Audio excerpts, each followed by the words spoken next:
lessons that can inform further decisions yet to come. And we conclude our oral evidence sessions today with the Secretary of State for Health, Matt Hancock. Pleased to welcome the Secretary of State. As in our last hearing, Jeremy Hunt and I will alternate in the chair, covering four themes. The first is the initial response to the pandemic. The second are the lockdown measures, the non-pharmaceutical interventions, as they're so called, and the test and trace system. The third is the development of vaccines. And the fourth, decisions taken in the autumn and winter of 2020-2021, and pause briefly between these sessions to change over in the chair. Now, we took oral evidence from the Prime Minister's former advisor Dominic Cummings on the 26th of May. Mr Cummings agreed at the hearing to provide written evidence to substantiate various verbal claims that were made at that hearing. Mr Cummings was asked to provide this evidence to the committee by Friday the 4th of June in good time to inform our questions today to the Secretary of State. We have not received that evidence, nor any explanation as to why that has not been available. Now, as Jeremy Hunt and I both said in our last hearing, it's important that if serious allegations are made against an individual, they should be corroborated with evidence, and it must be counted as unproven without it. Now, most of this hearing will be about learning lessons, but I think it's only fair to the Secretary of State for him to be able to have his say about the allegations that have been made against him. So I'm going to begin with some questions drawing on those accusations that have been made. And I want to stress that these are suggestions, allegations that Dominic Cummings has made. They're not the committee's charges to investigate. So the first is, did you ever say anything to the Prime Minister that you knew not to be true? No. Thank you. And specifically, in terms of the particular points that Dominic Cummings raised, first, did you say that everyone who needed treatment got the treatment that they required when you'd been told by the Chief Scientific Advisor and the Chief Medical Officer that people did not get the treatment that they deserved? I did absolutely say, both in private and in public, that everybody got the COVID treatment that they needed. And I'm very proud of the fact that with the NHS, we delivered on that during the pandemic because it was critical. There was no point at which I was advised, and I've taken the trouble to check with the Chief Medical Officer and the Chief Scientific Advisor, there was no point at which I was advised that people were not getting the treatment they needed. On the contrary, one of the things that we succeeded in doing through the entire response to this pandemic has been to protect the NHS so that people have always had access to treatment for COVID. Thank you. The second allegation that was made was that on PPE, personal protective equipment, in April, did you ever say or brief that the shortages, such as they were the fault of Simon Stevens, the fault of the Chancellor of the Exchequer? It's not my fault. They blocked approvals. That's what Mr Cummings told the committee. Is that true? No, that is not a fair recollection of the situation. Now, getting hold of PPE was always a huge challenge.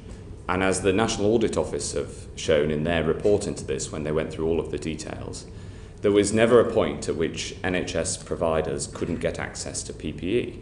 But there were huge challenges. We first opened the stockpile of PPE that we had in the event of a pandemic. We opened that in January. We started buying new PPE in February.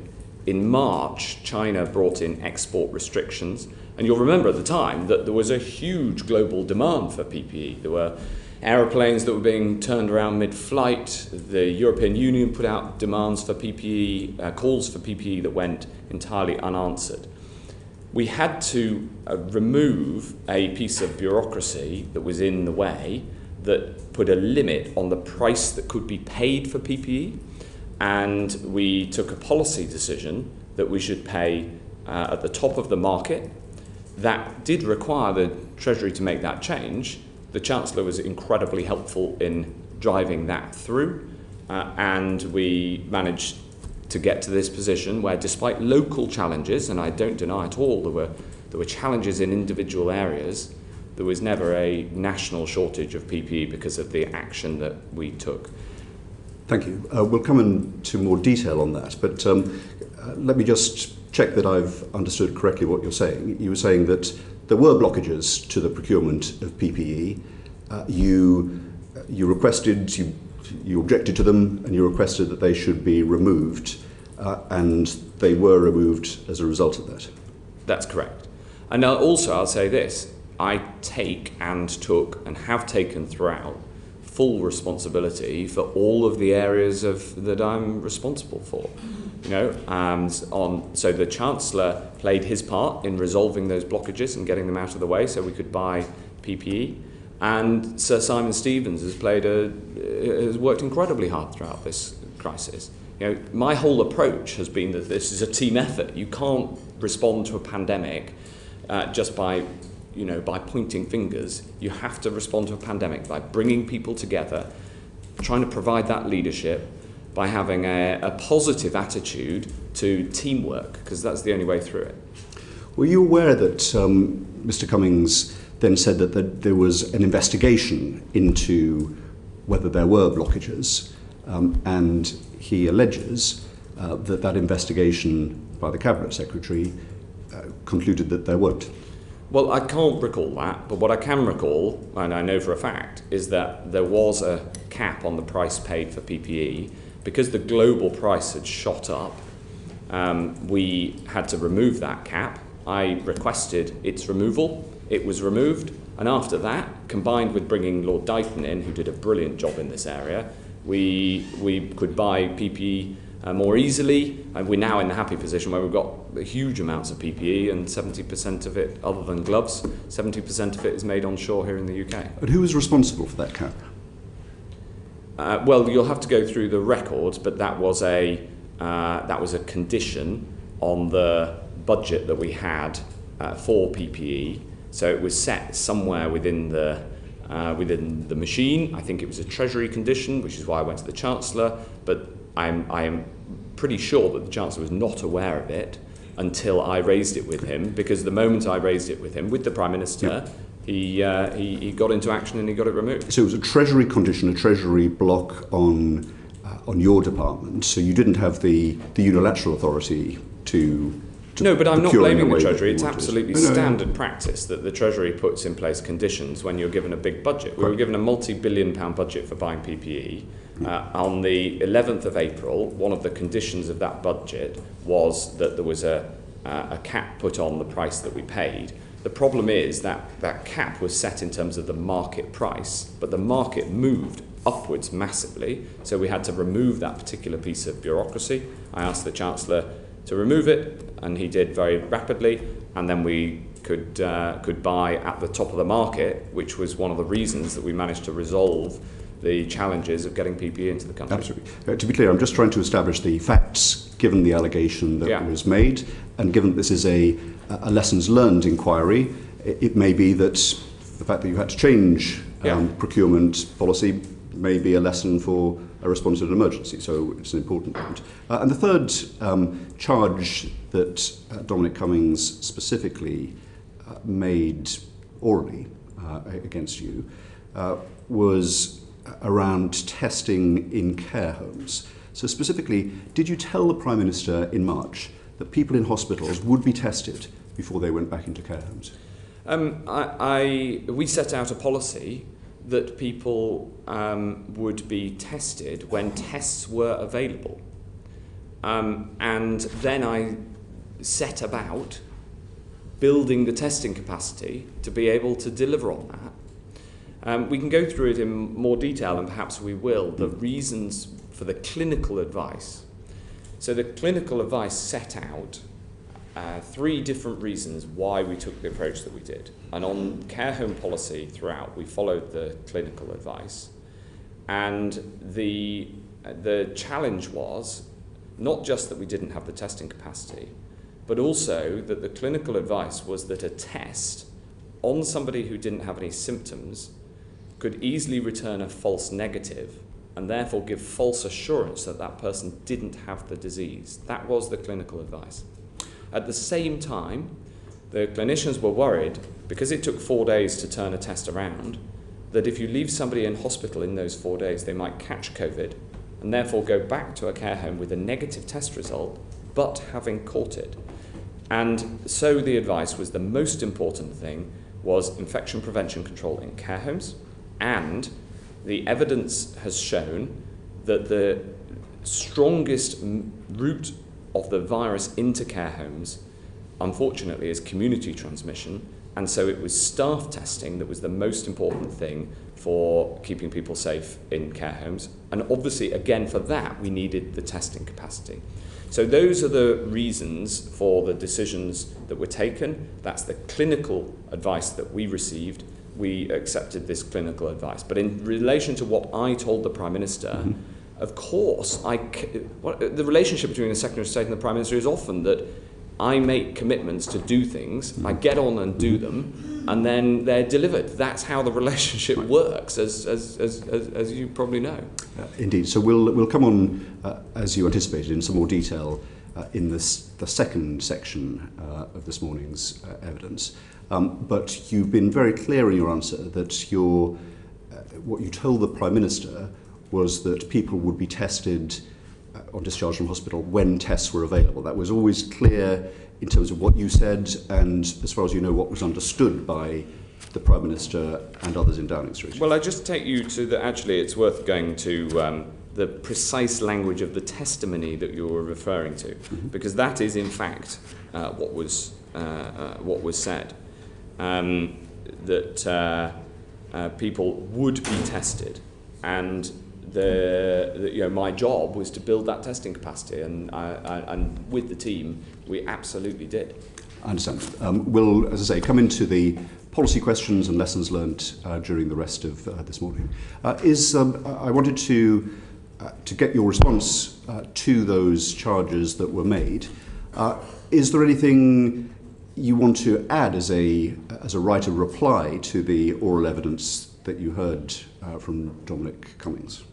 Well, it is telling that no evidence has been provided yet, but there's a reason for that, I think, which is that, throughout this, I have got out of bed every morning with the view and the attitude that my job is to do everything I could to protect lives and to get this country out of the pandemic.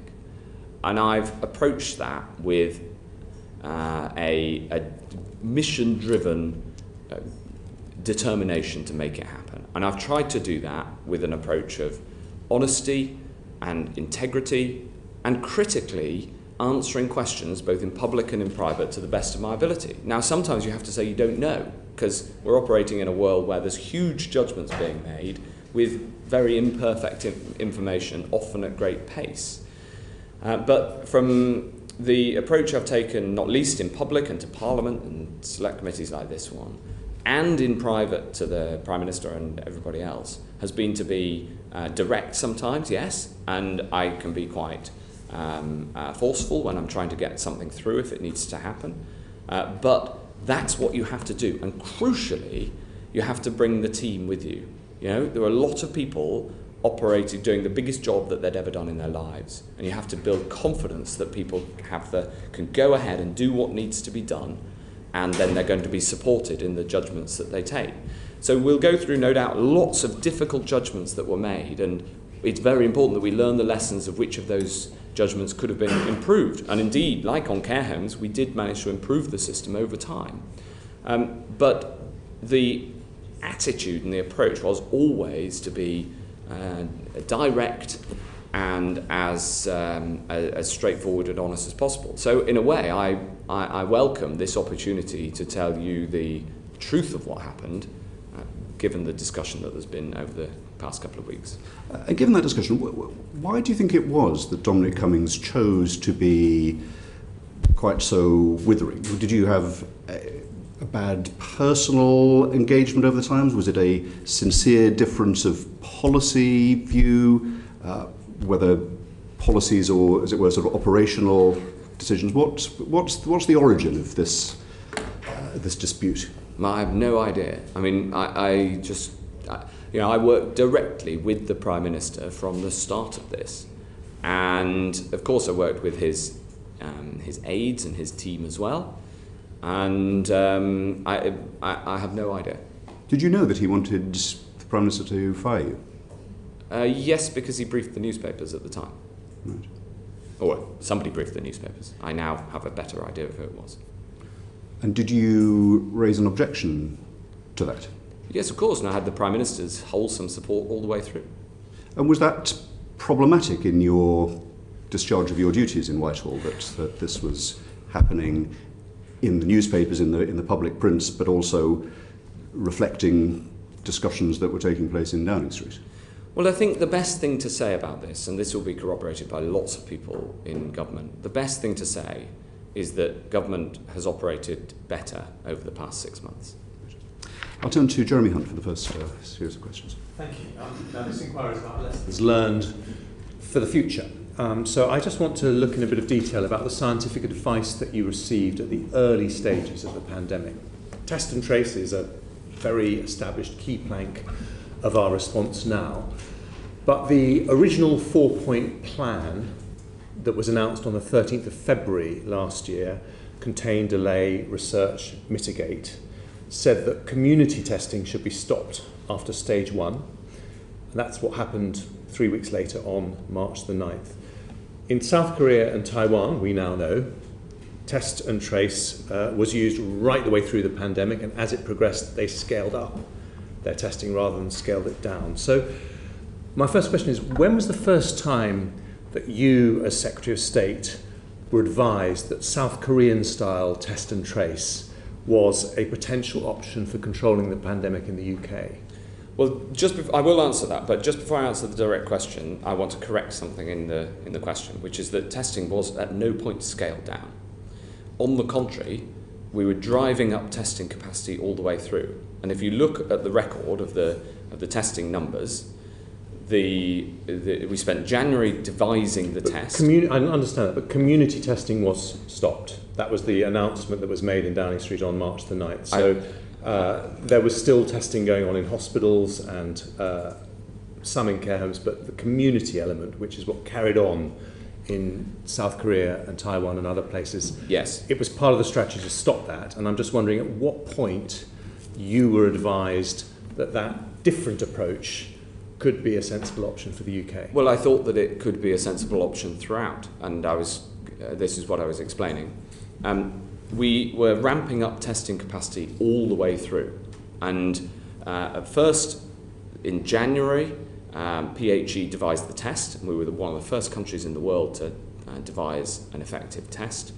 And then in February, we got that test up and running in practice, and we got to about 2,000 tests a day by the end of February. And then we multiplied that by 5 times over March. And in the middle of March, I took personal authority over the driving up of testing because it wasn't going fast enough. And what I'd say is that at the time, PHE were brilliant at the science and at the development, but simply hadn't had the experience or the capacity to scale. Now, this is important because what happened was that the growth in the demand for the tests for people who were symptomatic happened exponentially, whereas the growth in the testing, although very rapid, was in a straight line. And this meant that we had to prioritise the testing. Yeah, I understand that argument. I'm really trying to talk about the advice you received. Now, sure. Dr. Jenny Harries was very clear. She said community testing was not an appropriate intervention. And she said that was the scientific advice that had been around for several weeks. Let's just have a look, because I really want to look at the exact evidence. The week before the big national lockdown was announced on the 23rd of March, Imperial published a paper, which was the modelling that they had done. And they had 2 options in that. One was what they called suppression, which was effectively a lockdown approach. Yeah. And the other was what they called mitigation, which was effectively allowing the virus to spread but protecting the most vulnerable people. So there was no South Korean test and trace option in that paper. It was either lockdown or let the virus spread. Well, there is no country in the world that uses only testing and doesn't have some form of lockdown as well. And so absolutely what I was up Well, there is South Korea. South Korea has not had a lockdown. And that's the question. This is really what I want to ask you. Why were you not advised that that middle way, which would involve not stopping community testing as we announced on March the 9th, but actually expanding community testing, you weren't advised that in the run-up to the first lockdown as an option? Well, I wasn't, but I'm also trying to explain that I think there's a couple of points in the premise of your question that are wrong. So the first is about capacity.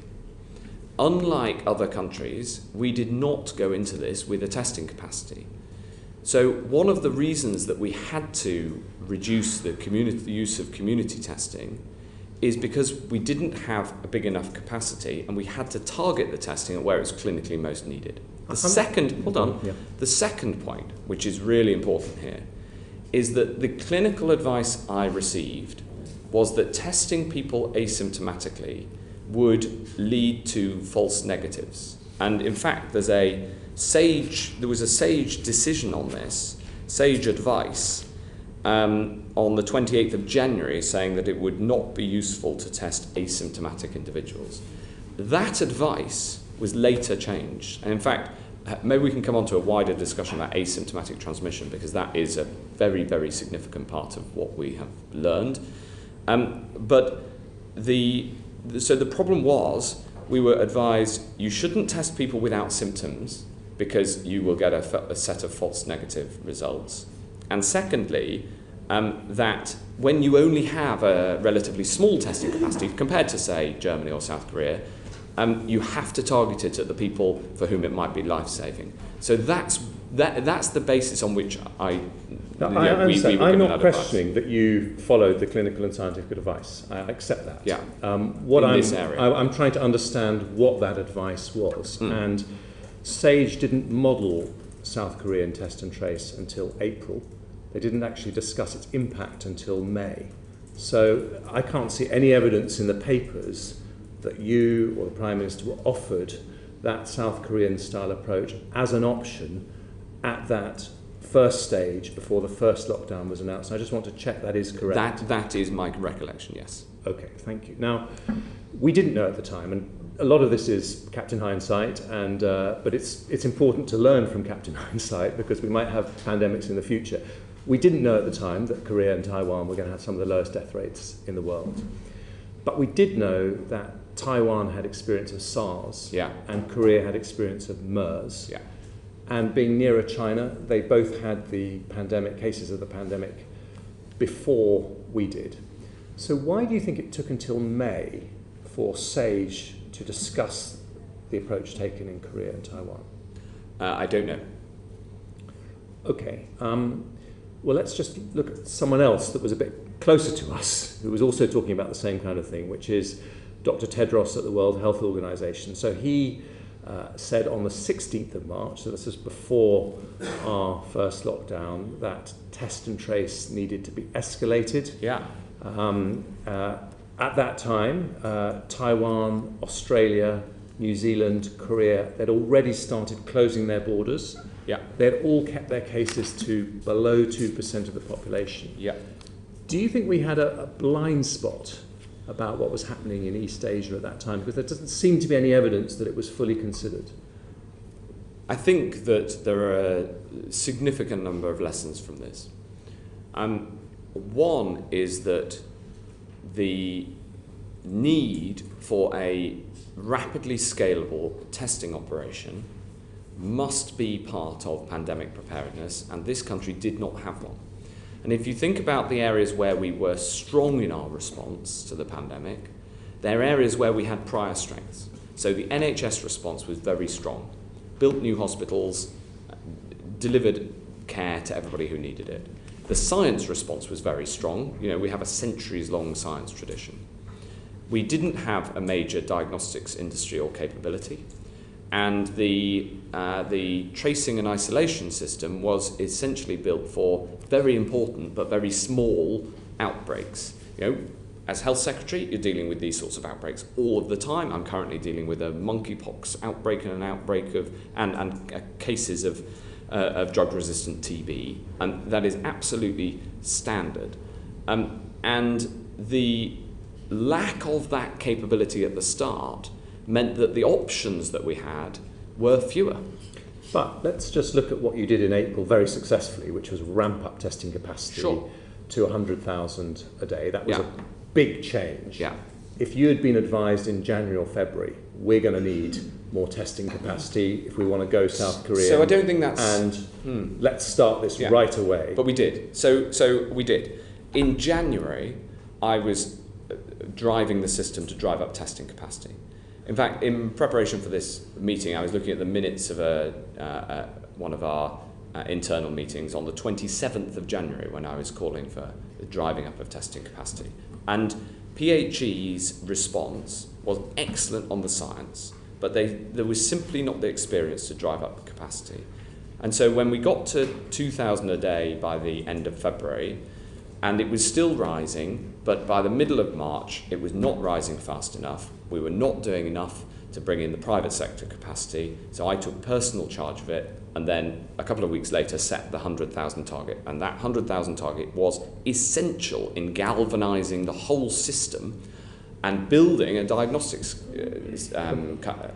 organisation and ecosystem in this country. And now we do about 6 million tests and that was a week. That was a very important step in our pandemic response. But the strategy at the time was clear that when we got through stage 1, community testing would stop. Now, on the 16th of March, when Dr. Tedros said we needed to test, it was a week after we'd stopped community testing. Did you challenge officials and say, why do we appear to be doing something that is completely different to what the World Health Organization is advising? I entirely agreed with Dr. Tedros at that point. And the challenge, though, was the scale of the capacity. And I'd driven that as hard as I could within PHE, with my indirect, therefore, hands on the levers. And then in the middle of March, we had a meeting, I remember it very clearly, we had a meeting in Downing Street at which we had an array of the test providers. We had the PHE team who were doing that, the testing, and I took personal charge of the testing project. I know you wanted to expand the capacity. I'm just trying to understand the strategy. Yeah. So you confirmed that you weren't offered South Korean style test and trace as an option, as far as I can remember, in the run up to the 23rd of March. Did you ever ask SAGE to analyse what was going on and do the modelling for South Yes, Korean, and in fact, for South Korean style test and trace? Yes, and I had calls with the South Korean ministers myself in order to understand what they were doing. So why did that modelling not happen until April, and why were there no discussions till May? Because this could have been a big emergency. Essentially because of a lack of capacity. I'm talking about discussions in SAGE. I understand the lack of capacity was a problem, but in terms of the strategy, SAGE didn't discuss this until May. If you requested them to look at it earlier, why did it take that time? Well, I'm not sure that I did directly. What I was doing was asking around the world for who's got the best response. But all of these questions are predicated on the idea that we simply could have had more tests. We couldn't. I drove the system as hard as I could, including having to go in and essentially become, take executive authority over delivering it. And then we brought in Dido to pick that up because it was such an enormous task. Okay, I just need to ask you one question similar to what Greg asked you about Dominic Cummings' allegations, which again we have to stress he didn't substantiate when we asked him to, but I do want to give you a chance to comment on the record. He said that you used the whole "we are following the science" line as a way that meant that you could always say, well, if things go wrong, we'll blame the scientists and it's not my fault. And he said he saw you discuss that with the Prime Minister. Is that true? I don't think so, no. And I'll tell you why. And we discussed it at the Select Committee before. My approach throughout has been that we are guided by the science. I try not to say that we follow the science. There are examples where ministers make decisions different to the scientific advice. One example is that when we brought back people from Wuhan in January, I was advised that they should be asked to go home and isolate. And I said, no, they need to quarantine and we used the NHS facility at Arrow Park on Merseyside, you'll remember, and we took people directly from the planes and put them in Arrow Park and made sure that they were quarantined. Now, that is an example of the scientific advice saying you can be more relaxed about things and me being tougher. Now, when it comes to the decisions around lockdown, we did accept and implement the scientific advice, and I'm sure we'll come on to that, those particular, the early March period. But I take full responsibility for the decisions that not only that I take, but that are taken in my name as Secretary of State across the health family and the NHS, Public Health England, in the department. And I know the Prime Minister feels very strongly the same. But of course you're guided by the science. So just looking forward, my last question on this area, how do we improve the quality and the diversity of the advice going to ministers from SAGE and the scientists in the future? Do you think there would be merit, for example, in a pandemic situation rather than normal times, in publishing that advice immediately so that you get the benefit of instant peer review from the entire scientific community? Yes, and now thankfully we do publish the evidence now and the minutes of those meetings. And I think that the public debate around this is generally healthy. Thank you. Thank you. Just in terms of following up Jeremy's question about career, the Science and Technology Committee in March took evidence from Public Health England, and one of the officials there said an evaluation had been made, a formal evaluation of the South Korean model, as to whether we could learn lessons from it in that early phase of the pandemic. But try as we might, that paper seemed to have evaporated. It disappeared. It's never been produced to us. Did you ever see it? I have no recollection of that. That's not to say no, because actually in prepping for this committee, I've gone through a whole load of this, and there's some things I've discovered that I'd forgotten that I did. And so it's not a no, but I have no recollection of it. All right. And just on the 100,000 target that you set when you'd gripped the problems that you saw, that was the subject of again some quite bitter criticism from Dominic Cummings. He said it was criminal that you should have set that target, and it was notable during that time. Again, the Science and Technology Committee took evidence, and no one that came before us, including your officials, wanted to associate themselves with the target. Even your testing czar, John Newton, when we asked him what was the derivation of the 100,000, said we'd have to ask the Secretary of State. It was his target. It was my target. So, but evidently, why was it the case that even your advisors and the whole of Whitehall seemed to be running away from it and not wanting to associate themselves with it? Well, I think I don't know whether the testimony you're talking about was before or after we hit the target. Before. Before. Well, there you go. So just explain what's in your mind there. Well, we didn't know we were going to hit it, and sometimes you have to put yourself in jeopardy. You put yourself on the line. And in this case, I knew we needed a radical increase in the testing capacity, a radical increase, and the incremental increases would not do. And so I set the 100,000 target, and I set it on the advice of my team who were doing the ramp up. I asked them what's the best they could do by the end of the month. The advice they gave me was just over 100,000, but 100,000 is a good number for a big target. And the purpose of the target was to galvanise the system, and it worked. And if you ask anybody involved, including many of those who've been mentioned during this select committee process, they will say that the 100,000 target mattered because it galvanised the system, not just in the government, but the whole country. We needed diagnostics companies to come to the table. We needed the NHS labs to step up further and expand. And it said to everybody, we are going for it big time. And it worked.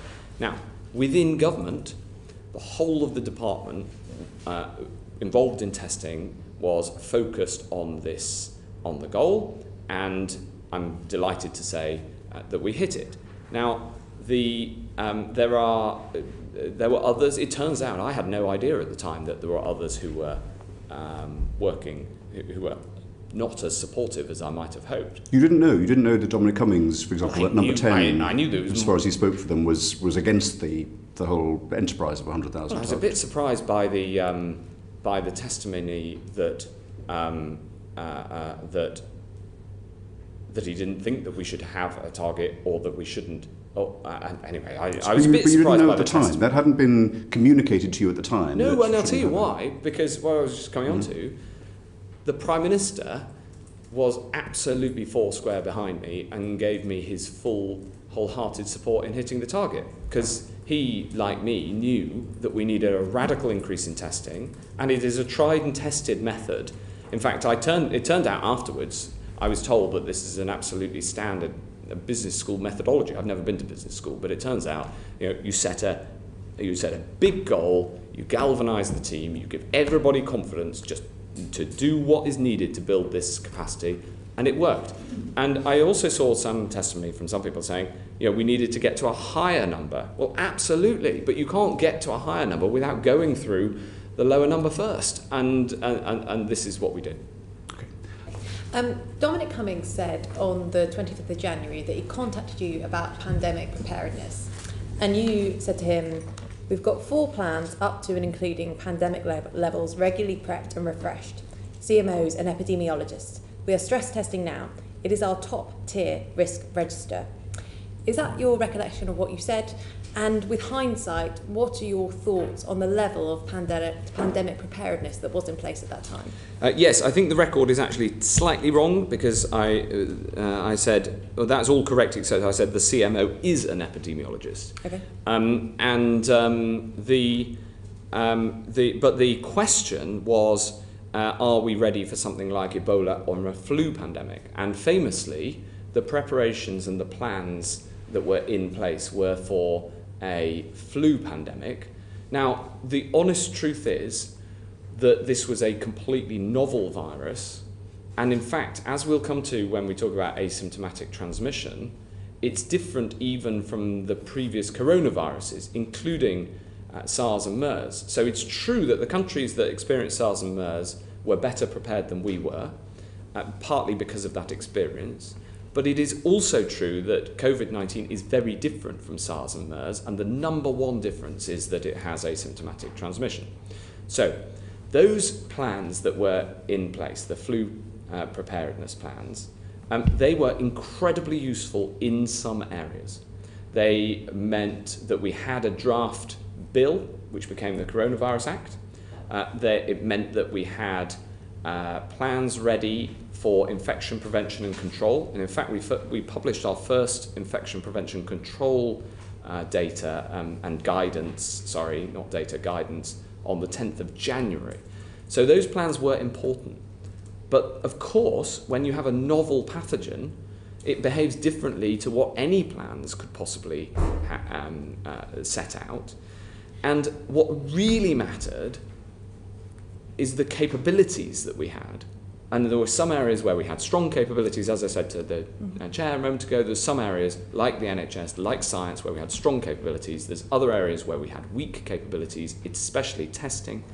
And also on a vaccine, that's a big difference with flu preparedness, because we had vaccines ready to go on flu, and we've got antivirals. We've still got a big stock of them. But for a coronavirus, there was no vaccine, and there aren't any proven antivirals either. So what I said is absolutely true in response to the question. He asked me, are we ready for Ebola or a flu pandemic? And I said we have full plans for those things. But of course, at that time, 25th of January, in the department, we were working incredibly hard on responding not just to Ebola or a flu pandemic, but responding to what we knew of what became COVID-19. And how many of those deficiencies were predictable? So do you think we should have learnt more from SARS and MERS? And do you think that the lack of diagnostic testing was a predictable failure that we should have addressed pre-pandemic? It's a very good question. Some of these things we would have done better to have learned from SARS and MERS. Other things weren't predictable. So, for instance, I first asked for started the push for a vaccine in January. And in fact, I had a meeting on the 25th of January pushing for a vaccine, in which I was told that it would take a long time, that it would take normally 5 years, and typically if we accelerated everything and if everything went right, it would take a year to 18 months. And I said, I want one within a year, and we will throw the full resources of the state at making that happen. And we tasked Jonathan Van Tam with leading that project, and it was obviously hugely successful. Now, so it was predictable that we didn't have a vaccine for a coronavirus. And so as soon as we knew this was a coronavirus, which was relatively early in January, we knew that the gap in the vaccine armoury would be a significant gap. There's other things that were far harder to predict.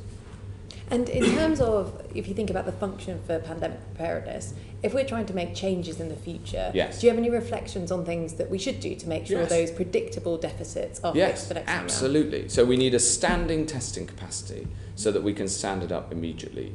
We need an at-scale contact tracing capacity so that we can contact trace even when the numbers get big. Because the reason that community contact tracing stopped was because the number of infections was so big, and the capacity, again, as with the other PHE capacities on the way into this, were great on the science and small scale, but couldn't scale.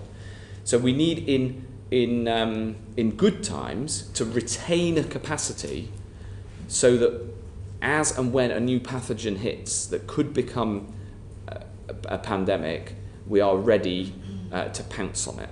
I think another huge learning point is borders.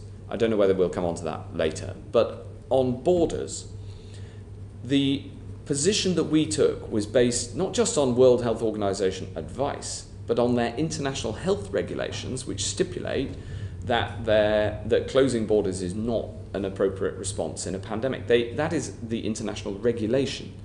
Now, the advice that we received, the clinical advice we received, is that unilaterally taking action at the borders would only have a small effect in terms of delaying the response of about a week.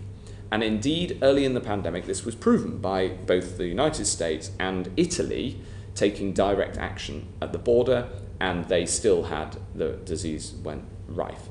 But if everybody takes action on their borders and restricts movement, then clearly that can have a big impact. And so we've strengthened our border policy throughout, and now we have one of the strongest borders policy in the world. But my reflection on it at the time, and this is very important for the lessons learned, is that the only way the world could have stopped this virus getting out of China is if China itself had stopped people leaving China. Because as soon as people were allowed to leave China to go to one place, then unless the whole world took action on borders, as they have now, it would only have delayed to a degree. That was the clear clinical advice, and it is one of the things that we absolutely must change at the global level, that part of the response to a dangerous pathogen needs to be health action at the border. Thank you, Secretary of State. Thank you, Chair. Thank you. Rebecca Long-Bailey. Thank you. Mr. Hancock, you've said that testing was at no point scaled down. You were ramping up testing capacity all the way through, and that you wanted to scale that up certainly in February, but that you had to prioritise testing. So just before the first lockdown, what was the plan for the prioritisation of testing? Yes, this is important. I think it was published, but if not, I will write to the committee with the full clinical details. So this was a clinical document that set out the prioritisation according to what use of tests is most likely to save lives. And if I recall correctly, the top item was use of tests in intensive care, because in intensive care, if somebody has breathing difficulties, the difference between knowing that this is COVID-19 or not can be a life-saving difference. So if you start with intensive care and then work through, but it was a clinical prioritisation. Thank you. A whistleblower reportedly stated to the media yesterday that in March 2020, Public Health England's internal advice was to ensure that any patients newly discharged into care homes had to be tested for COVID-19. Now, the whistleblower allegedly says that this initial advice was signed off by two PHE officials, Dr. Eamon Moore, Director of Health and Justice, and Dr. Julia Byrne, Head of Clinical Epidemiology, and that was the case up to the period just before the first lockdown. Would you say that was correct? I have no recollection of that. That is not my recollection of the clinical advice, and I haven't seen anything on that. Well, the whistleblower goes on to say that even though officials were fully aware of COVID-19 outbreaks in care homes at this time, allegedly one of your health ministers leaned on Public Health England to alter the advice being published because your department believed that they needed to empty space and get people out of hospitals. And the whistleblower says that Dr. O'More and Dr. Byrne were therefore pressured to sign off on published guidance that was softened to allow care homes more freedom to take residents in. So was discharge testing advice softened at the instruction of your department? Not that I'm aware of. If I can set out the clinical advice that we were given, because we followed the clinical advice throughout on this, and it's a very, very important topic. And if you think about it, right from the start, we knew that people living in care homes were amongst the most vulnerable. And we did all that we could to support them. And we knew that because we know that COVID-19 has a bigger impact on people the older that they are. And so this was obviously a very important topic from the start. The clinical advice at the time had three parts. Firstly, that if you take somebody who's had a test, and given that it took about 4 days for the test result to come back, and they stayed in hospital therefore for those 4 days, that test could come back negative, but the person could have caught COVID in hospital in that time. And that's obviously bad for that individual, but it's also bad for the care home, because then they'd be going back to a care home with a negative test result, people thinking that they tested negative, but having COVID-19. Secondly, the biggest challenge in this space was that the clinical advice at the time was that if you didn't have symptoms and you took a test, then it was likely to give you a false negative result. And that clinical advice stayed all the way through this period and then was changed later. And then the third point is that the most important thing to do, which is what we did in the advice that we gave to care homes starting in February, is to make sure there's infection prevention and control in the care homes. And in fact, the data published since all of this has shown that the best estimate from Public Health England is that 1.6% of the transmission into care homes came through this route. And in fact, what that tells you is that, sadly, the biggest route of COVID-19 into care homes is through the community. It's through people who live in the community and work in the care home. And so the most important thing for protecting people in care homes was staff testing, which we introduced as soon as we had the testing capacity to be able to do so. Well, certainly there seems to be a lot of confusion here as the allegations suggest that Public Health England advice was initially to test on discharge.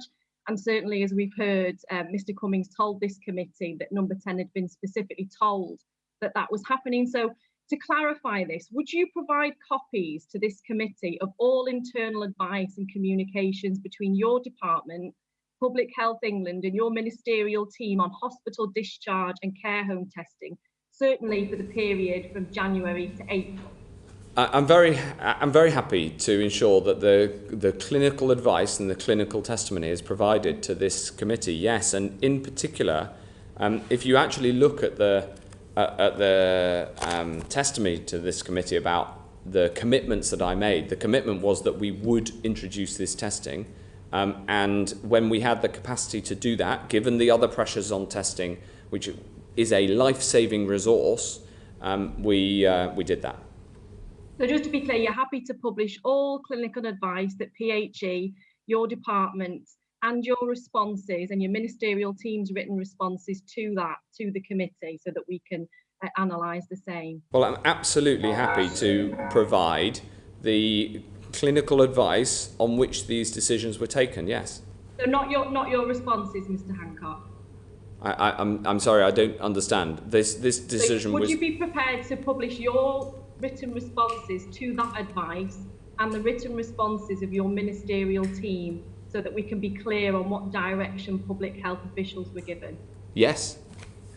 Thank you.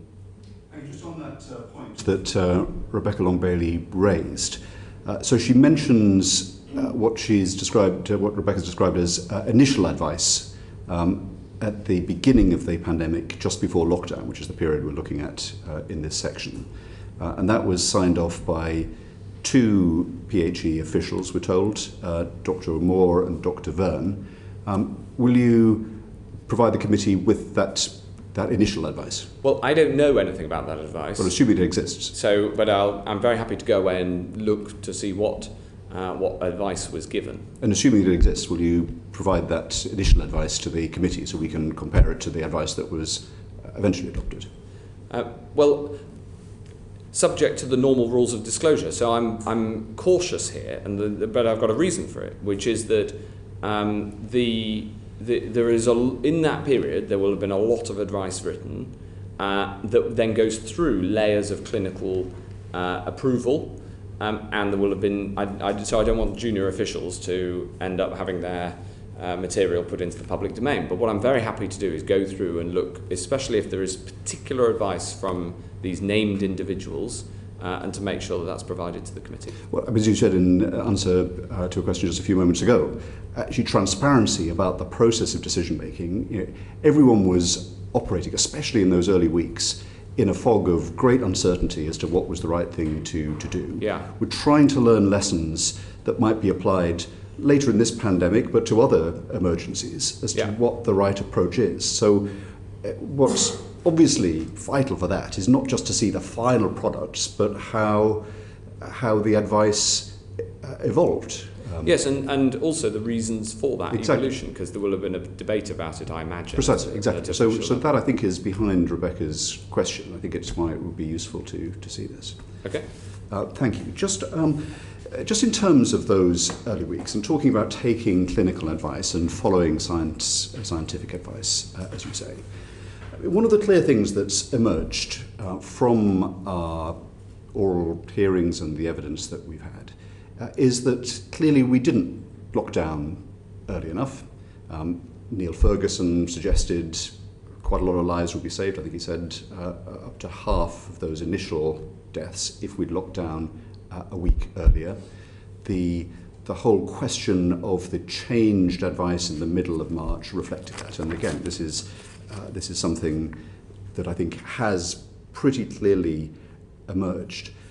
And some people said there was a degree of groupthink around this. From your position, did you not see that for all of the kind of complex modelling, that actually the mathematics of this pandemic were pretty stark? That you have, say, 60 million people in the adult population. If 2/3 of them contracted COVID and 1% of those who contracted it died, we'd have 400,000 deaths, and that is unacceptable and liable to overwhelm the NHS. How did we, and you in particular, alongside everyone else, miss this for so long, for about 6 to 8 weeks? Well, I would absolutely say that we knew about this problem from the start. And the challenge in those early weeks of March was making a massive judgment, probably the most significant judgment that any Prime Minister has made, certainly in peacetime, based on incomplete information and at great pace. So I instructed the department and the health system to plan on the basis of a reasonable worst-case scenario in January, in fact on the 27th of January. And I asked for a reasonable worst-case scenario planning assumption. And I was given the planning assumption based on Spanish flu, and it was signed off at Cobra on the 31st of January. And that was a planning assumption for 820,000 deaths.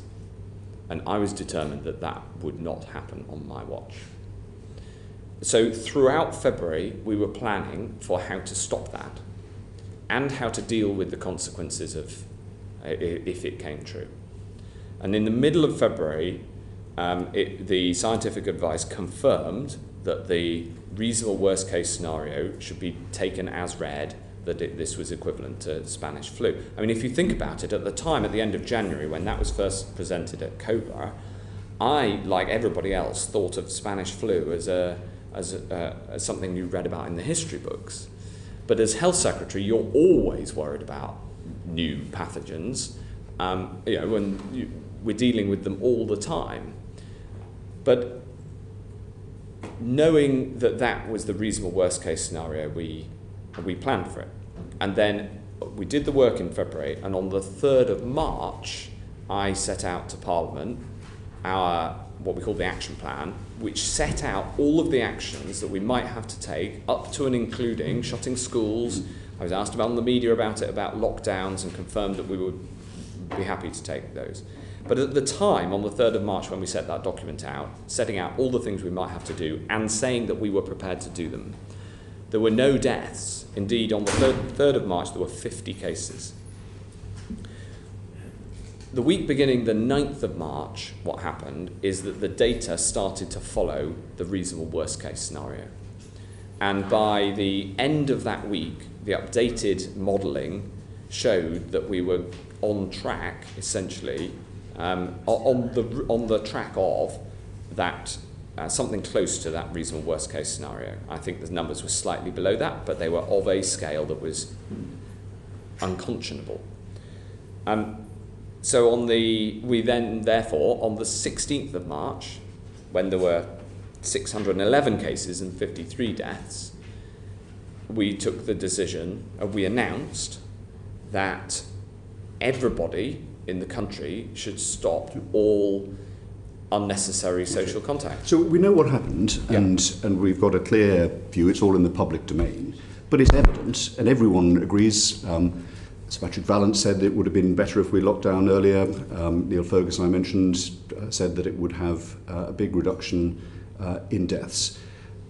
We didn't do what was necessary early enough, and it seems to me that everyone, or certainly most people in the system, got bogged down in the modelling and the complexity, and didn't step back to see the crude maths of it, if you like, and to take the measures that were eventually imposed earlier.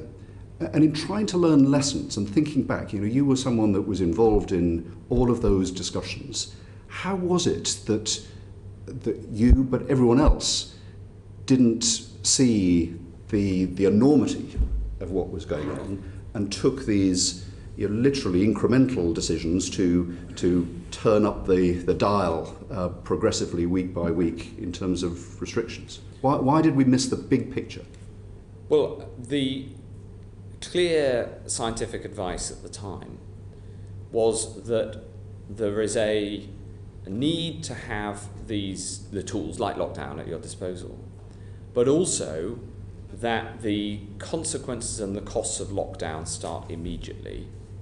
And critically, the clear advice at the time was that there's only a limited period that people would put up with it, right, would put up with lockdown.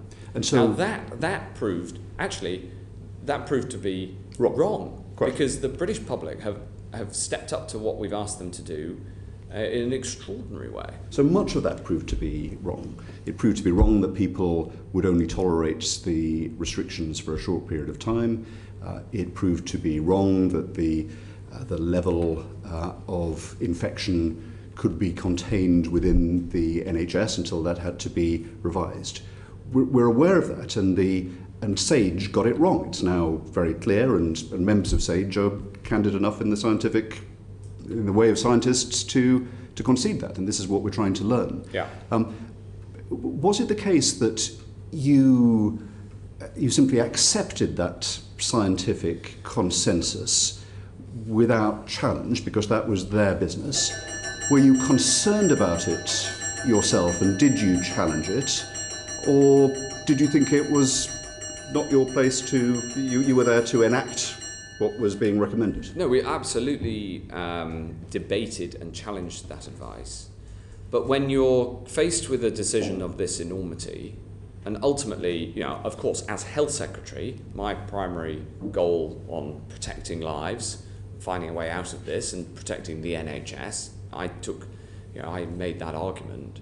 But ultimately, you know, we didn't know how long people would put up with it. And now it seems obvious that people would put up with lockdowns. It was not at all obvious. We needed the protections in place, especially for vulnerable people in the shielding programme. We take for granted that that has been a huge success, but that wasn't clear at the time because lots of people rely on social contact literally to live. And we needed to ensure that we could, for instance, support businesses to get through this. These are huge decisions. To take those decisions against the scientific advice is an even bigger decision to take. Now, when the scientific advice moved, then that became easier. And I remember when do you regard it as part of your role to challenge that scientific advice, to debate it, to stress test it, to ask others perhaps around the world? Yes, and of course. And I was discussing this with my counterparts across the world, and I'd been willing to overrule the scientific advice earlier, for instance, on quarantine. I pushed in January for a wider flight ban from China, but the scientific advice was we should only restrict it to Wuhan. So absolutely, challenging the scientific advice is one thing, but overruling a scientific consensus is much harder, especially when the costs of the lockdown are immediate and are obvious. So I remember very, very clearly when the new projections from SPI-M came in towards the end of the week, beginning the 9th of March, and I can't remember exactly what day it was, but towards the end of that week, SPI-M came in with some new projections. And I remember going into number 10 and one of the most senior advisors saying to me, sort of ashen face, "Have you seen these new projections? Isn't this awful?" And I said, "I'm glad the projections are now showing what I think is happening." Because the data, you've got to remember, let me take you back to what it was like. The data was so incomplete and sparse. Even getting data out of the hospital system was very difficult. And we now have infinitely better data systems than we did. So how did you form this view of what was happening? Because I could see from what I was seeing on the ground, I could see from anecdotes from what I was hearing, you could see it in the testing data, the testing numbers going up. You could just see it in the number of people, sadly, who were dying, but the numbers were still very low at that stage. As I say, on the 16th, and that's the advantage of being Health Secretary, that you're literally visiting hospitals, you're talking to people. So then I remember the moment around the cabinet table when I said, we are going to have to tell everybody to stop all social contact. Right. And I remember thinking, this is the most extraordinary thing that I've ever said. And the Prime Minister said, yes, we are. You better go and tell them.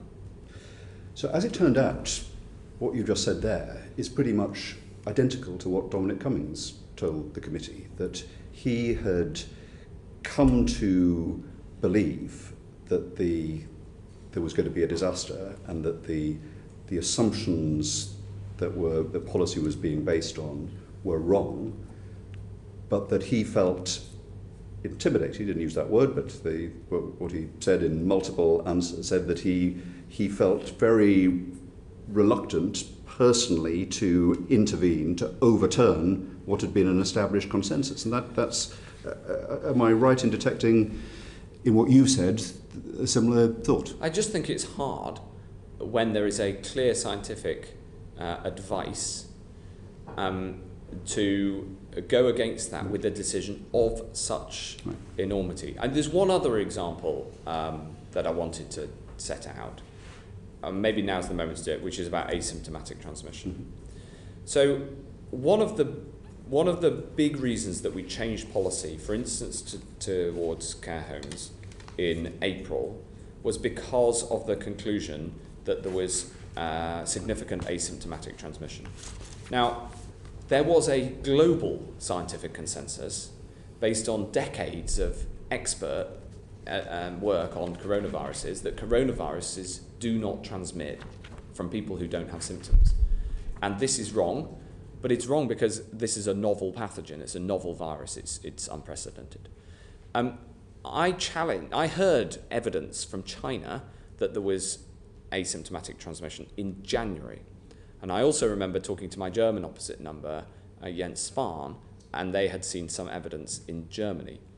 And I asked the scientists to look into this. And in fact, I was so worried about it, I arranged a call with the World Health Organization. And I was told on that call that with respect to China, this was likely a mistranslation. When was that call that you made? At the end of January. I can get the exact date. You'll have a transcript of that. We have a note of the meeting, yes, and I'm happy to supply that to the committee. I was told that it was likely a mistranslation. And after that, we did not get the evidence from China which could have proved it.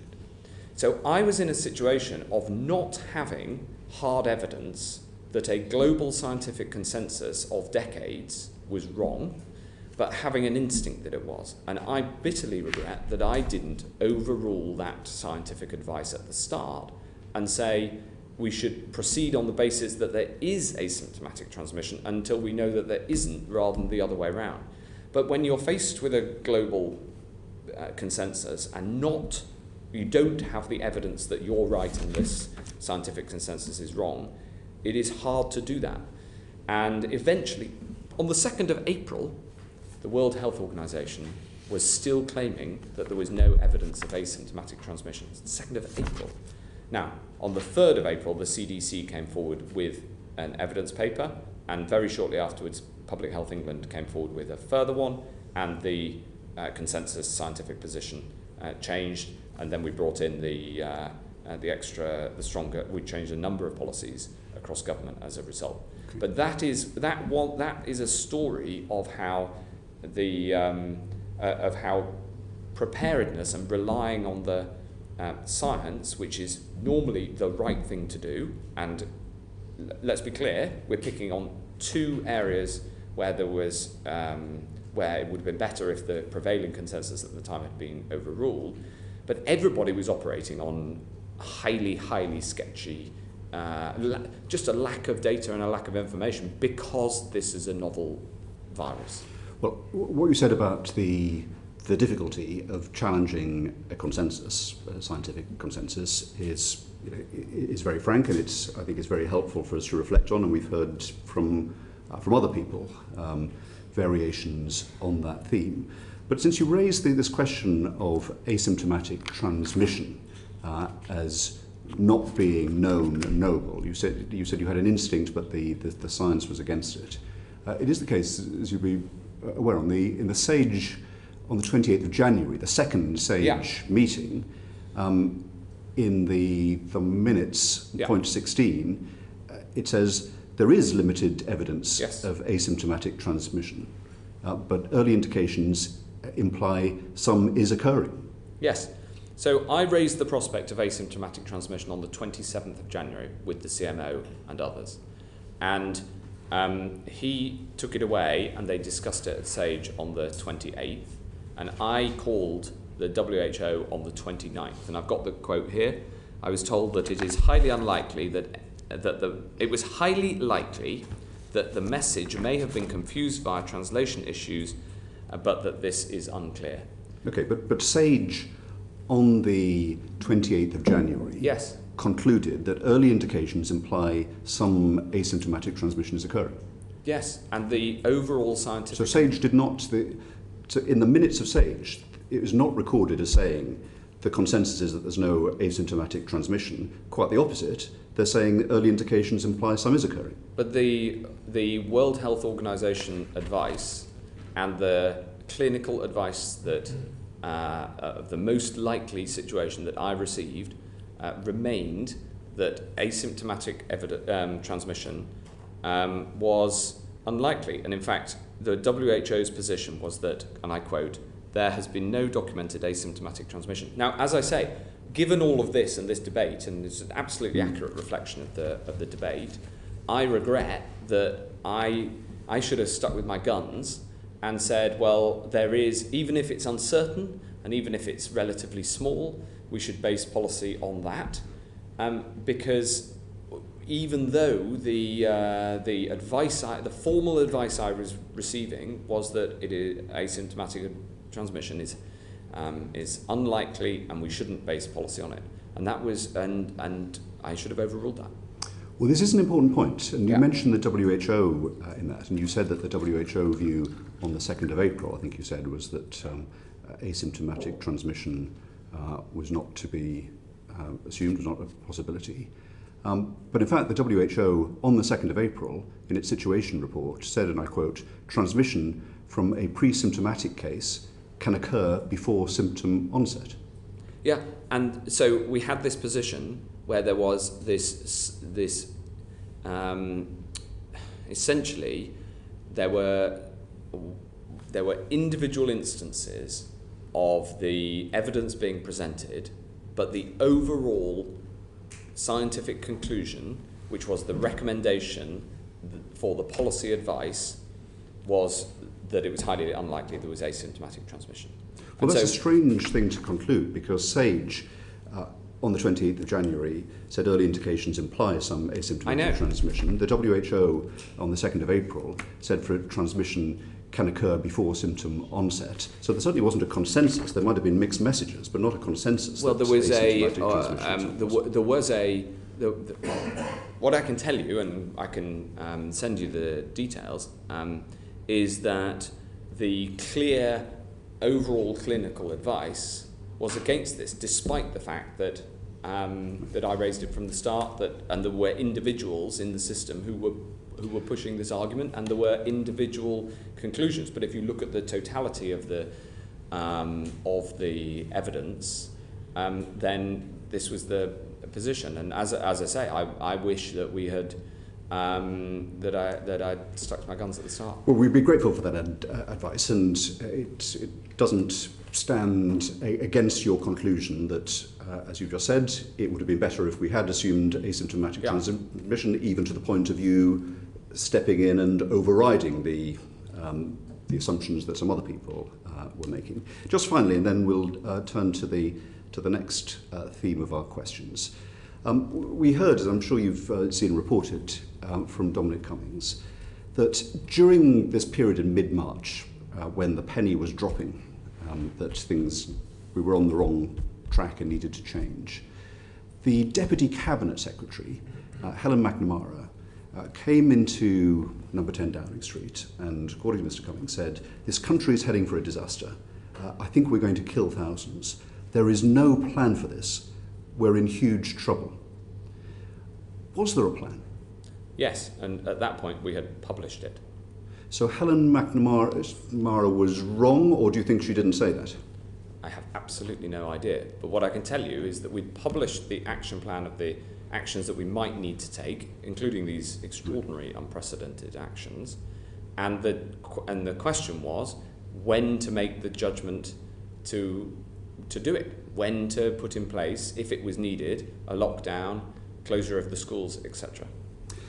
And so Ms. McNamara or one of her colleagues hadn't communicated to you her concern that there was no plan?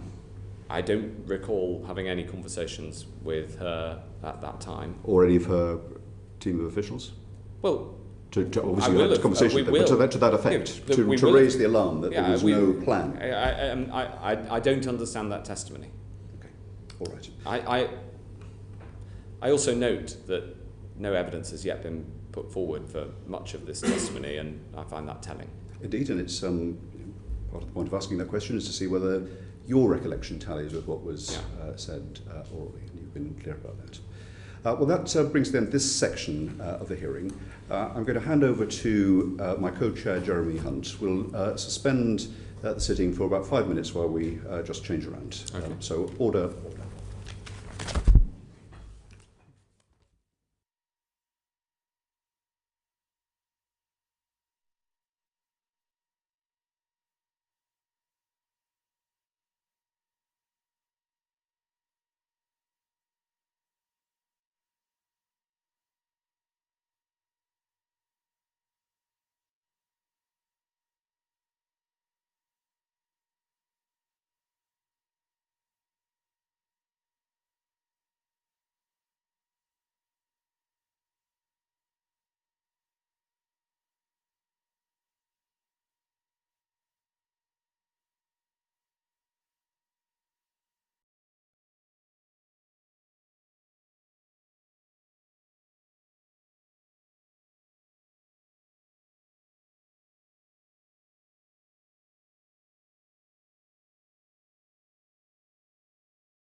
sure that we had a system that was rigorous enough was critical, and we built that over time. And there were improvements that we had to make as we learned. So, for instance, one of the changes that we made in about September, October, was that if you were phoning somebody up on the contact tracing side to an individual, you asked them to tell their contacts in their household to isolate, instead of asking for the names of all those individuals and then phoning them one at a time. That change increased the efficiency of the system enormously, and was something that we had to improve. So when you build a huge system that I think Baroness Harding has said that it was about the size of Tesco and she built it in 6 months, there's constantly things that you have to learn on the way through, whereas if you start with the system, then it's got all those teething problems ironed out. So do you think, 5 months later, on the 7th of October, after it had been set up, Sage said that test and trace at that stage only had a marginal impact on transmission. At that point, and recognising that huge improvements have been made since then, but at that point, was that a fair assessment? Well, I think that was probably at that point a backward-looking assessment, because by that point we had a very large system. And but it was a fair assessment of what had happened to that point? It's Sage's assessment. But is it yours? No.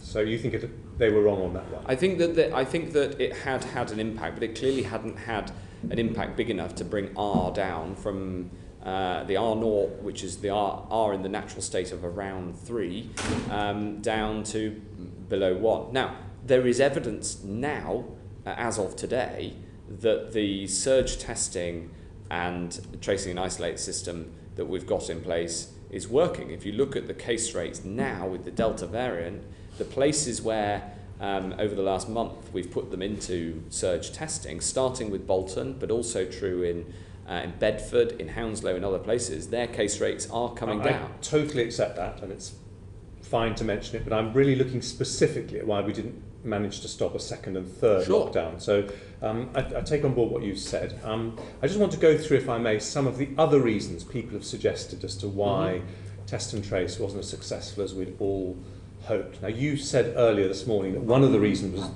that by the time we set it up, we already had around 2,000 cases a day, which was much higher than the levels that test and trace was having to cope with in Korea and Taiwan. So that simple scale was one of the reasons.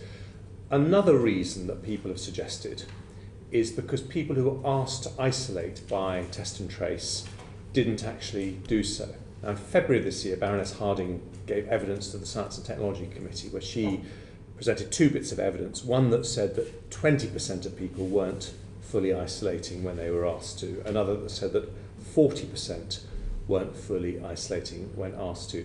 Do you have a more up-to-date number as to what numbers of people more recently are fully complying with the isolation requests? I don't have an up-to-date figure. I'm very happy to write to the committee with whatever we have. I'm afraid I didn't prepare on topics on that topic.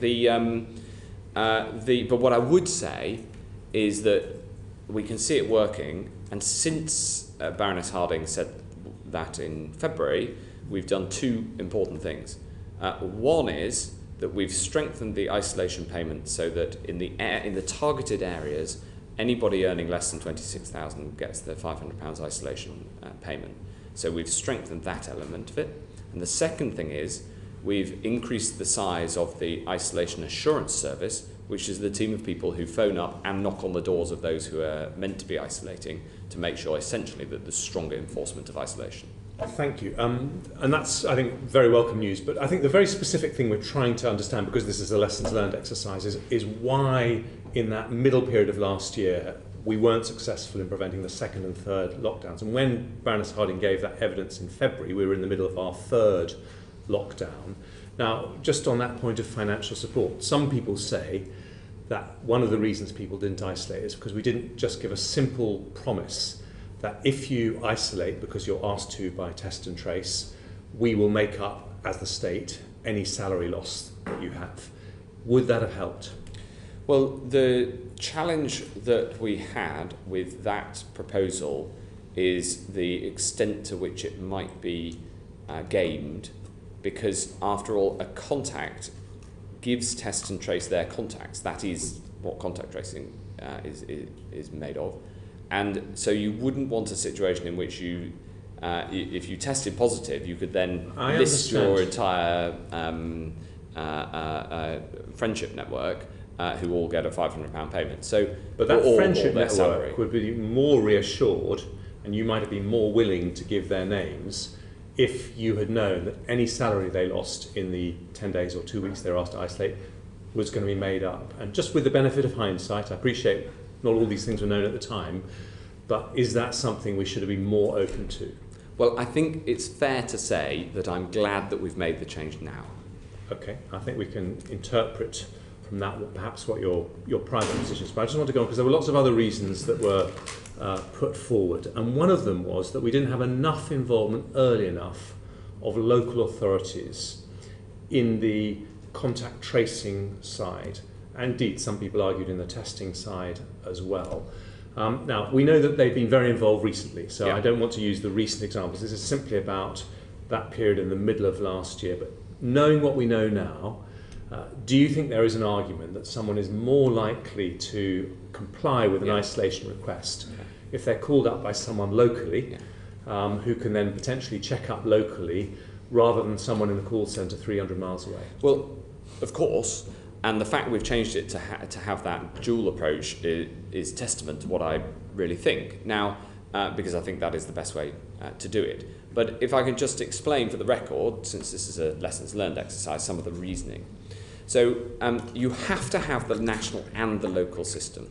And we know that because internationally, where systems are local only, we know that when there's a serious outbreak, they get overwhelmed. So I remember distinctly a phone call with my Spanish opposite number in which I said, and tell me how your test and isolate and tracing system's going. He said, oh, it's terrible. It's fallen over in, and then he named a number of parts of Spain. And I said, and what about the national system? He said, no, we have no national system. So in countries that had only a local system, they pined for a national system. In this country where we had an essentially national system at the start, the critique was you need more local engagement. The honest answer is you need both. And this comes to data flows. Data flows have been strengthened enormously in this last 18 months.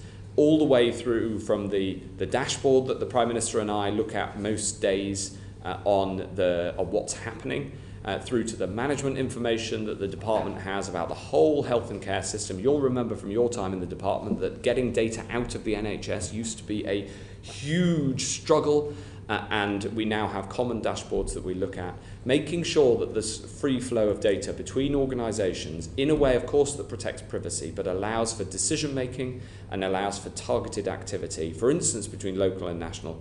This is absolutely critical. It's been improved no end, but by God, was it a problem at the start?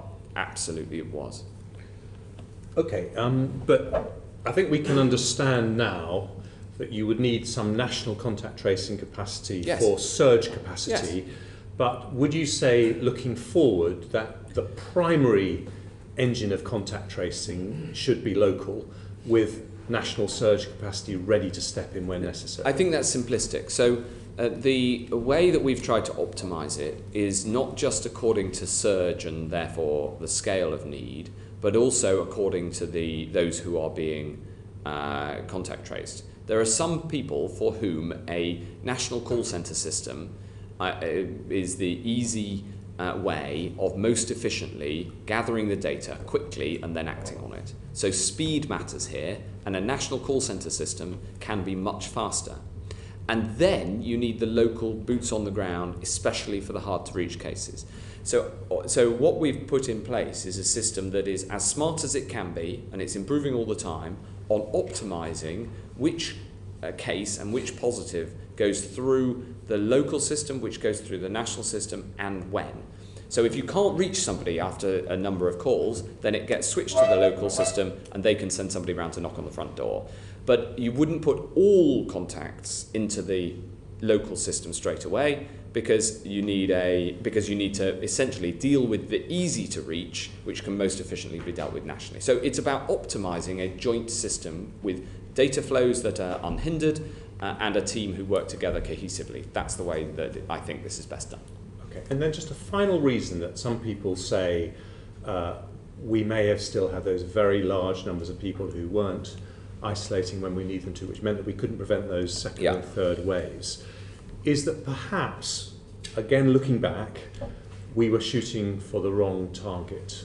The whole system during last year was geared around testing targets. First 100,000, then 500,000, then 1 million.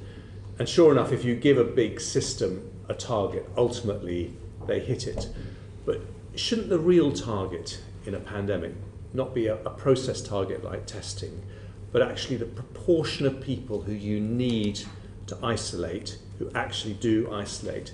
Do you think, looking back, we hit the target and missed the point? No, because we absolutely had those targets for the number of people who isolated and the number of people who we successfully contacted. We publish as much of that data as we can.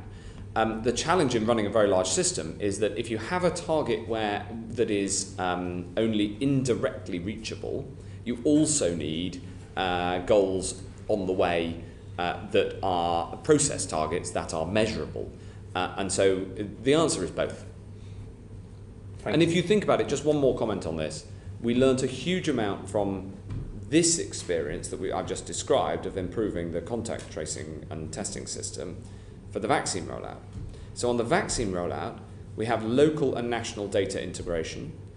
We have the local systems going and finding people who are hard to reach. We have the national system for the big numbers of people who are enthusiastic and willing to, drive and queue up. And that integration is something we actively took from the learnings from the test and trace system and ensured that it was embedded in the vaccination system from the start. So, we've been doing our own lessons learned all the way through this, and one of the lessons is this data integration and ensuring that you get the right activities happening at the right level. Thank you. Great luck. Thank you. I'd like to go into a bit more detail on the question of care homes. We know, and I think we've agreed already this morning, that the decisions, especially in the early days and months, are taken in a kind of fog of war. Urgent decisions have to be taken without all of the information. But that fog is dispersing, and some things are becoming clear. And I think it's fair to say that during this inquiry, we've established pretty clearly that we were too late to lock down sufficiently vigorously, and that many people, Sage, Dominic Cummings, yourself, everyone agrees that if we'd either known more or perhaps acted earlier, then that would have been better. I think we've learned that, and we've also established that we had inadequate testing capacity during the early phases of the pandemic. Both of those prospective conclusions, ones that you would agree with? Well, I think that I absolutely agree that if we'd had that greater testing capacity at the start, of course it would have been better. But I'm a practical man. We didn't. My job was to build it, absolutely, not just to feel sorry for myself that we didn't have it. We had to get on with it. Absolutely, and we want to be practical and to learn lessons that can be applied in future. So what I want to establish here is whether we should add a third of these lessons, which was that discharging infected patients into care homes was, and for many perhaps understandable reasons, was one of the major faults in the first steps to handle the pandemic. You said, Secretary of State, right from the start, we've tried to throw a protective ring around our care homes. What was that protective ring? Well, I think the most important words in that sentence are that we tried to. Mm-hmm. It was very hard. And all of these deaths in care homes, each and every death in a care home weighs heavily on me and always will. And we knew from the start, from very early in January, that the impact of this disease was most significant on the oldest, and therefore care homes were going to be a particular risk, care home residents. And this was a problem that we had across the whole of the UK, and indeed there were some other countries that had a really difficult circumstances. And so we put in funding. We made sure PPE was as available as possible. It was a challenge because we didn't have a distribution system. We had to build one. And we set out guidance for care homes. First guidance was on the 25th of February. And then later, when we had the testing capacity in July, we brought in the weekly testing of staff, which is, I think, the single biggest improvement in terms of protecting residents. And now, of course, we put care homes, both the staff and residents, in the top priority for vaccination. So that's what I meant, but it was very hard for a number of reasons, some of which are fixed and some aren't. So, as I am Secretary of State for Health and Social Care, yet at the start of this pandemic, the powers I had over social care were extremely limited. The formal powers rest with local government, and formally social care is a responsibility of local government, but I feel it keenly.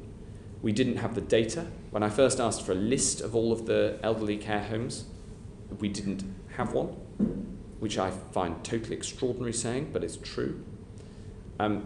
We simply didn't have the levers, and we had to invent a whole series of them. We now have far better data.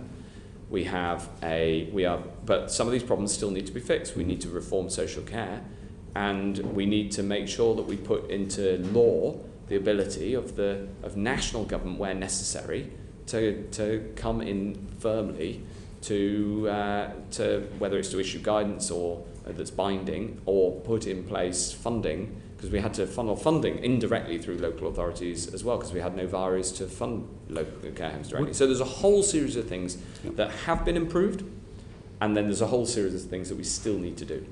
So let's go into some of the decisions, and to know whether you did have levers yourself or whether you were denied them. We know that on the 17th of March, NHS providers were instructed by NHS England, and I've got the letter from Sir Simon Stevens to all NHS trusts, ordering them to urgently discharge all hospital inpatients who are medically fit to leave. Yes. Obviously a very famous instruction. Yes.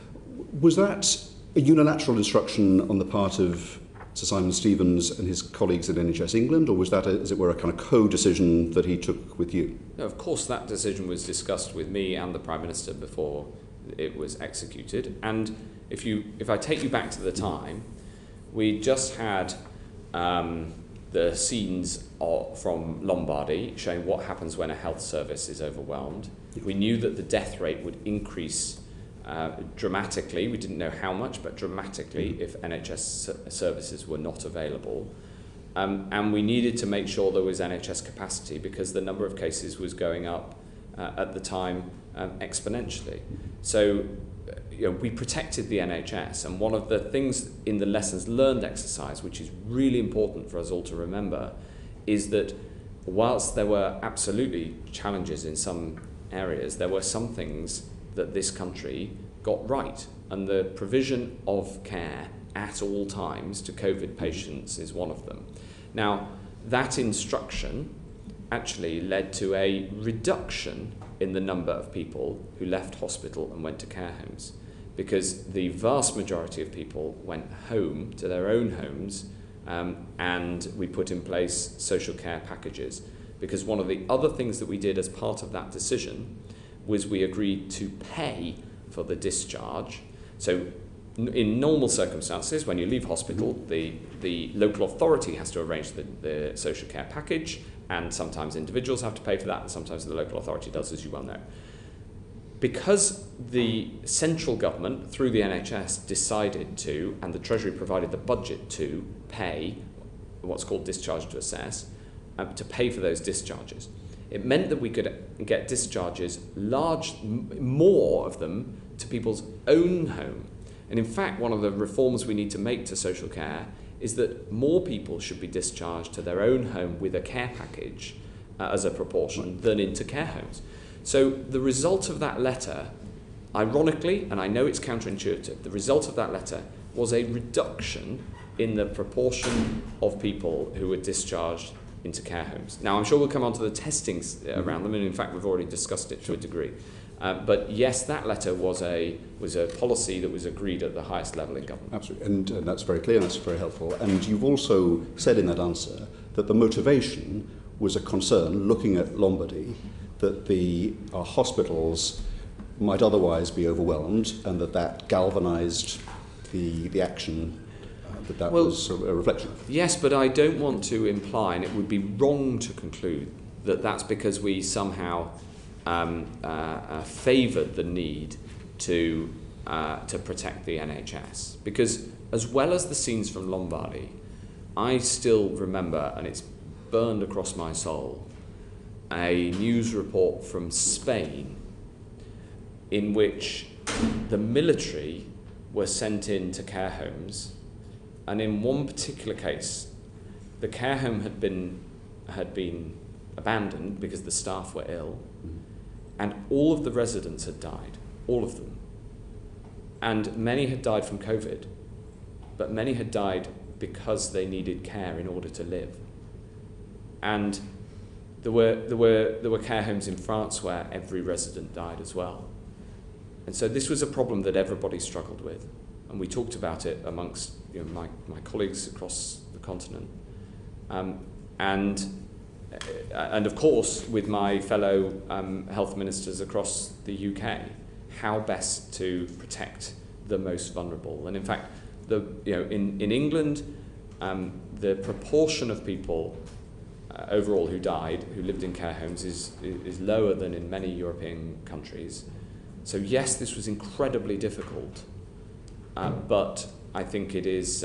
You've got to look at the whole picture, and the number one fact, if you like, that matters in this is understanding how COVID gets into care homes. Well, we'll come on to that, but the motivation you said was to certainly protect the NHS and avoid a Lombardy situation, but you've been very clear that was not did not mean that you were unaware and unconcerned at all about what was on the contrary to care homes. You've said that very clearly. So is it the case that when you had that discussion with the Prime Minister about what I guess was the proposed advice from Sir Simon Stevens at that yes. point, were you clear that the testing capacity to test people leaving hospital going into care homes would not be there immediately and for at least a number of weeks? Well, I don't recollect directly, but I know for a fact that the testing capacity at that time on the 17th of, well, the letter was, I think it's dated 17th of March. Well, I know at that time that the testing capacity was around 1,000 a day, because the 17th of March was the date on which we had the cabinet room meeting where I took direct personal charge of the testing knew system. that there wasn't the capacity there to do it, but did you communicate that to others that were part of the discussion about this new policy? It will. I'd be amazed if that wasn't part of the discussion. I haven't seen the minutes of that discussion recently. In fact, I don't think I've ever seen them. But but I know that it was agreed and signed off across government.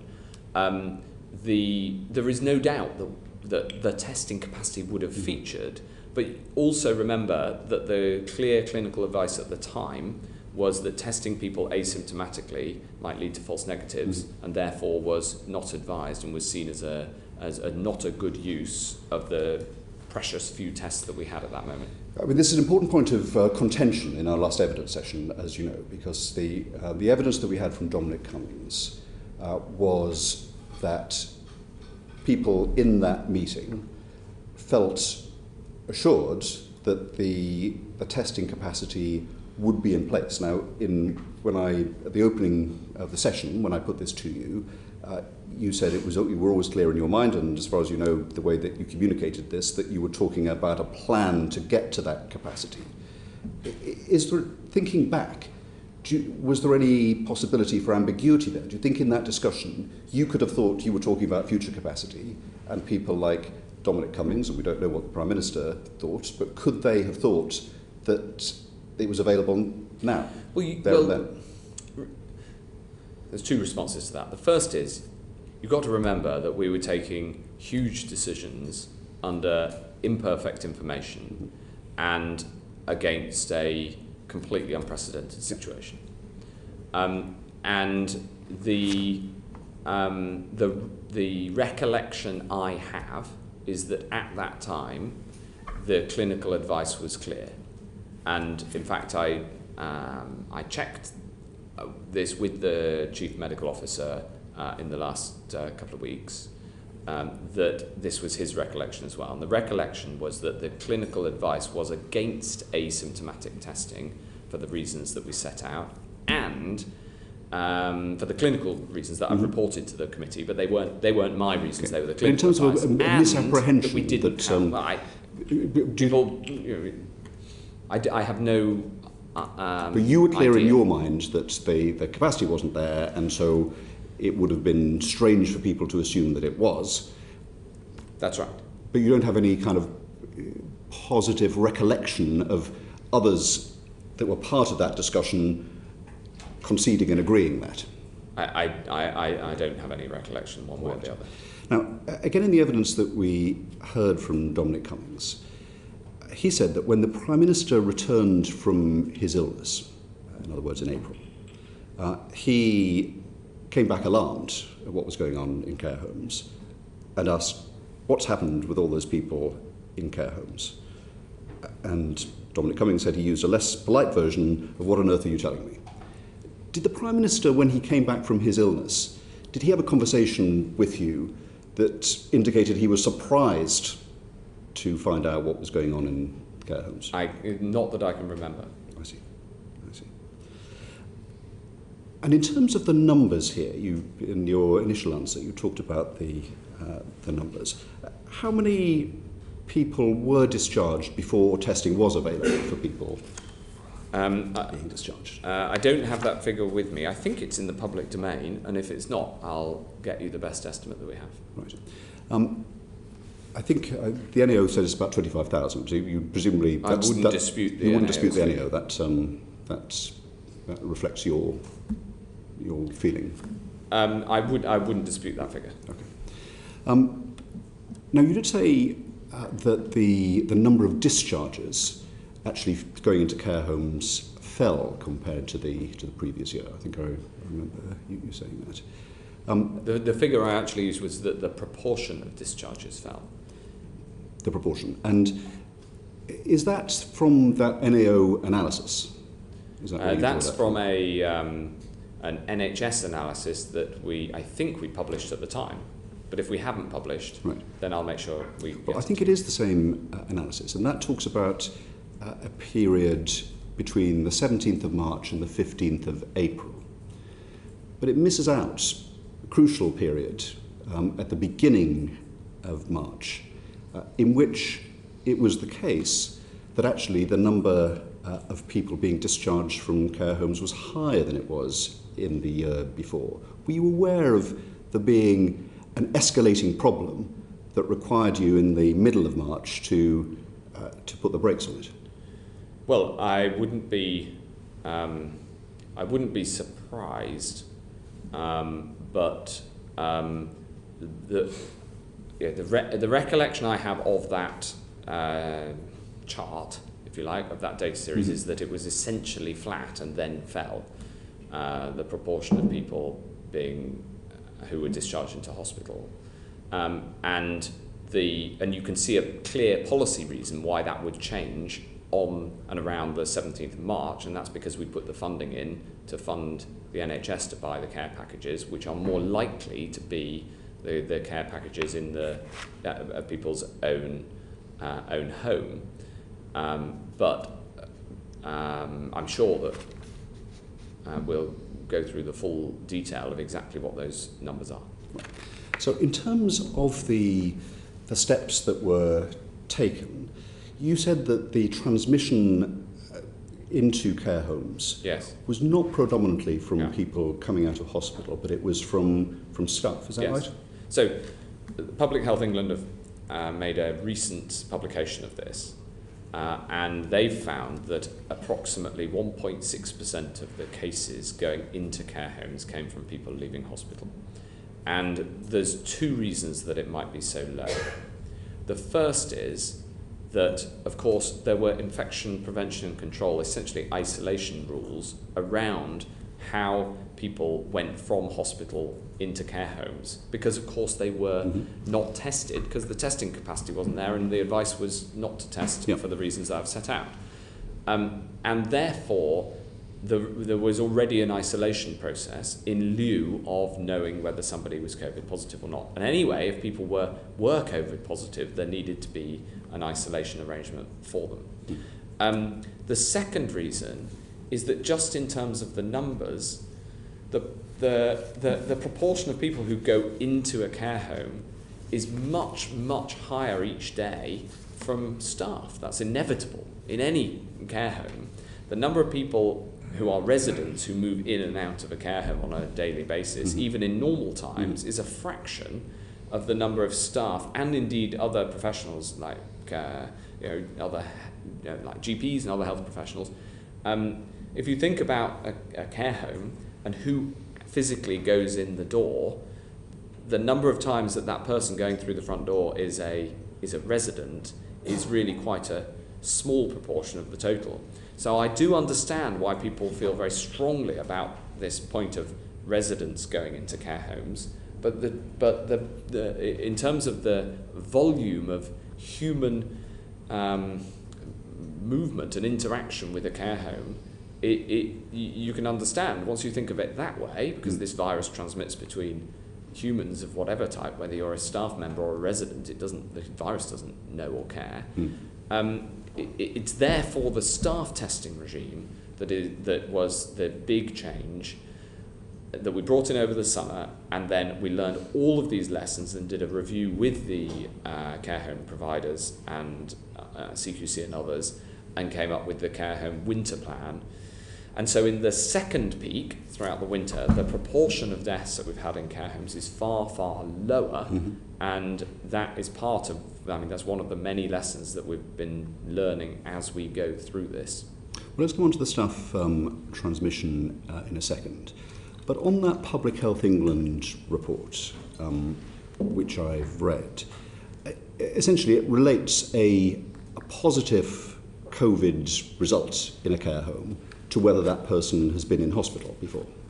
That's the way that they call it a data linkage approach. That's the way they approach it.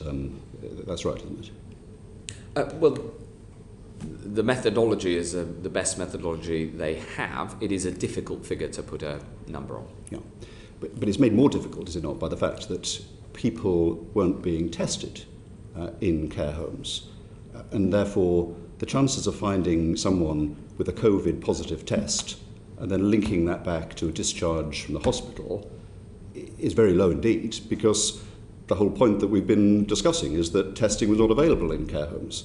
So isn't it, to put it most politely, a stretch of the imagination to believe that 1.2% of cases, 1.6% of outbreaks are attributable to hospital transmission into care homes, when we simply don't have the data because people weren't tested there?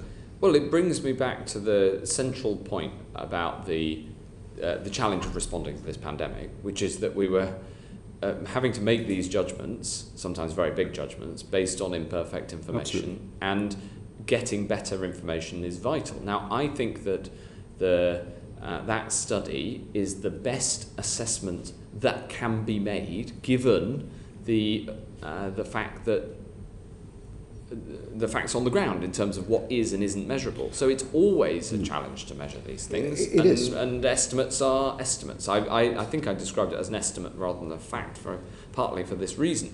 However, once you think about the number of people who go into a care home and think about that in terms of staff and residents, you can see why that a figure of that amount or might be appropriate. There are reasons to explain it, but anyway, that is the best estimate that we have. But of course, it remains an estimate. But that's a bit of a danger for a lessons learned inquiry for us and for you and colleagues in government in the department, because that study was a look back at what happened during the period. It was an attempt to learn lessons, and you drew a pretty important conclusion, which was that infections from hospitals was a small, in fact a tiny proportion of deaths in care homes. And that conclusion then has policy consequences, very important policy consequences for the future, to look, for example, at staff transmission rather than so much hospital transmission. But it's not possible. We don't know what the answer is, because people were not being tested in care homes. So it's completely impossible to say that less than 2% of infections in care homes were attributable to hospitals, is it not? No, because firstly, we did test in care homes throughout when people were symptomatic. And then we brought in the Vivaldi study in care homes over in the late spring, after the first peak, but nevertheless we brought it in. And so this isn't based on no data, it's based on the data that we have. But I keep returning to this point that you're working on imperfect information. I also disagree with the idea that because that figure is low, therefore it shouldn't matter. It does matter. Each one of those infections matters, and so absolutely the discharge protocols, which require now testing and isolation in lieu of until there's a comprehensive test result, of course that matters. But the care home providers are very clear. We all know that there was limited testing in care homes. Yeah. So to attribute the deaths, the positive cases in care homes to hospital discharges without a representative study can't have the weight that you're placing on it. We don't know, and it's important that we do find that out. No? Well, of course, it's important that we find out as much as we can, but there are some things about that first peak that we'll never know, right, because we didn't have the information gathering capabilities that we have now. So it's a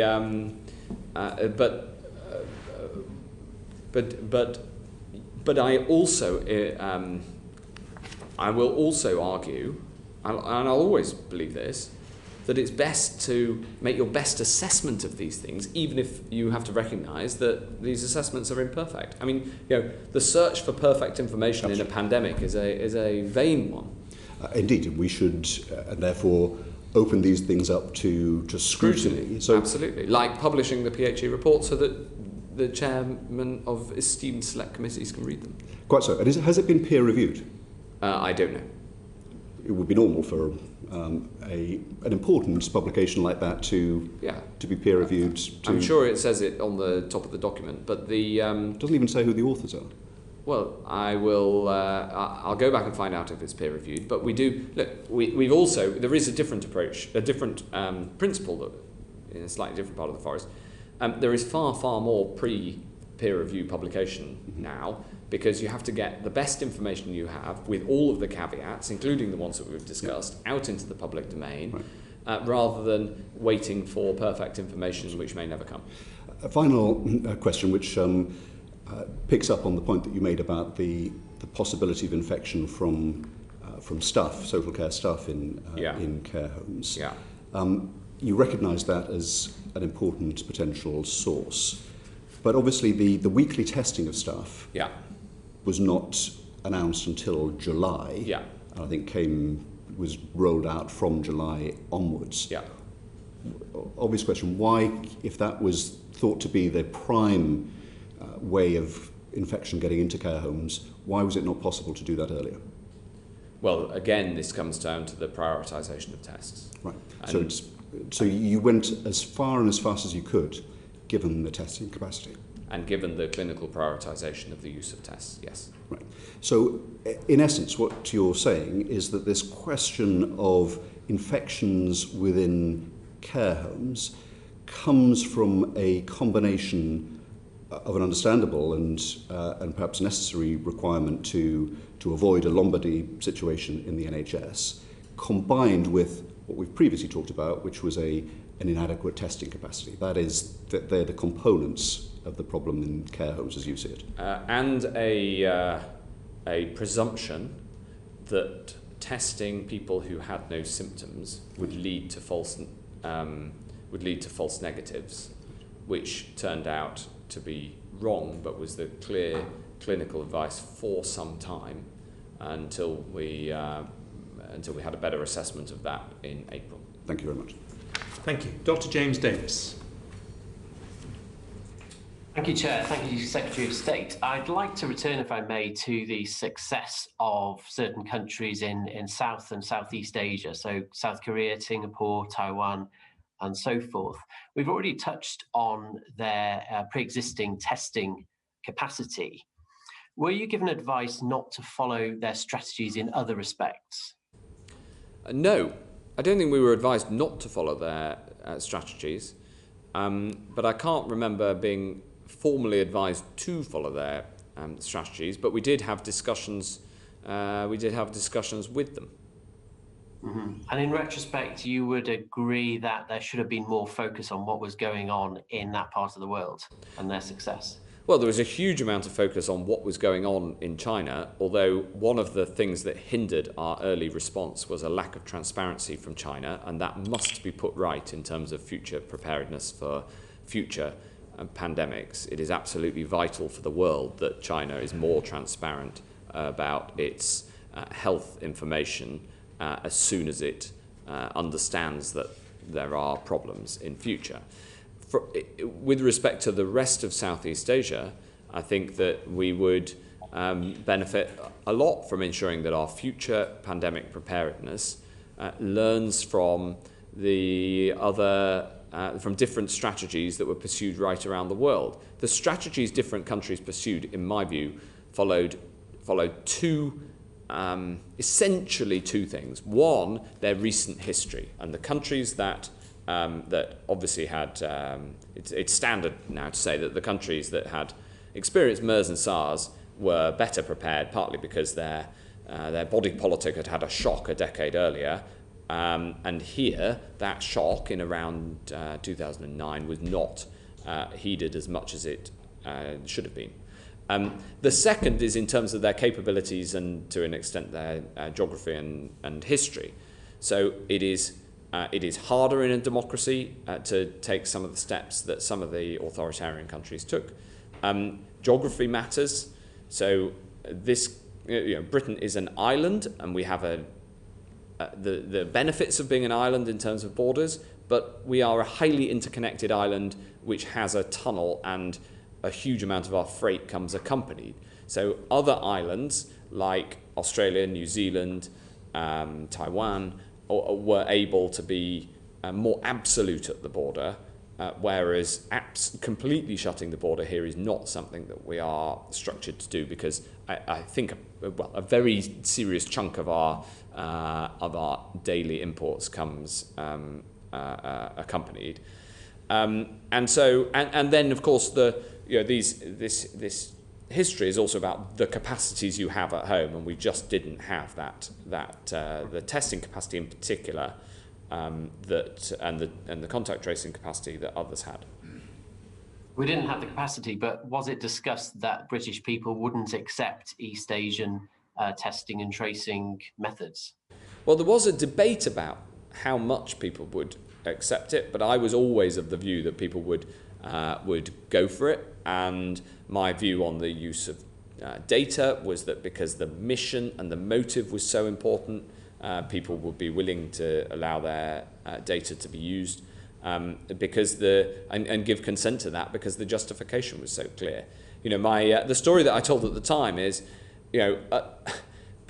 over 95% of people are willing to give their iris scan to the Home Office in order to have a queue that's maybe 5 minutes faster at the Heathrow when they go on holiday. And if you're willing to give your biometric data to the Home Office, you're likely to be willing to allow your data to be used to save lives and try to stop a pandemic. So my view on the public's approach to consent for their use of data for these purposes is that my experience is that they are very enthusiastic so long as there is a proper mission, and there was a clear mission here. So I was up for action in this space. I personally didn't think that would be a problem so long as we articulated it properly, we got all the privacy rules, etc. right. Mm-hmm. Now, Dominic Cummings alleged that there was a lack of urgency in our approach to the pandemic in February and March because we believed ourselves to be lower down in the pandemic curve. He also said that the implementation of measures was delayed because there was a lack of planning and preparations in place. And how would you respond to those 2 points? Well, the first is true and the second is false. So it's absolutely true that we thought, and the advice we had was that we were earlier in the pandemic curve than our European neighbours, and we were, as it happens, we were seeded. The virus, we now know from genomic testing and the huge genomic testing capability we now have, that there were thousands of individual incursions right across the UK. So we didn't have an outbreak in individual areas. We had an outbreak essentially everywhere at once. And that was one of the reasons that we had a tougher first wave, along with frankly the fact that the population isn't as healthy, and we know that obesity is a significant risk factor. So that was true. On the second point, the idea that we didn't have a plan, the evidence I can best point you to is the fact that we had at that point published a plan. Okay, fair enough.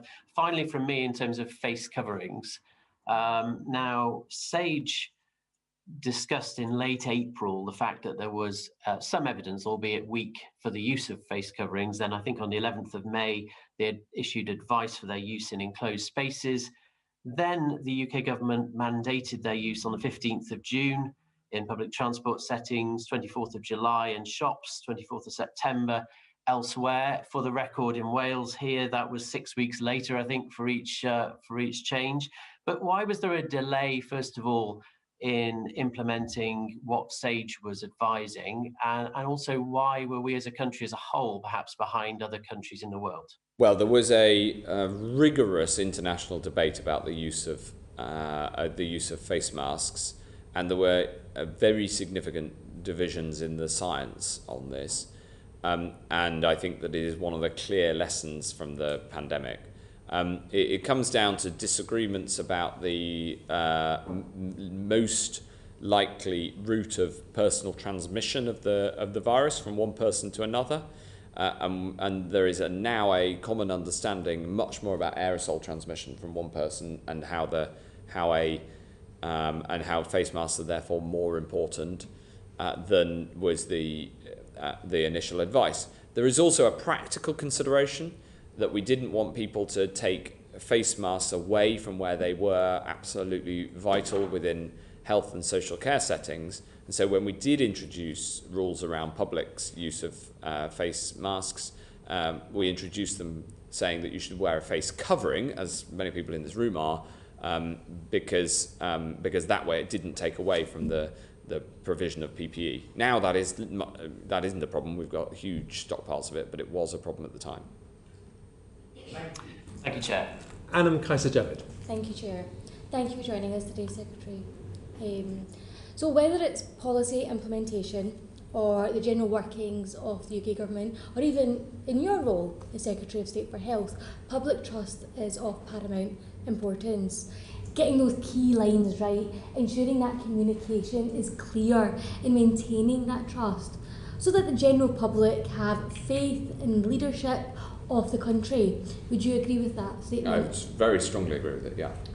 So then why during the pandemic do you think that the Prime Minister had lower approval ratings in comparison to his counterparts of devolved nations?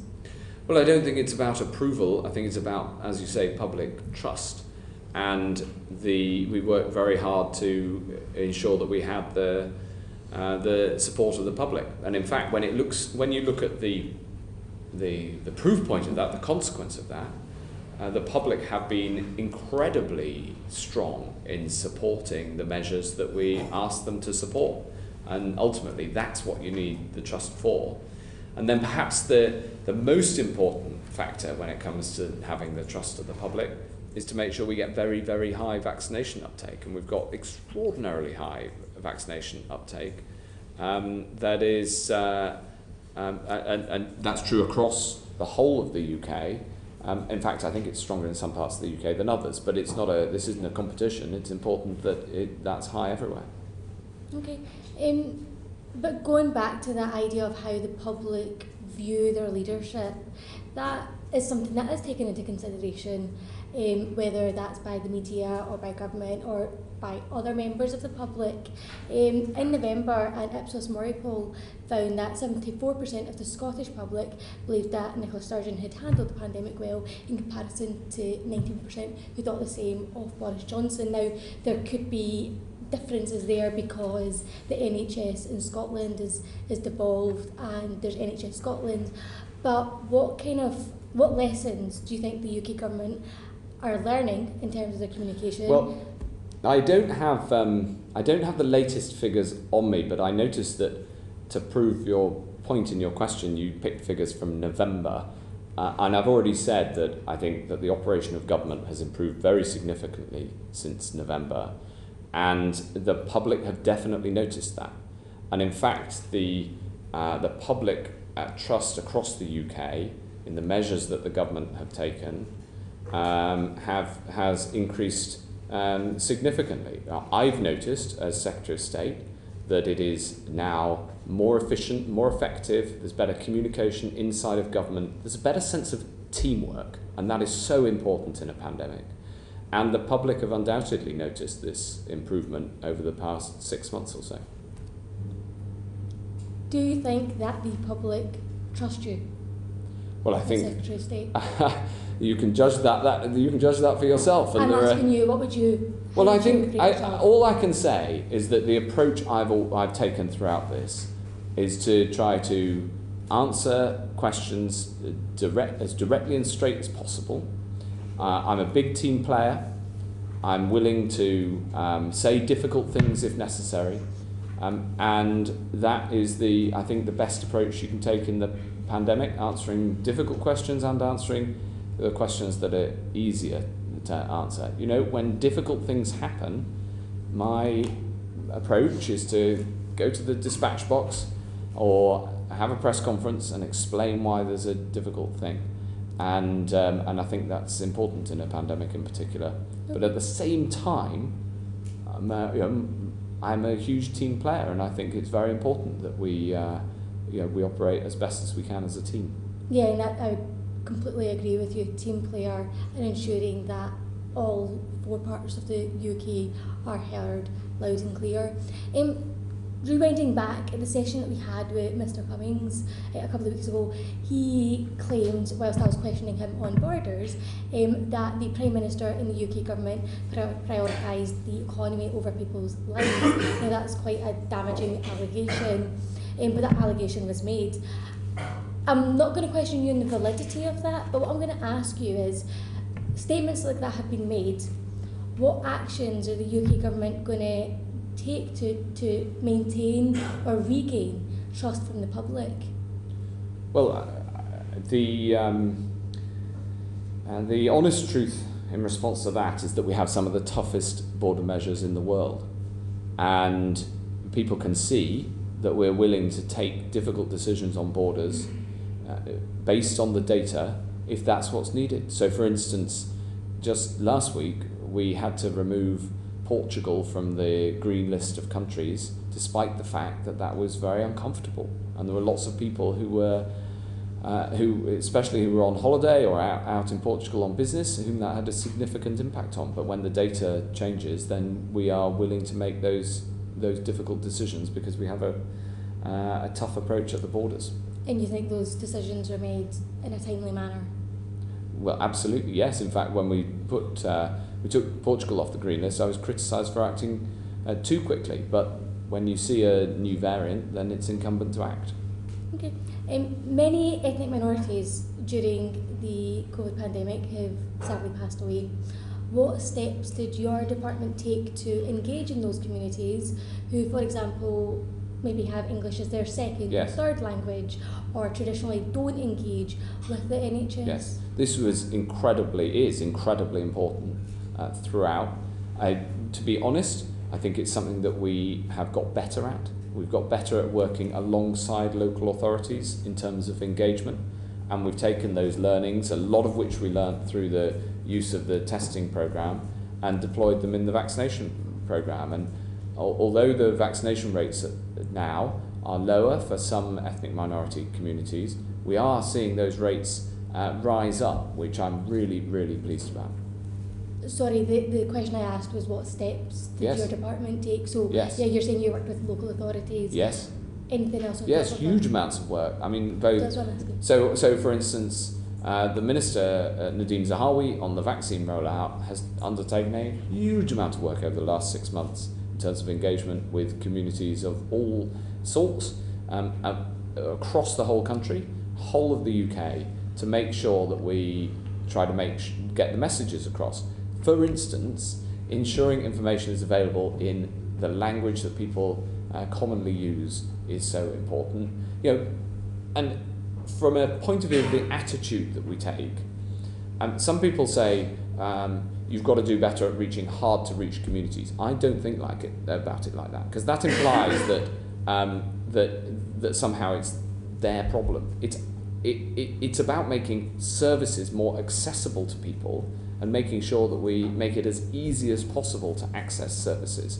Because I'm pretty sure we look, that you've got to make sure that you reach out. So that's been a big part of the plan all along. Okay, and just one last question. So Mr. Amjad El-Hilrani was an ENT specialist at University Hospitals of Derby and Burton and died on the 28th of March 2020, and he was the first doctor to die due to COVID, and a lady called Nasreen was one of the first nurses to pass away, sadly. And you're sitting here with your NHS badge on.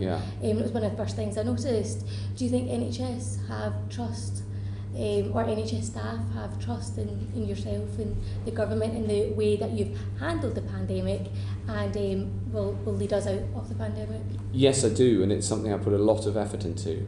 And right across the UK, making sure that the health services we provide are there for everybody is incredibly important to me. And the NHS across Great Britain is our most valued institution. And the people who work in the NHS work incredibly hard and have faced some of the toughest situations of their lives over the last 18 months. It saddens me enormously that around 1,500 people from health and social care lost their lives in this pandemic. And I know, in fact, I know that the first 4 doctors who lost their lives were all from ethnic minority communities. In fact, I went at Eid, I went to Brent Central Mosque to thank them, and through them, everybody who works in the NHS from all different communities, and especially to mark the sacrifice of those who've come to this country to offer their services and to work in the NHS, and who gave their lives in that service during the pandemic. It's something that's moved me a lot. So would you say that you protected the NHS staff? Absolutely. We did everything we possibly could, and not only that, but we protected the NHS, so the provision was there for patients as much as was possible.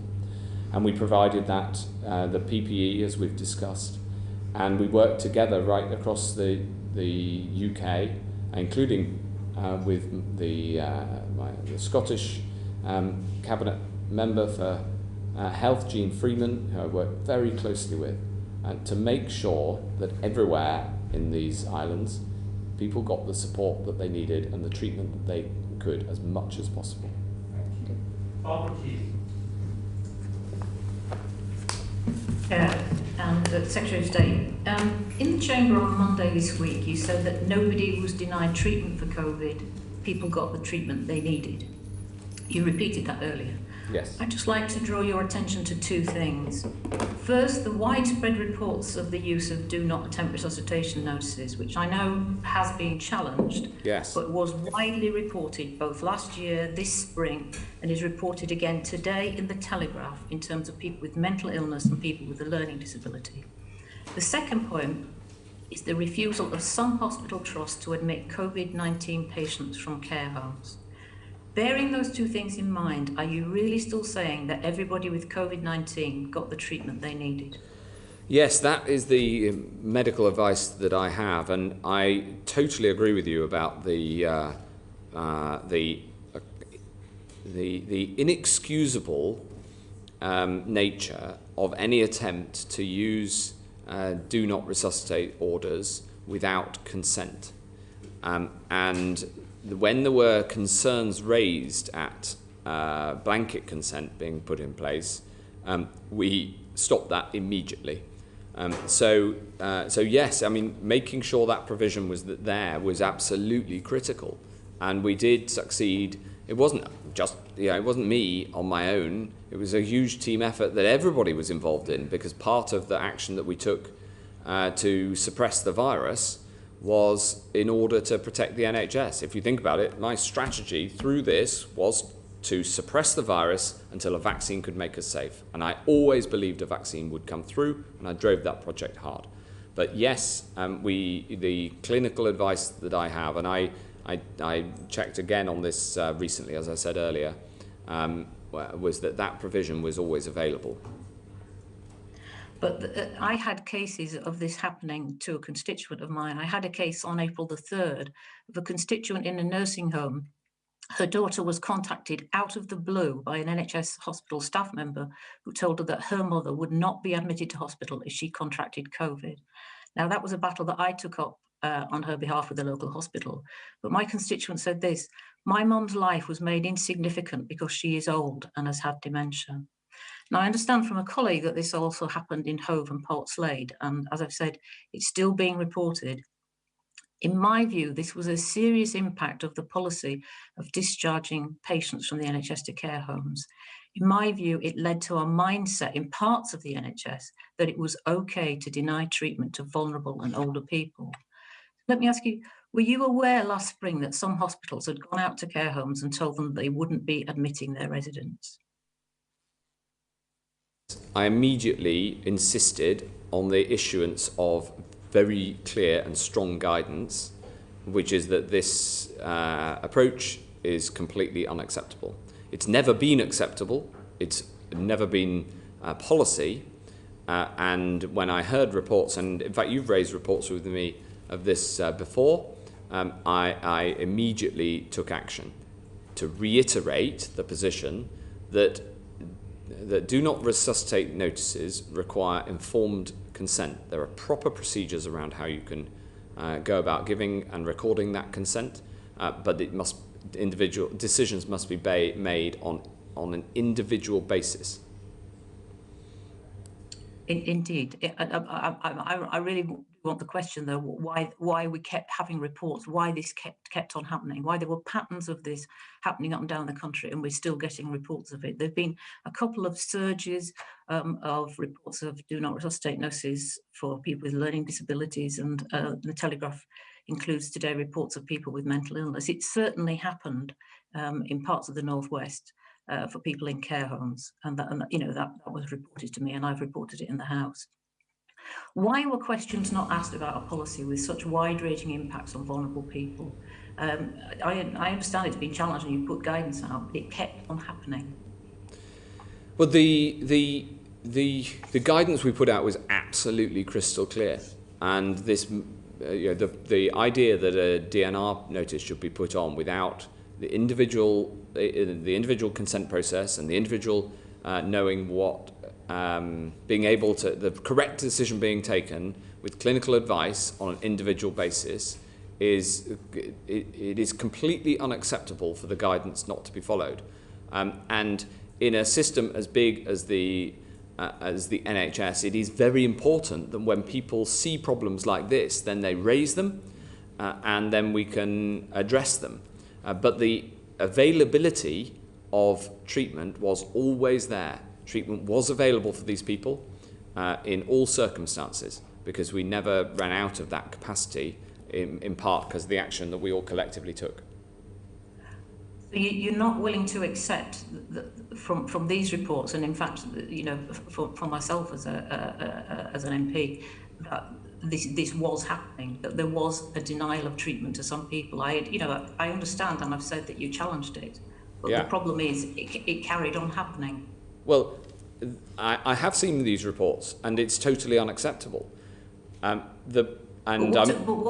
can you stop it though? It's not as if it just happened once. The strongest thing I can do is ensure that the NHS issues guidance to make the rules around this absolutely clear, and that is what I have done. The point about protecting the NHS is that the capacity to treat all people for COVID was always there throughout, even in the highest peaks. So that treatment was always available at all times. And I'm very proud that we managed to build that capacity. And in fact, the NHS themselves did a remarkable job in building the Nightingale hospitals, for instance. Yeah, indeed. It's not about that, though, Secretary of State. It's not about that. It's about a cast of mind, a mindset that treated vulnerable people, people with learning disabilities, people with mental illness in a particular way. But let's leave the point now. I want to raise the question of expert advice to the government. You mentioned earlier clinical advice on testing, on discharge to care homes, and you said it was advice from SAGE. I think you've quoted that a couple of times. SAGE had almost 100 advisors, including experts from health, epidemiology, criminology, psychology, statisticians, environmental and behavioural scientists, but no social workers and no input from care providers. Care England told me planning prior to the pandemic didn't involve social care, it was all focused on the NHS. The Association for Social Work Chief Executive, Dr. Ruth Allen, said, SAGE would be strengthened enormously by input from social work, and it is shocking that we have none. Some of the biggest care home operators have said that they repeatedly warned in March 2020 about the dangers of discharging people into care homes without testing. And they warned both you directly by email and via representatives of Care England. Given the terrible excess mortality in care homes, partly driven by actions that the care sector had warned could be damaging, you recognise that this failure to include expertise from the care sector was a mistake? Well, the way that clinical advice reaches me as Secretary of State properly is that the Chief Medical Officer, who co-chairs SAGE, listens to the scientific views, because SAGE is a scientific body, and then also takes into account the operational considerations from social care, from the NHS, and from others, and then puts an assessment and recommendations to me and to other ministers, including, of course, the Prime Minister, and the Chief Scientific Advisor. Do you think that advice was strong enough? Do you think that listening to the care sector was strong enough? Because I have to say, right through the pandemic, but particularly in the early stages, there was the view that care sector was being treated as an afterthought. Well, I do think that we strengthened the way that we got advice from the care sector through the pandemic. And when we wrote the winter plan and published it, I think in August 2020, we took several weeks to ensure that we worked closely with the representative organisations of the care sector to make sure that winter plan was road tested with them in advance, learning as many lessons as we could. But that was in August. That was not in March, April, May, June, July. That was in August. Thank you. So well past the first wave. Thank you. I was coming on to that. before we had then, over the summer, the time to be able to write a draft and then to be able to circulate it, take on board comments, which is the normal way, of course, of developing policy within government.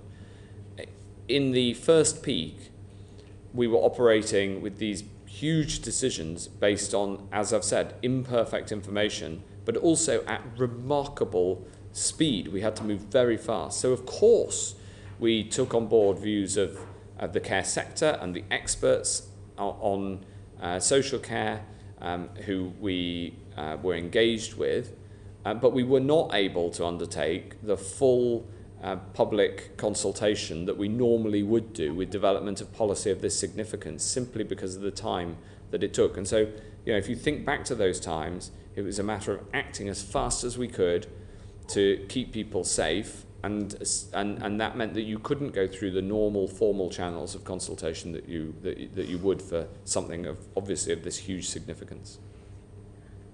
I think what's important, though, in terms of the lessons learned that we're trying to gather today, just the point about what impact this lack of knowledge about the care sector had on the decision making of the time. We had Professor Whitty say to the Health and Social Care Committee in July that the risk of agency staff travelling between homes and spreading the virus was not recognised early on during the outbreak. He admitted that in retrospect it's obvious, but it was not obvious early on, which really does show that there was no input, no listening, no expertise from the social care sector in that early stage, which was so important because, of course, decisions were being made that caused the excess deaths. Let me just remind you of this. My colleague Peter Kyle raised this issue, this set of issues in the House PMQs on the 25th of March, and he wrote a letter about it to the Prime Minister, and he copied you on March the 31st.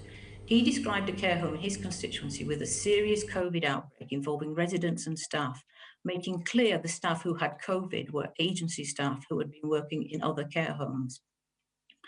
I wrote a letter to you on April the 1st, jointly with John Ashworth, pointing out the lack of PPE in care homes, concerns about care staff unable to access tests, the need for testing for patients being discharged to care homes.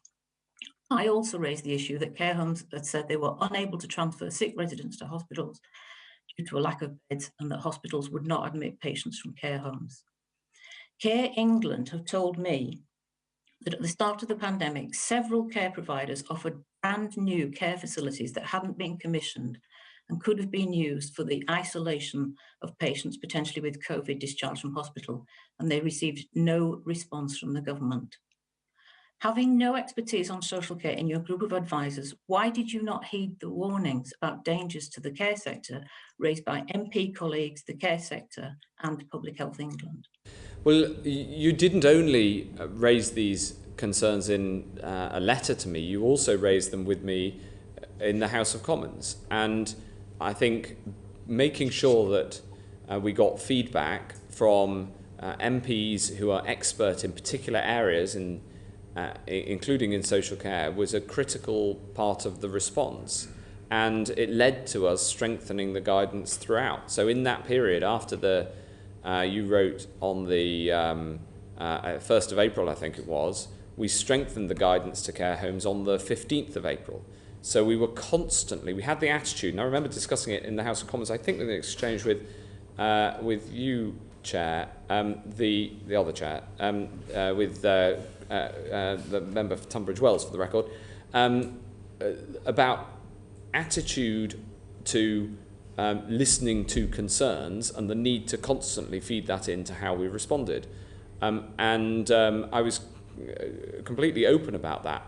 And so you raised the issue of care homes in the House of Commons, and we took into account those concerns as we updated the guidance, but it was inevitably an iterative process because we were operating at such pace in the face of unprecedented circumstances. Earlier you said on your discharge policy to care homes that tests took 4 days to turn around, at which time a patient could have contracted COVID. But on the 11th of March 2020, the NHS said approximately 1,500 tests are being processed every day at PHE labs, with the great majority of tests being turned around within 24 hours.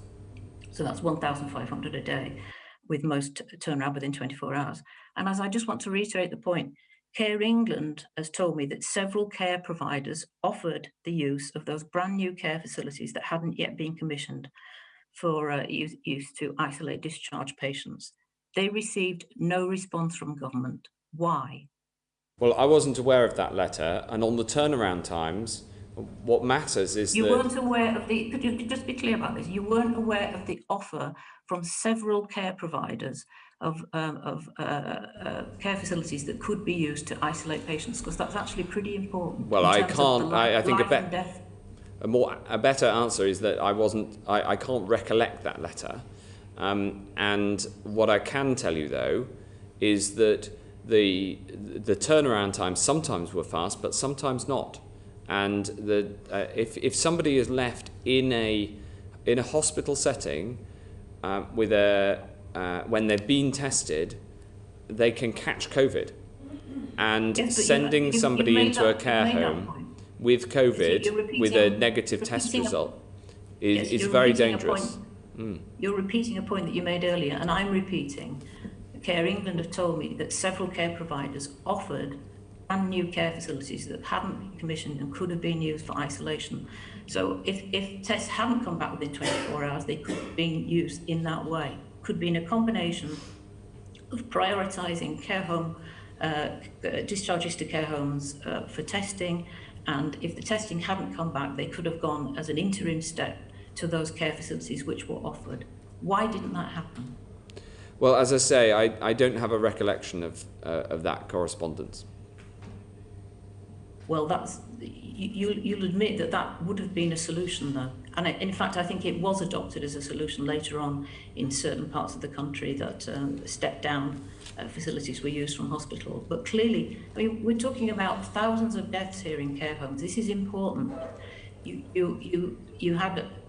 were taking clinical advice on your policies that didn't include advisors from the care sector. No, that's not quite right. So I just want to correct the point there, which is that the clinical advice, the scientific advice from SAGE, because SAGE is the scientific advisory group in emergencies, is then combined with the operational advice from the department and others in the clinical advice that comes to me. And I know that might sound technical, but it is inaccurate to say that because SAGE did not have operational experts, that therefore that was not taken into consideration in the advice to me. SAGE is a scientific body, not an operational body, and that's how the advice is structured. It's a scientific body on whose advice you were relying for the discharge policy into care homes.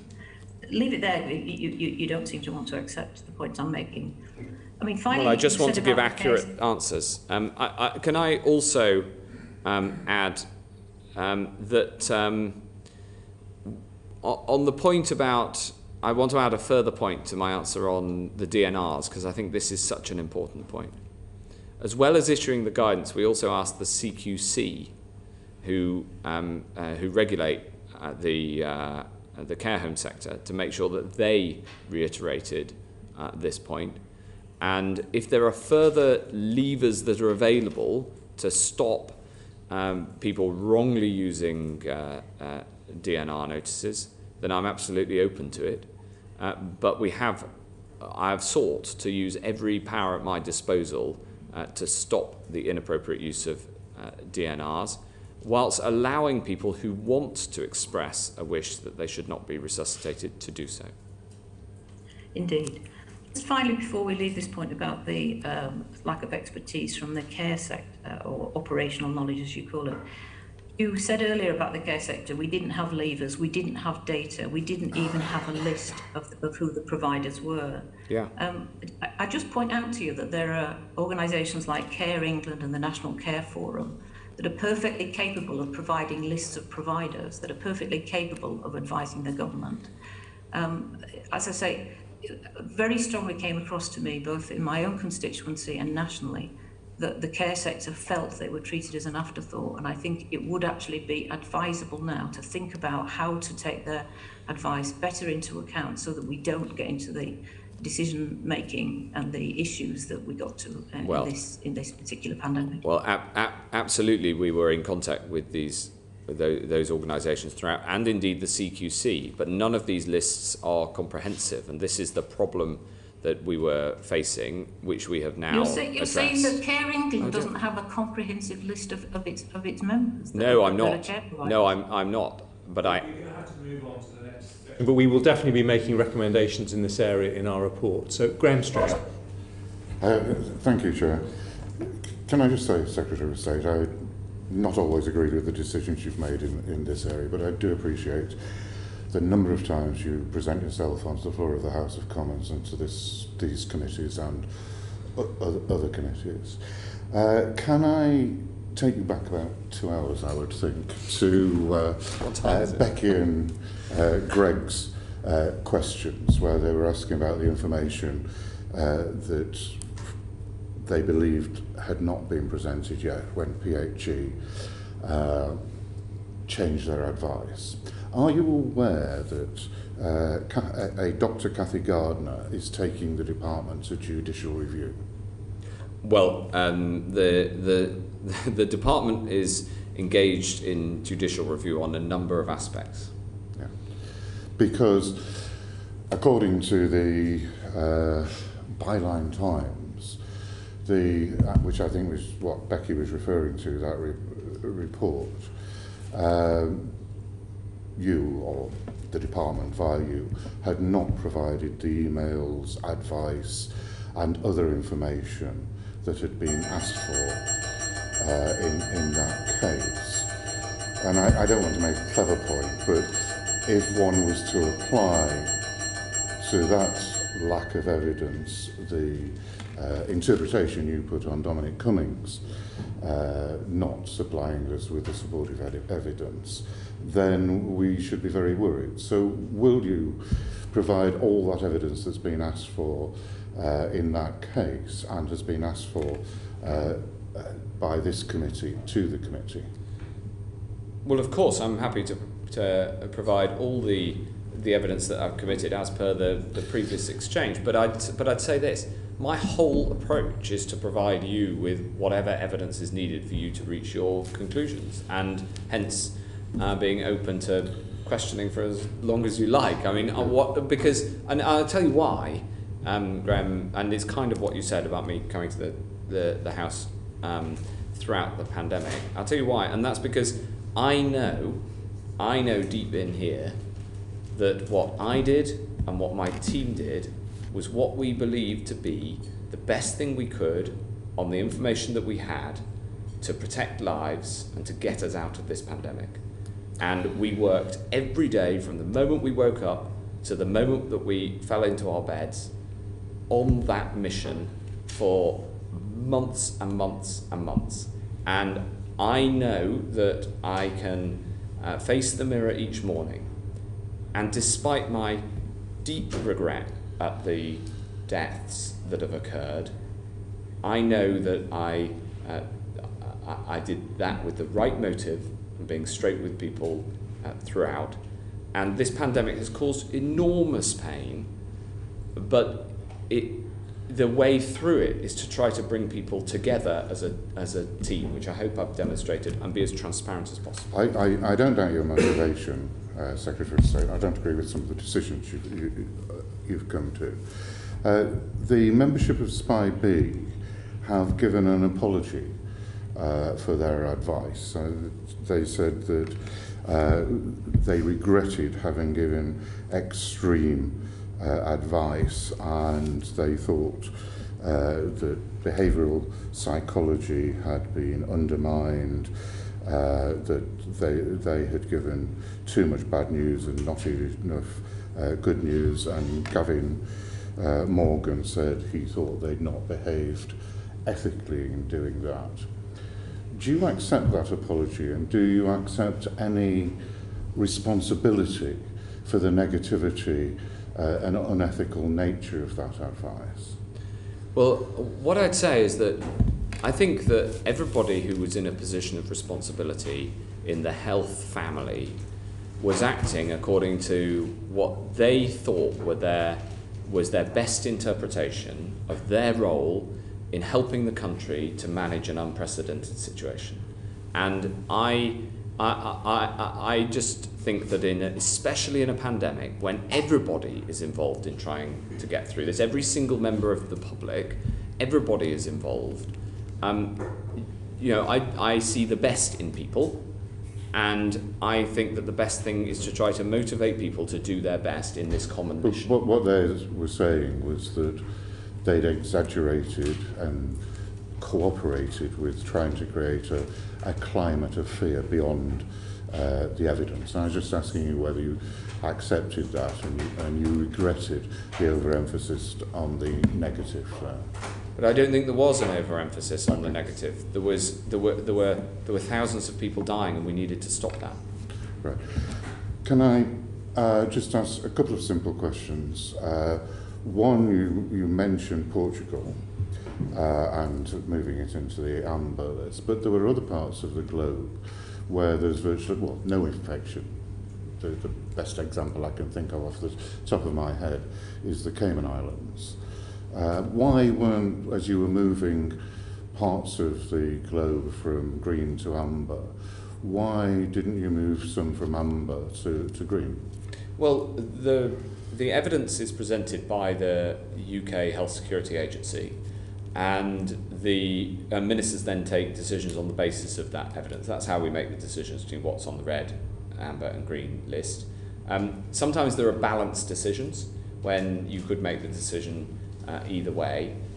In this case, the decision was it was very clear-cut that we had to move Portugal off the green list, unfortunately. It gave me no pleasure to make that recommendation. And that's what we did. There are other balanced decisions that we will keep looking at the data and make an assessment each time we do. Can I ask a couple of questions about Greater Manchester and Bolton? Sure. Bolton has had both surge testing and an increased supply of vaccine, which is going to everybody, essentially. Everybody who's eligible. Yeah.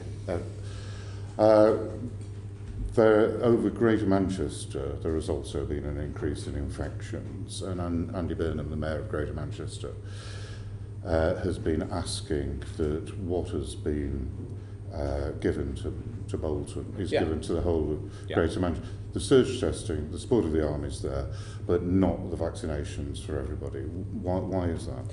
Well, we have to make sure that we use the vaccines that we've got as appropriately as we can. I've been talking to the Mayor of Greater Manchester throughout this, and I'm glad that he welcomes the action that we've taken.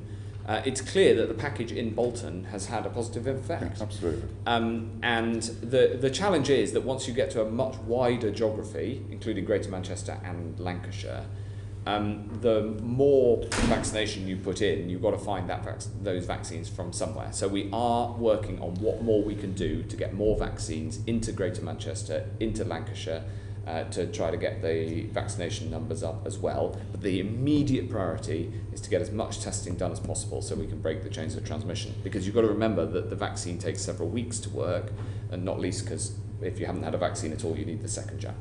So that sort of wonderful Radio 4 programme, more or less. I don't know if you ever listened to it. I think it's a fine programme. It is. Now, what did they say? They tried to understand why Wales is the country, not just in the United Kingdom, but it's comparable to any country in the world in terms of the number of vaccinations it's got out as a percentage. And the conclusion they came to was that they had stopped holding stock, and as soon as they got the vaccinations, they'd got them into people's arms. And England and Scotland and Northern Ireland don't seem to have been doing that. Is that not a solution to the Greater Manchester and anywhere else that's suffering increased infections? That the country stops holding on. There may be problems in the future in the supply line, but getting those vaccinations into people's arms is a good thing, as quickly as possible. I'm grinning because I'm working out whether to give you the full answer, because I very much like my colleagues in Wales, and although we're in a different, with different parties running the devolved administrations, running the UK government, there is a very clear answer to why this happened. And because you asked so nicely, I'm going to set it out, and then I will phone up my new Welsh opposite number afterwards. The reason is this, that we need to ensure that whatever happens in terms of security of supply, there is enough vaccine for people to get their second doses. So we ensure that there is enough of a buffer that we can be confident that people will get their second doses. Now, it's a judgment how big that buffer needs to be. Our colleagues in Wales, as you say, decided to hold no such buffer and go ahead on the presumption that supply would come through. But they also knew that if there was an interruption to supply, that England's buffer would be used to ensure nobody in Wales would miss their second vaccination. Now, that is not a decision I could make for England, because I can't draw on anybody else's buffer. So I suppose what this demonstrates is that the value of the UK-wide vaccination programme and the fact that we've taken a whole of UK approach benefits everybody, including in Wales. It enormously benefits everybody living in Scotland, because we were able to procure on behalf of the whole United Kingdom. And I would argue that the vaccination programme demonstrates that the union saves lives, and in the case of Wales, the union has helped them to have one of the fastest vaccination programmes in the world, and I wish them every luck in the delivery of it. Right, well, I hope you get on well with the Welsh. Go on. My final question, if I may, you mentioned at the start of the epidemic you had difficulty getting information out of hospitals, in particular to find out what was going on. It's been my experience as a Member of Parliament trying to get information out of NHS England that they have had a very tight control both on press releases and on the supply of information. They've played the information close to their chest. I have found that difficult, and I wondered if that was your experience in the elevated position of being Secretary of State. Well, have you always been satisfied they've provided the information? You should ask the Chair his experience. The answer I'd give is that they are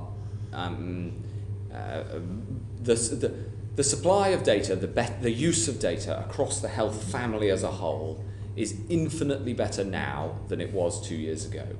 And we have, through this pandemic, built a system of the provision of data for decision making across the NHS and PHE and the Joint Biosecurity Centre and the new UK Health Security Agency, in order to be able to make better decisions founded on the best possible data science. I think that has been one of the benefits of the work that we've done during the pandemic, and so it is much, much easier now, and I pay tribute to the team in NHS England and across the department and the other parts of the health family for those who've pulled that together.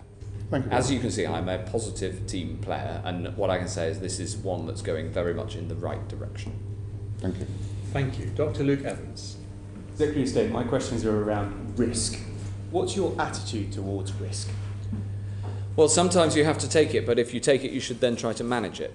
To give you an example, we didn't know at the start of this pandemic if we'd ever get a vaccine for sure, but I believed that we would and could, and was willing to throw everything at it. And then we took risks, for instance, backing 6 different projects, even though only some of them have come off so far.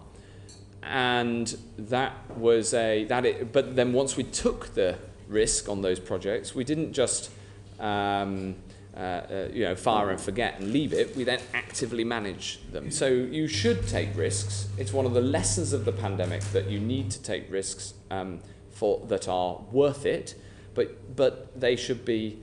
I'm an optimist when it comes to making decisions like this, but I'm a rational optimist, and that means you manage risks as well as taking them. You demonstrated that with, you said you put yourself on the line and put yourself in jeopardy with your 100,000 tests. Yes. But then at the same time, quarantine and vaccines, you've decided to keep some back as a buffer, and that's a conservative approach.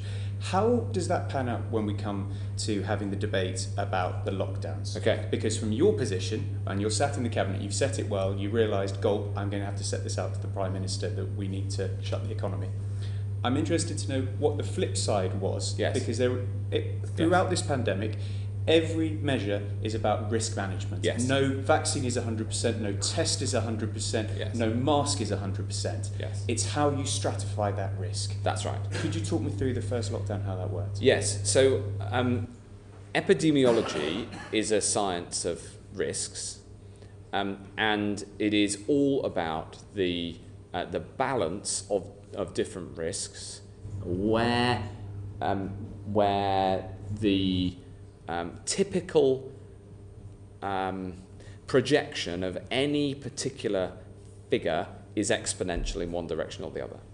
And that leads to a particularly complicated set of metrics to understand in order best to manage. Now, fortunately, I'm trained as an economist, so whilst I don't have a clinical background, an economics and econometrics training, at least to the degree that I have it, it allows you similar training in the understanding of these concepts. There's a really good point that picks up, because for every measure that we put in at the very start, we locked down the entire economy and switched off as only urgent care, and so all elective stuff was cancelled. Yeah.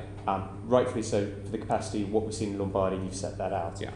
How did that change on the second lockdown? Yeah. Because you learnt the measures, you kept elective going, yeah, and there was a reduced impact on the economy. How are those decisions made at the top? So, two answers to that. The first is, the answer I just gave also comes back to the discussion we had about testing, because we had an exponential demand for testing, but only an essentially linear, we got it a bit above linear, expansion of supply, and that's why we ended up having a shortage of testing at the point when the exponential curve got above what was essentially a straight line. And that's how it can be true that we continued to expand testing capacity and yet had shortages, because it's about the shape of the accelerating demand. When it came to the second lockdown, there's a similar way of conceptualizing this, which is that when case numbers are low but rising, you can see what is likely to happen but not certain. But you know when you bring in a lockdown that you have definite and immediate costs. And that makes for a difficult judgment, always based, of course, on imperfect information. So if I take an example for this, I know we're going to come on to the second lockdown later, but a really good example of this is the Kent variant, right? I remember having the meetings in November when we were under lockdown saying something odd is going on in Kent. And I remember being on a gold meeting and Helen Whately is a Kent MP, and she was saying there is something happening in Kent and it's different. And we didn't have at that time an explanation. And in fact, I remember having a conversation with a member for Tunbridge Wells about there is something happening in Kent, but we don't yet know. And we then found out it was because there was a new variant that was more transmissible. Now, the challenge when it came to the action that we took in December was that we didn't know exactly what the problem was. We were acting with imperfect information, but we knew, even though, for instance, in Tunbridge Wells, even though the case rate was very low, we knew that if we locked down, that would have immediate negative costs. So you have an absolute and certain cost versus an uncertain but projected much worse alternative. And the balance of those is an incredibly difficult judgment to strike. And the conclusion I've come to, having been round this loop many times now, is that you have to act early and you have to act firmly. And there is and that's when you don't have the tool of a vaccine. Now we have a different calculus, which is that we have to offset that, what I think of as the 2020 dilemma. We now have a vaccine, and we know that we're in a race between the virus and the vaccine. So that's why I wanted to pick up, and you preempted where I was going with this, because we've seen it 3 times, we've moved on. And of course, there's an important day coming on the 21st, and this is about lessons learned. The lessons learned about the decision making, the economy versus the COVID health versus non-COVID health, and what happens to our freedoms on the 21st. Yes. How is that decision being come about? What's being put in to drive it? And what are the lessons that you've learned that you can take forward that we can put in our report for the next time, should this ever happen in another 100 years? So the number, sadly, I expect us to have a pathogen similar to this to deal with in less than 100 years, and we need to be better prepared. One of the things that can make the world better prepared is better data. So, the data, and I've complained many times in this session, explained many times that everything was based on imperfect information, and that makes decisions much more difficult. But we have far better data now than we did, and we go through it each day and look at the trends. What we're looking at right now, the most important fact, is the link from cases to hospitalizations. And that link, the likelihood of a case turning into a hospitalization, not the absolute of any individual, but the population-wide risk, that link is falling. And the question is how far it's falling and how fast. Hence we're watching the hospitalization data like a hawk.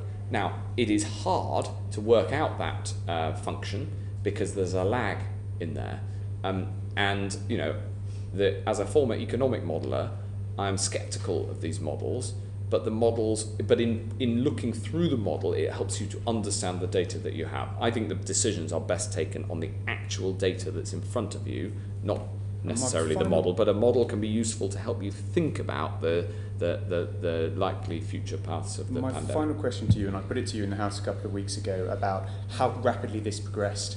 You were going to the G7 to discuss with the health ministers about a health surveillance and future plan. Yes. We do 50% of all genomic testing in the world on viruses. Is there a place for the UK to be leading that as a forefront, as a preservation plan for the future, so we have better data and surveillance to try and stave this off before it ever happens again? There's no doubt that the UK has an important leading role in ensuring that we have better vigilance in the future.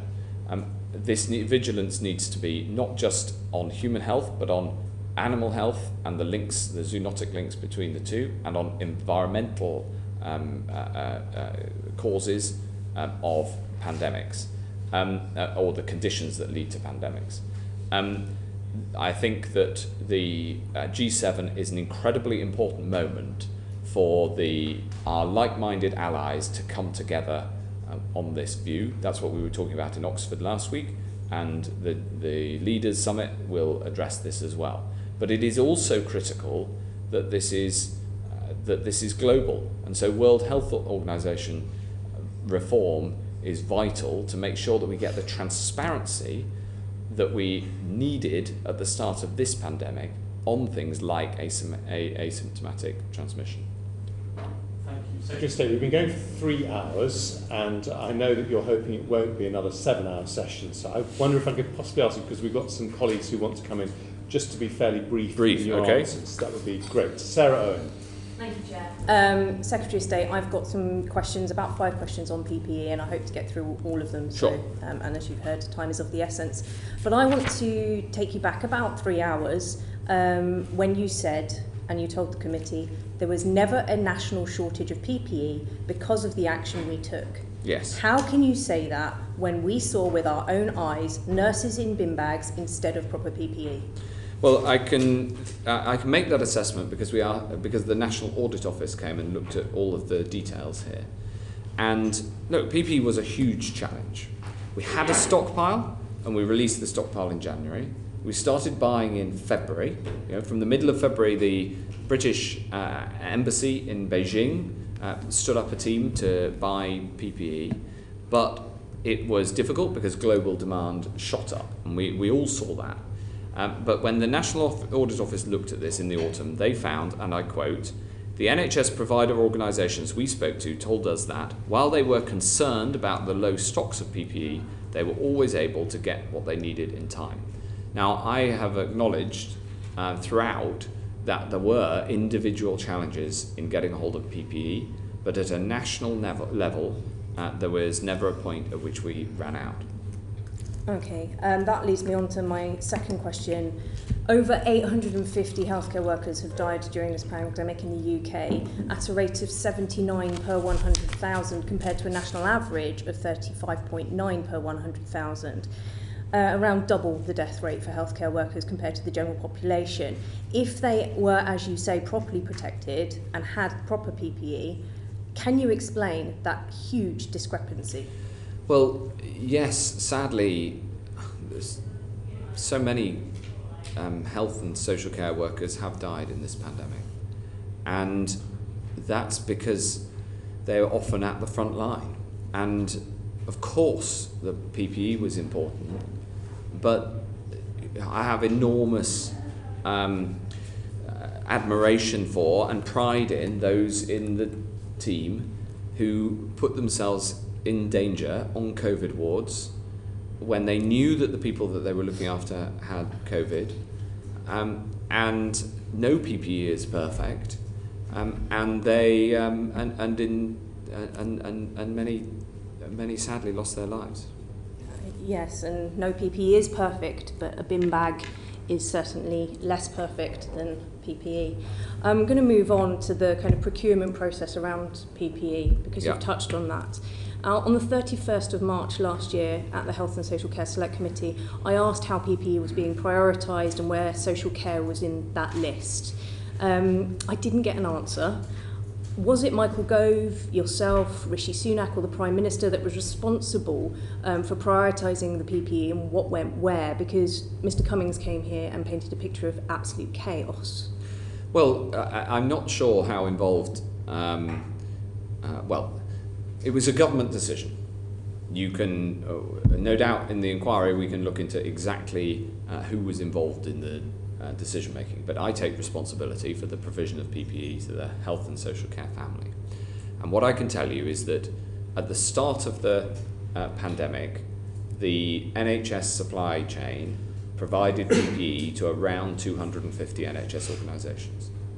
And because of this enormous global demand, which meant that the normal supply routes of PPE to primary care, to social care, and to community care, which normally is not provided through the central NHS supply chain.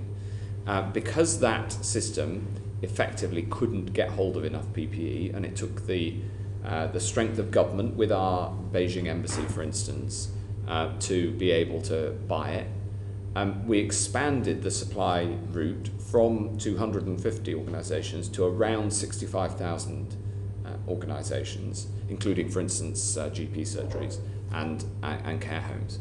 And that was because the existing logistical system simply couldn't expand fast enough. And so it was a huge pressure, it was a huge challenge, and the team rose to that challenge to ensure that we did the best we possibly could. But as you've said, and I know, it wasn't perfect, but what you need to do in a pandemic when there's difficult problems like this is you work at it as hard as you could, and we brought in Lord Dighton, who provided a fantastic public service by leading this area of work. Thank you. I don't think you've really answered the question with the greatest respect. You know, you can write and submit the evidence to the committee afterwards. It would be really good to know what the chain of command was when it came to purchasing PPE and distribution, because that is a key failing. And I think that the families of the 850 healthcare workers deserve to know why it was that their family members went to work unprotected, or is not as protected as they could have been. Well, I think that this is a very important subject, and so it is very important to get this absolutely right. With respect to the provision of PPE to the health and social care sector, that is my responsibility as Secretary of State. But the other thing I'd say is that we've looked into this, and there's no evidence that I have seen that a shortage of PPE provision led to anybody dying of COVID. Now, that is from the evidence that I have seen. And what I do know, though, is that PPE provision was tight, and it was difficult throughout the world. But we did manage, it was pretty close sometimes, but we did manage to ensure that there was at a national level we had the PPE, and then distribution was a challenge to all areas. Thank you, Secretary of State. That's quite a bold claim. It would be really good if you could share that evidence. Well, that is the information that I have, yes. Thank you. You talked a lot about a team effort. Yes. And procurement is usually the domain of the Cabinet Office. Where was Michael Gove during the procurement process for PPE and COVID contracts? Well, procurement is not just for the domain of the Cabinet Office. The NHS procures at all levels. The NHS procures at a national level. Obviously, NHS organisations, whether trusts or GP surgeries, they procure. The department procures something, so it is a huge it's a huge effort, and the best analysis of this, I suppose, is the NAO reports, which they've because they've looked into this process right across the board. How did you work with, because Mr. Cummings explained chaos and I think a clash of egos behind the scenes at Number 10 between different departments. How did your department work with the Cabinet Office, say, and the Treasury? Great. I mean, I have an exemplary relationship with Michael, who's been a stalwart of the efforts and incredibly helpful. And when it comes to Treasury, you know, the amount of money that the Treasury have put into this problem is unprecedented. And when I had problems, I raised it with ministers, and they were normally resolved. And if they weren't, that was because there was a perfectly decent reason. That's how government works. That's a very different picture to the one that we heard. But do you think that Mr. Cummings' business relationship with Michael Gove was a reason for him being perhaps less critical? I mean, he barely mentioned him throughout the testimony, but gave you, I would say, a fairly rough ride during the 7 hours. Do you think it's fair to say that that perhaps has clouded his judgment? Well, I'm not responsible for anybody else's testimony, but I am really pleased to have the chance to come here to be able to tell you the truth. And just lastly, on PPE, I've had a number, and we have seen a number of British PPE manufacturers and companies come out since this last year to say that they were either knocked back for contracts or were not taken up on offers to manufacture or procure PPE. And there were long-established British PPE suppliers. Why is it that they were overlooked for companies that had zero experience or had not even existed before the pandemic? Well, when we came to buying PPE, we absolutely looked to buy it from anybody who could offer it and offer it for delivery. We looked into lots of options that were put forward to us by all sorts of people. The BMA, the Royal College of Nursing worked incredibly hard to find sources of PPE. The Labour Party made some proposals. We looked into all of these, and the decisions on the individual contracts were made by officials, quite rightly. And my job was to make sure that we could fund it, and that the funding rules, like the discussion earlier about the cap on the cost, those funding rules were appropriate for making sure we can get hold of PPE. Final question, and it just relates to a question that my colleague Barbara Keeley raised, and I don't think we got to the nub of the answer. You'd referred earlier in the session to saying that patients from hospitals were released to care homes because it took 4 days to test. And you just justified the discharge policy without testing on that. But on the 11th of March in 2020, the NHS website said that the majority of tests were being turned around in 24 hours. Now, which one is the truth? Is it 4 days, or was it the NHS's website which says quite clearly the majority of tests being turned around were being turned around in 24 hours? Yes, I answered this question around an hour ago. Didn't answer it, which is why I'm asking again, sorry. No, I answered this question around an hour ago, and I'll repeat my answer then, which is that if the test can take up to 4 days to come through, not all of them came through within 24 hours, but even if, whatever the time period, the point is the same, is that you can catch COVID in a hospital after taking a test before getting the result. And critically, what I'd say is that is only one part of the reason that the decisions were taken, and those decisions were all taken on clinical advice. Thank you very much. Dawn Butler. Thank you very much, Chair. Thank you, Secretary of State. And if I can just pick up from where my honourable friend just left off. You talked about procurement and the decisions being made by officials. Were you ever involved in any procurement contracts? No. Were you ever helpful to anyone pitching for a procurement contract?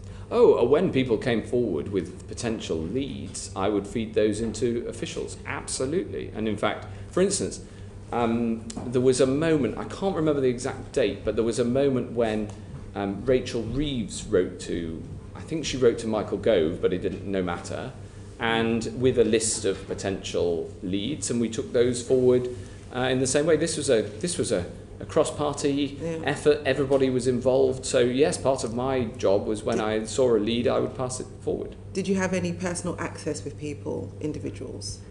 I would pass them into the official system, and the official system would take them forward and they had a prioritisation according to the likelihood of a lead.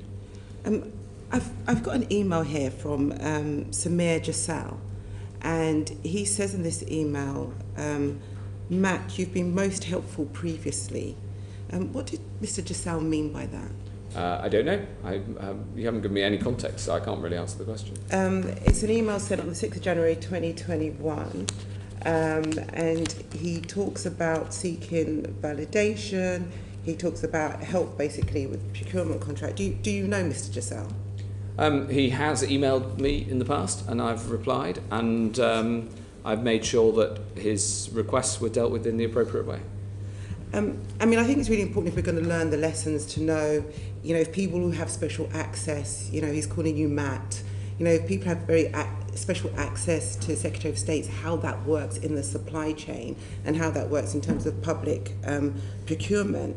I mean, there are several emails from, and it came from your department, from Samir Jasal and Surbjit Jasal, and I think Samir was acting as a middleman, and Surbjit Jasal's company went from £200 in value to almost £10 million in value in the year of the pandemic.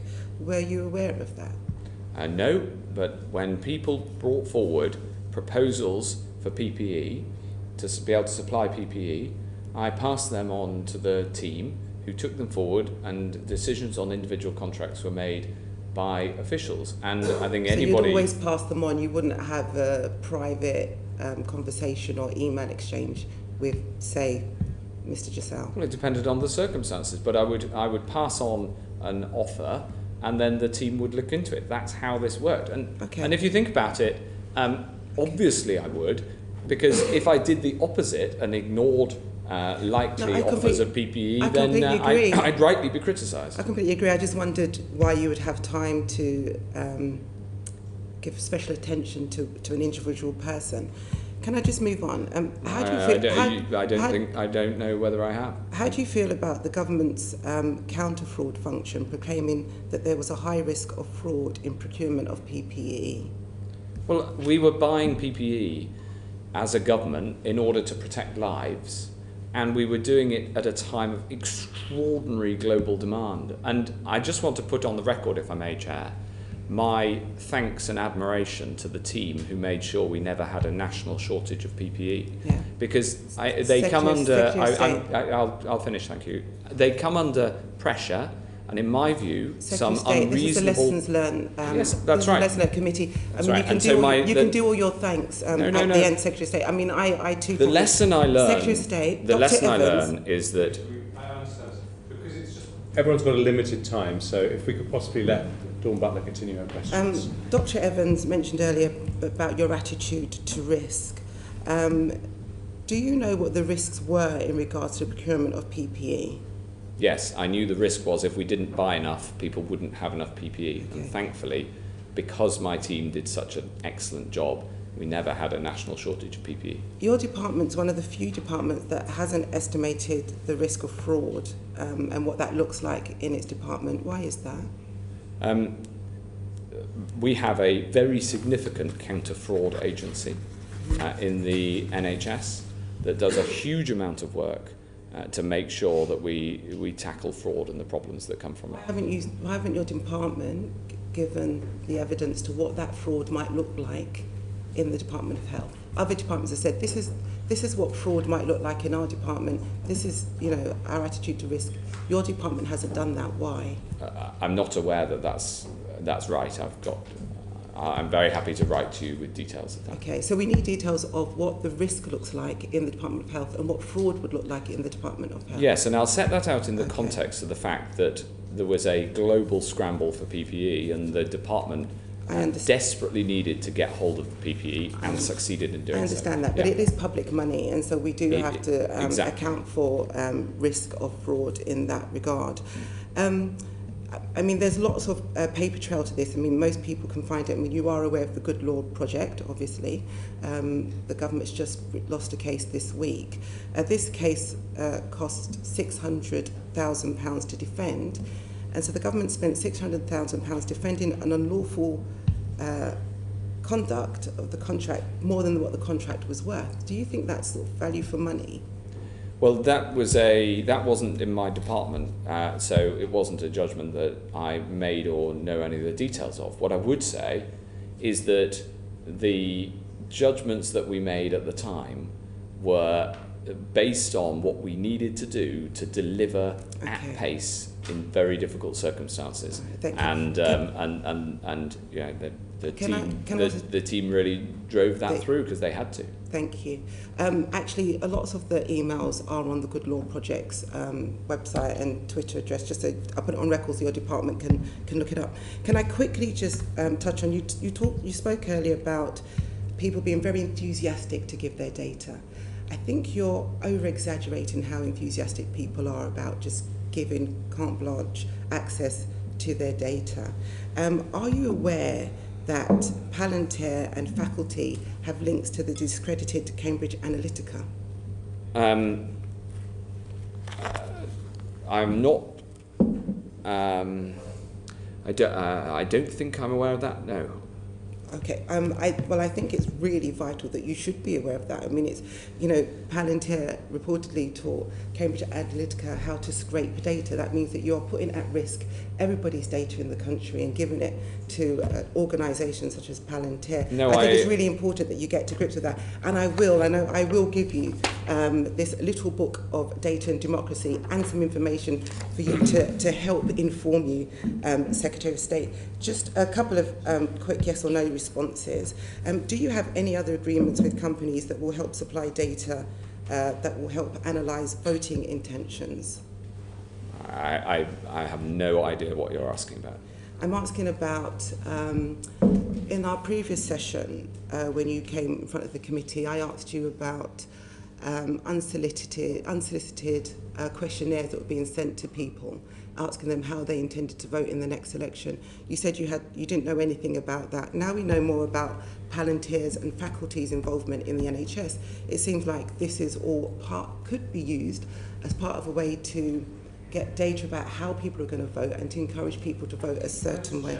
Sorry, is this relevant to coronavirus? Lessons learned inquiry that we're doing, because we do need to make sure the questions are on that topic. Yeah, it is, Chair, because I think the lessons that we must take from this pandemic is that in a pandemic, we cannot use this as a shield to be able to get people's data, to be able to use with it whatever a government wants to use it for. Okay. Do you want to then ask your final questions then?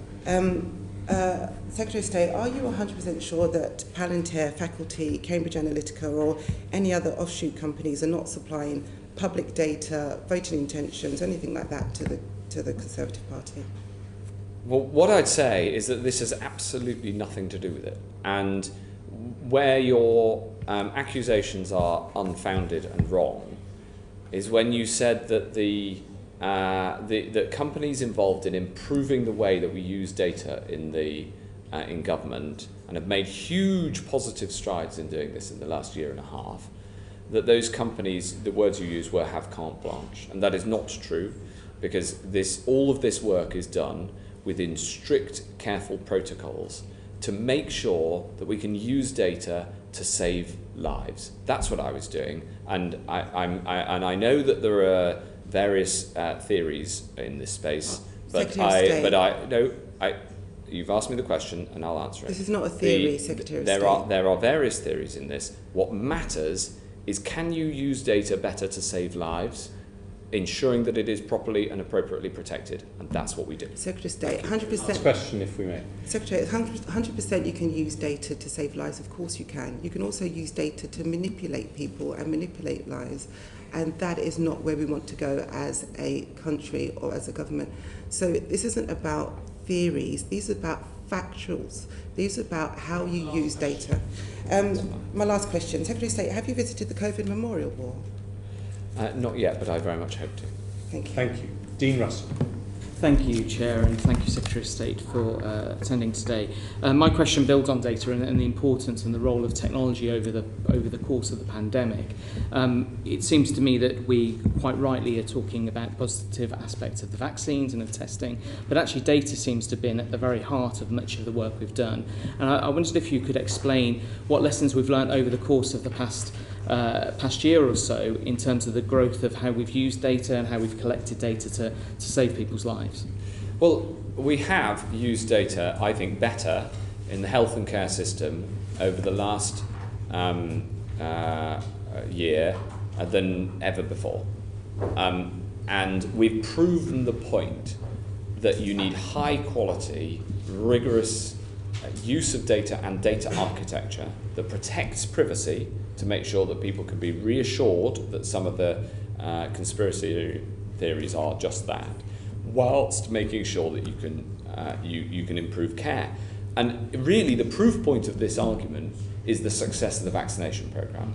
Both its operational success, because we drew up a very high quality data architecture right at the start, learning the lessons that we'd learned during the crisis, but also in terms of how that's then applied on the ground.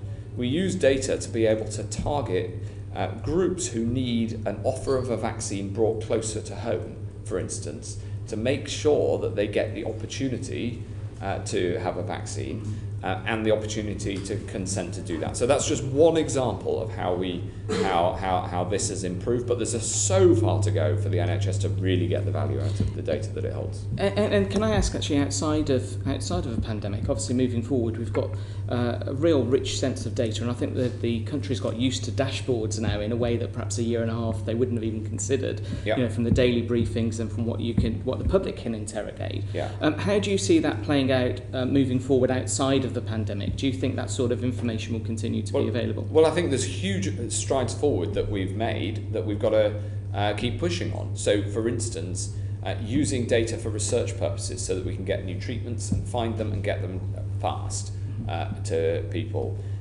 Using data to make sure that we can better manage things and have better coordinated delivery of care, for instance. Using data so we can take preventative action to stop people getting ill in the first place. I mean, we're going to launch a data strategy for the department that will set all this out in detail. But we've made in the next few weeks. We've made big strides, but there's a lot further to go. And so would you say then moving forward, and especially a lesson from the pandemic, that actually data is going to be at the heart of the NHS moving forward? Would that be? I very much hope so. The opportunities here are huge. Yeah.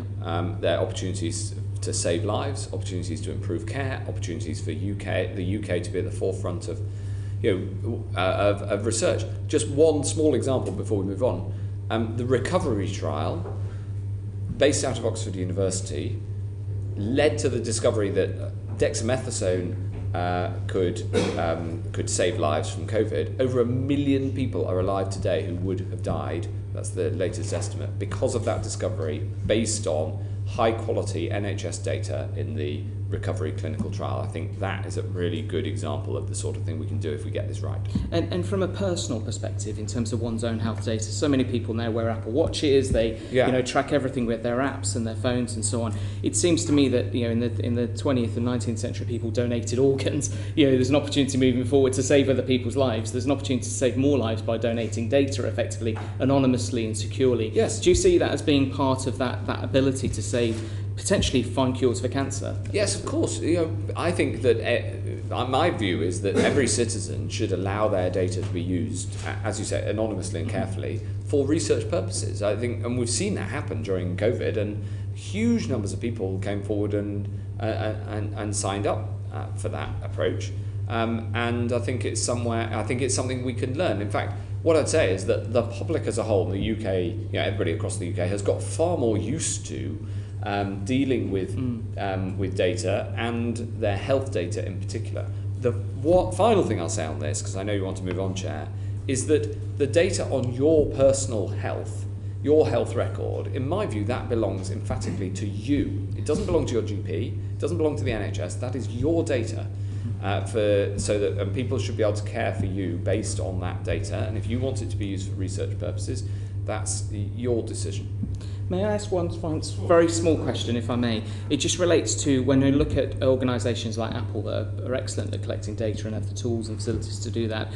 Do you see an opportunity to sort of partner more with those sorts of big organisations who are already tracking people's heartbeats and say, look, could we find a way to help that improve people's health as well? Well, up to a point, but what really matters here is that we maintain people's trust and consent in the process.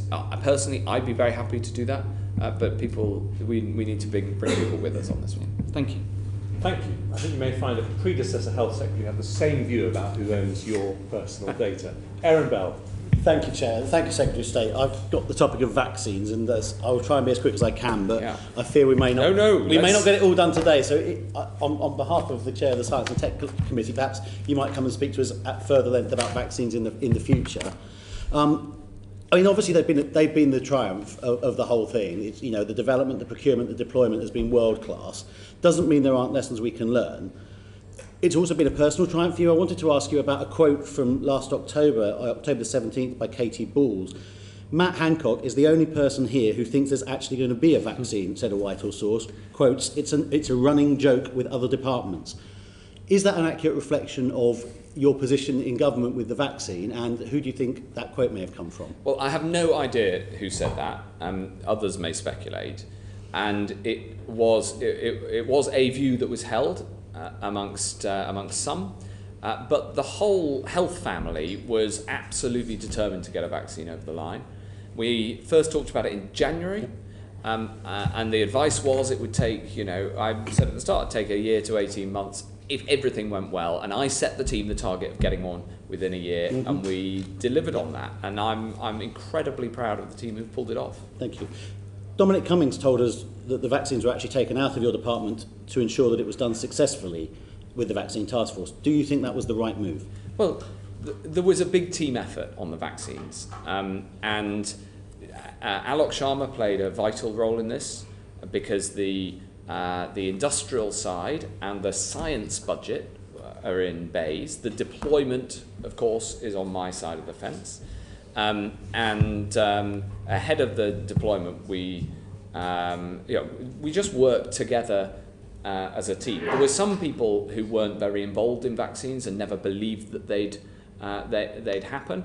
And I would say that partly because we just got on with it and we didn't have interference. That's one of the reasons why the vaccine project was so successful. We brought in Kate Bingham, who did an amazing job. One of the reasons Kate did such a good job is because she brought with her a huge amount of talent as well and had the same team attitude. There were some times when I had to make big calls and was happy to do that, but most of the time I let the team get on with it. On that one, did you, as was reported, overrule your officials on the Oxford AstraZeneca order and increase it from 30 million to 100 million? Was that a personal interference that you made? Well, yes, but it's unfair to say that was overruling. The advice was to buy 30 million doses. I said that we needed to make sure we had enough for the whole adult population, even if other vaccines came off. And so I decided that we needed 100 million and then got agreement with that across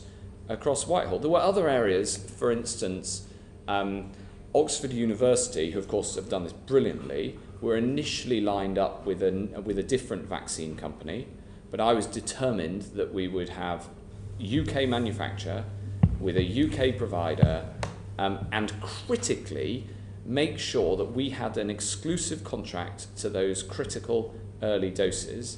And when the other manufacturer was not willing to sign up to those conditions, we switched to AstraZeneca, and Oxford signed the deal with AstraZeneca with government support, and the rest is history. So, I had my red lines on this, and I provided the resources and the leadership, tried to make it happen. But this is not my personal success. It is a massive, massive team effort. So you said earlier, probably about 3 hours ago now, that you were advised that it would take 5 years on the 25th of January. But it would normally take 5 years. Yeah.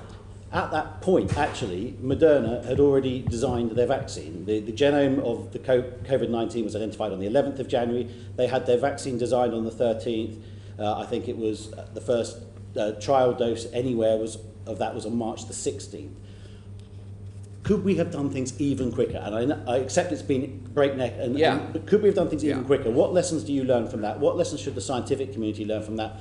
And should we have adopted human challenge trials given the scale of the pandemic and the devastation it's economic and health? Well, I think it's worth asking an expert like Jonathan Van Tam or Clive Dix if you want a view on whether we could have accelerated human challenge trials. My view was I pushed for the system to go as fast as possible, for them to use human challenge trials. But I was not prepared to go faster than the science would credibly allow. And when it came to other clinical trials, I do hope that for variant vaccines, we'll be able to get them through quicker because the platform will have already been approved.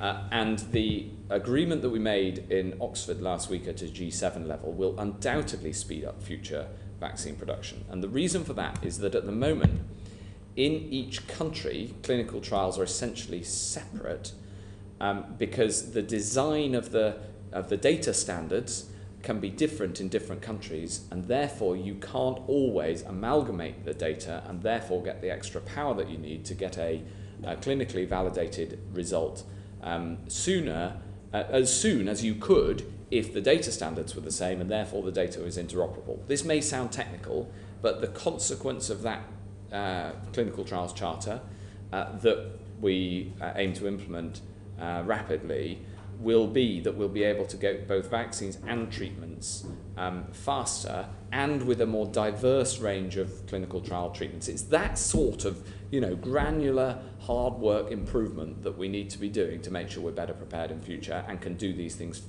faster still in future. Yeah, absolutely. I mean, I completely understand you obviously didn't want to compromise on safety and the regulatory approaches, but do you think that there was perhaps an element of groupthink in the scientific community that didn't recognise that the scale of what the world was facing required a change to scientific methods to try and produce these things even quicker than we did?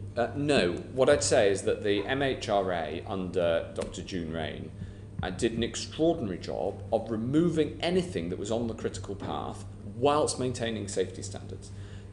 Probably the most important innovation, you'll have to ask her, but I think the most still important innovation that they came up with was the idea of a rolling data, which meant that they, instead of doing the trial, having the data package, submitting that to the MHRA, and then the MHRA analysing it, the main vaccine companies opened their data to the MHRA during the process, so the MHRA knew where they were up to. They still needed to then check the final results, but that took a matter of days, not weeks. There's one other thing we've learned, which is that the NHS itself has such good data systems now that after deployment you can track the effectiveness of a particular treatment, whether it's a vaccine or a medicine.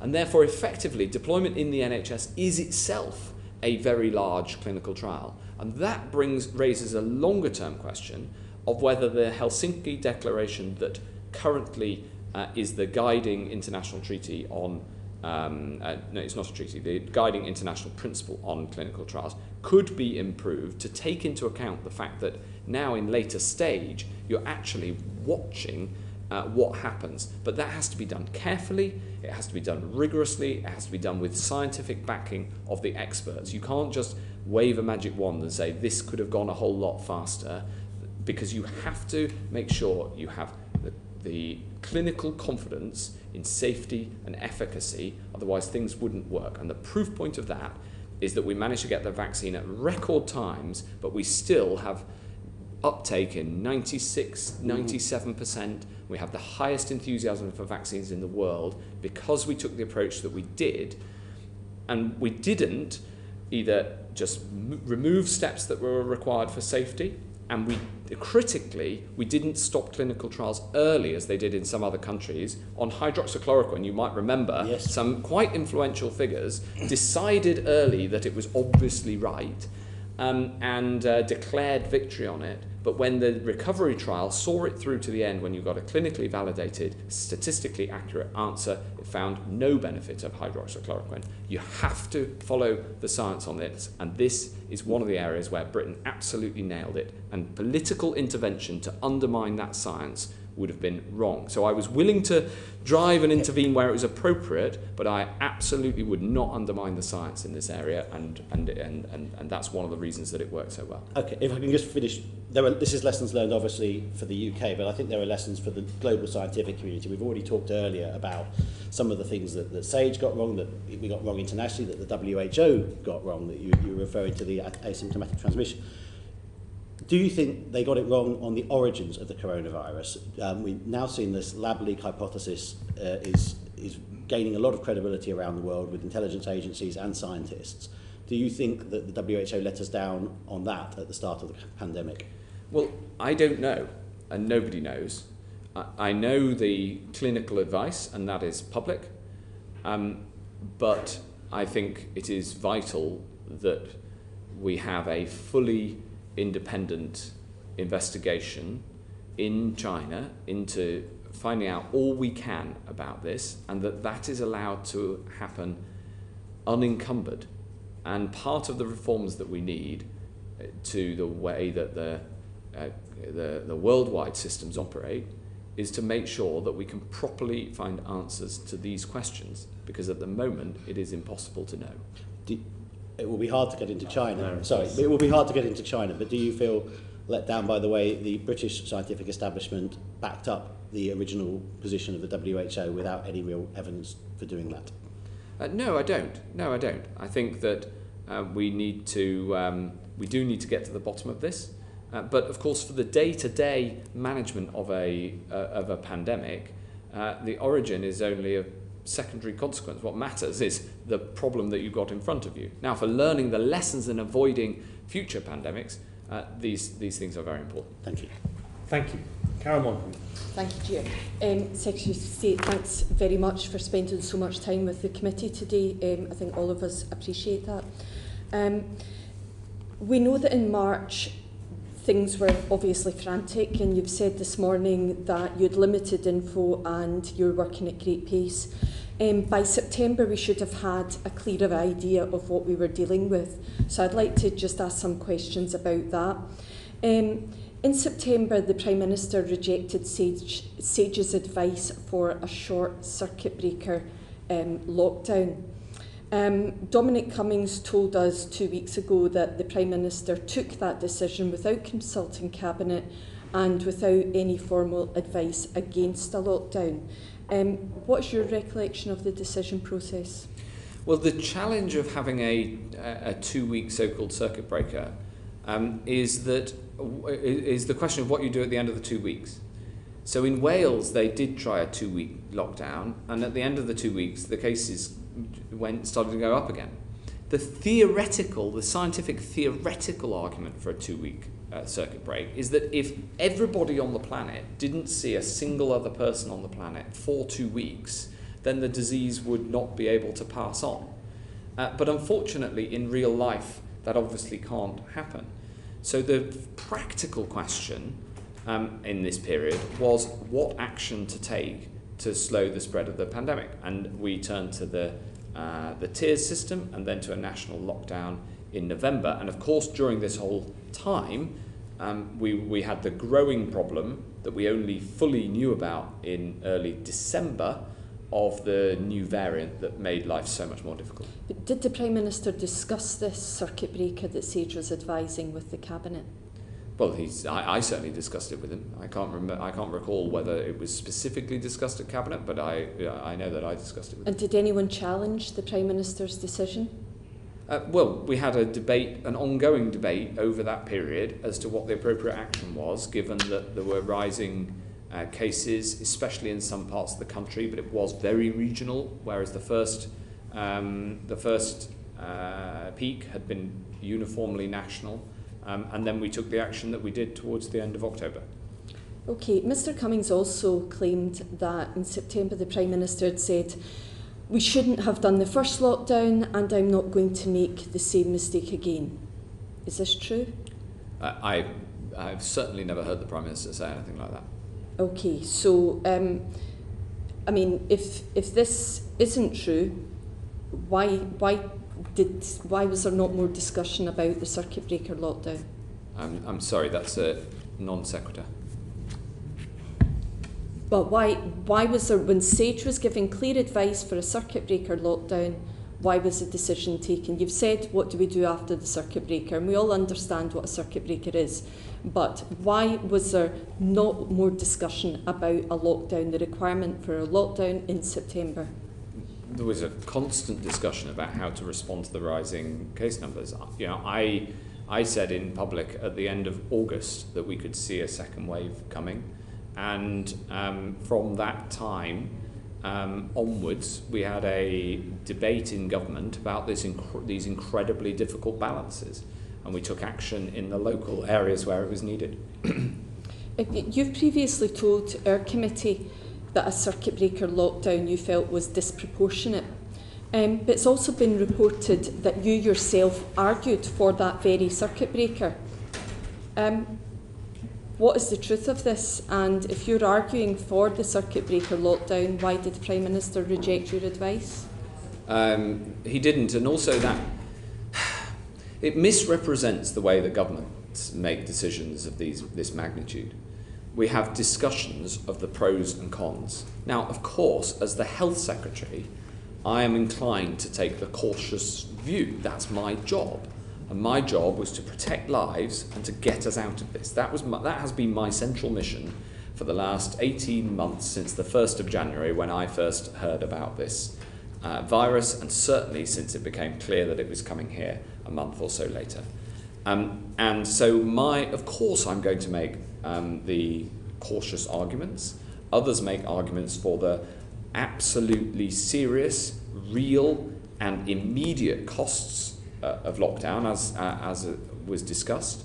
We did this on a regional basis over the autumn until November.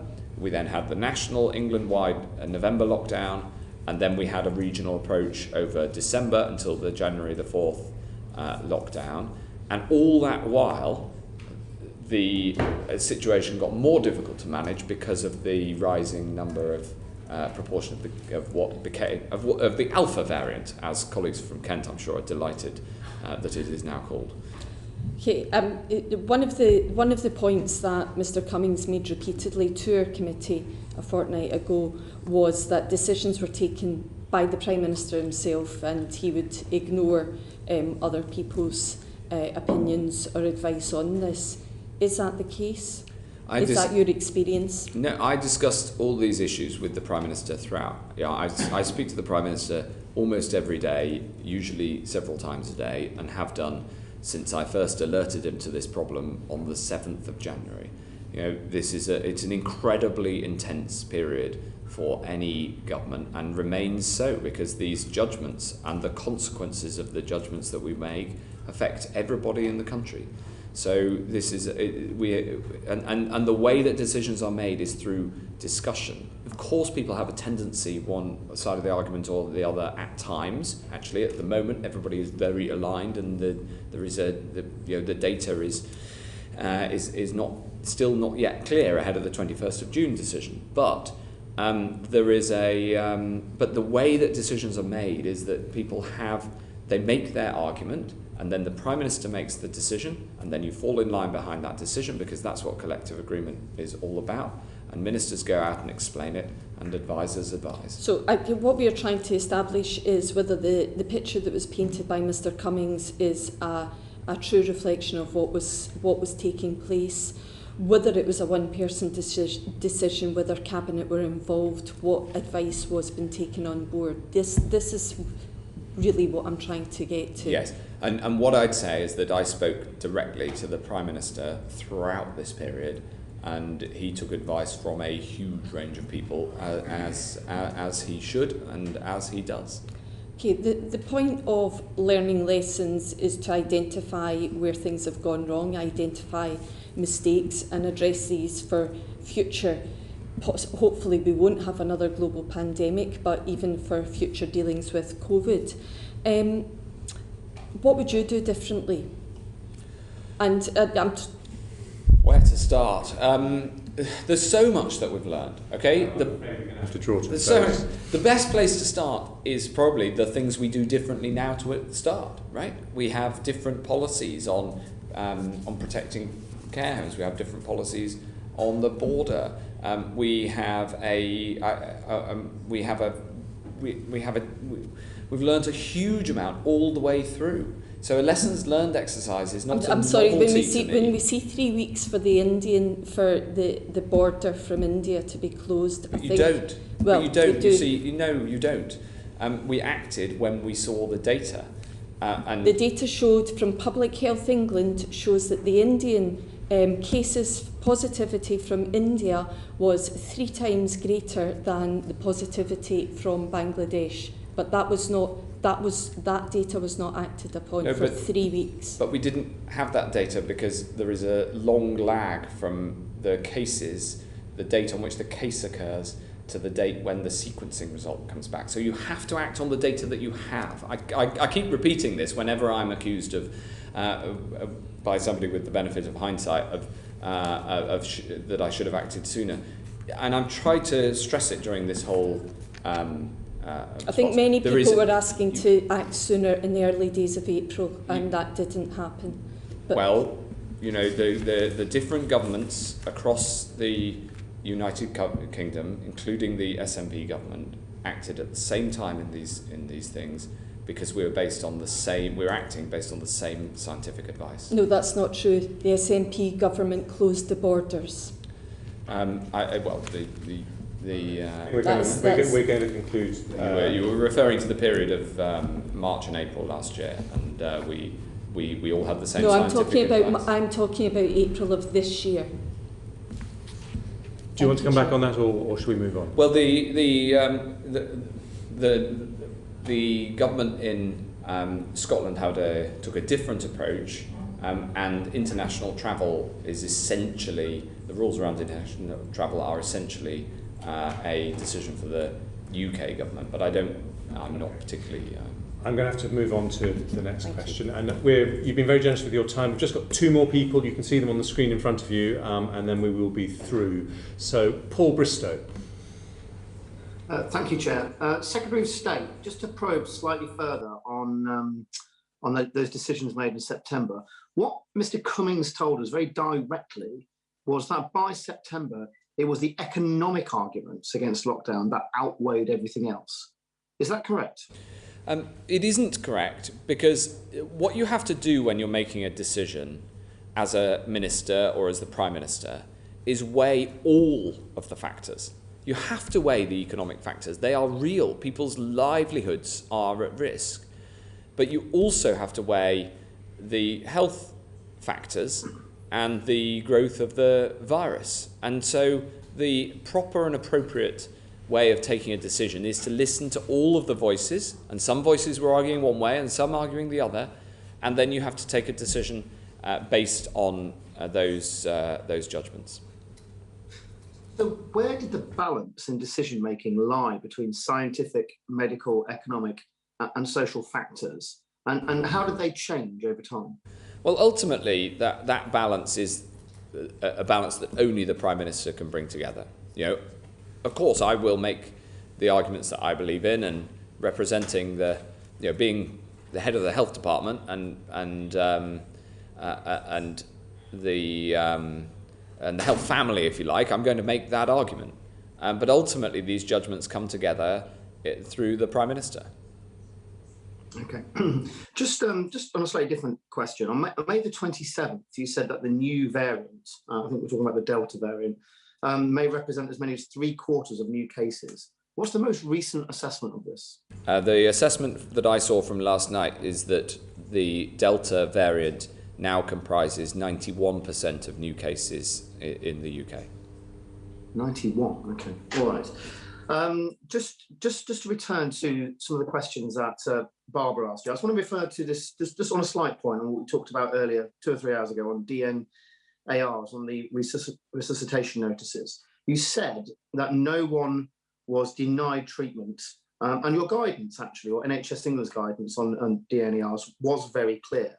But what the Daily Telegraph is saying today is at least one person died because she was issued with a notice which very clearly said learning disability was listed as the reason that CPR was likely to be unsuccessful. I know there's many things or many factors or many suggestions that you're looking for, levers really, to try and ensure that guidance is issued across the country and people act appropriately. But could you at least commit to investigating this one particular case?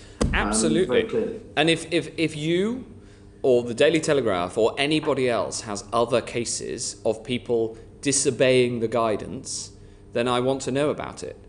And the CQC is there to investigate formally as the health regulator to make sure that this sort of guidance is followed. When I said that, when I said what I said, what I meant, of course, is that is what the guidance states. People should not do it. Now, in a system as big as the NHS, making sure that happens everywhere is a challenge, in the same way that on patient safety issues, for instance, everybody follows the guidance. Making sure everybody follows the guidance is a challenge.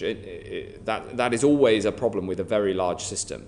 But as Secretary of State, along with the entire clinical and non-clinical leadership of the NHS, I am absolutely crystal clear that having learning disabilities is never a reason for a DNR notice, and consent properly attained must always be taken on an individual basis before a DNR process should ever be put in place. Thank you very much. Last but not least, Taiwo Owatemi. Thank you, Chair, and thank you, Secretary of State. My first couple of questions will just be about lessons learnt in the past 18 months and what can be done, what could have been done differently. Firstly, do you accept that the large staffing shortages that the NHS already faced made it more difficult for hospitals to cope during each wave of the COVID-19 pandemic? Well, I think the best way of putting it that I can think of is that I'm just delighted that we were recruiting at pace when we went into the pandemic. And then we recruited very significantly in the early days of the pandemic by having a call to arms to people, including people who'd retired, people who were in the latter stages of their studies, and others to come forward, whether as volunteers or to become fully fledged clinicians, or into all sorts of other roles. Sorry to interrupt you, but what I'm trying to get at is, how are we going to avoid such dangerous and widespread staffing pressures in the future?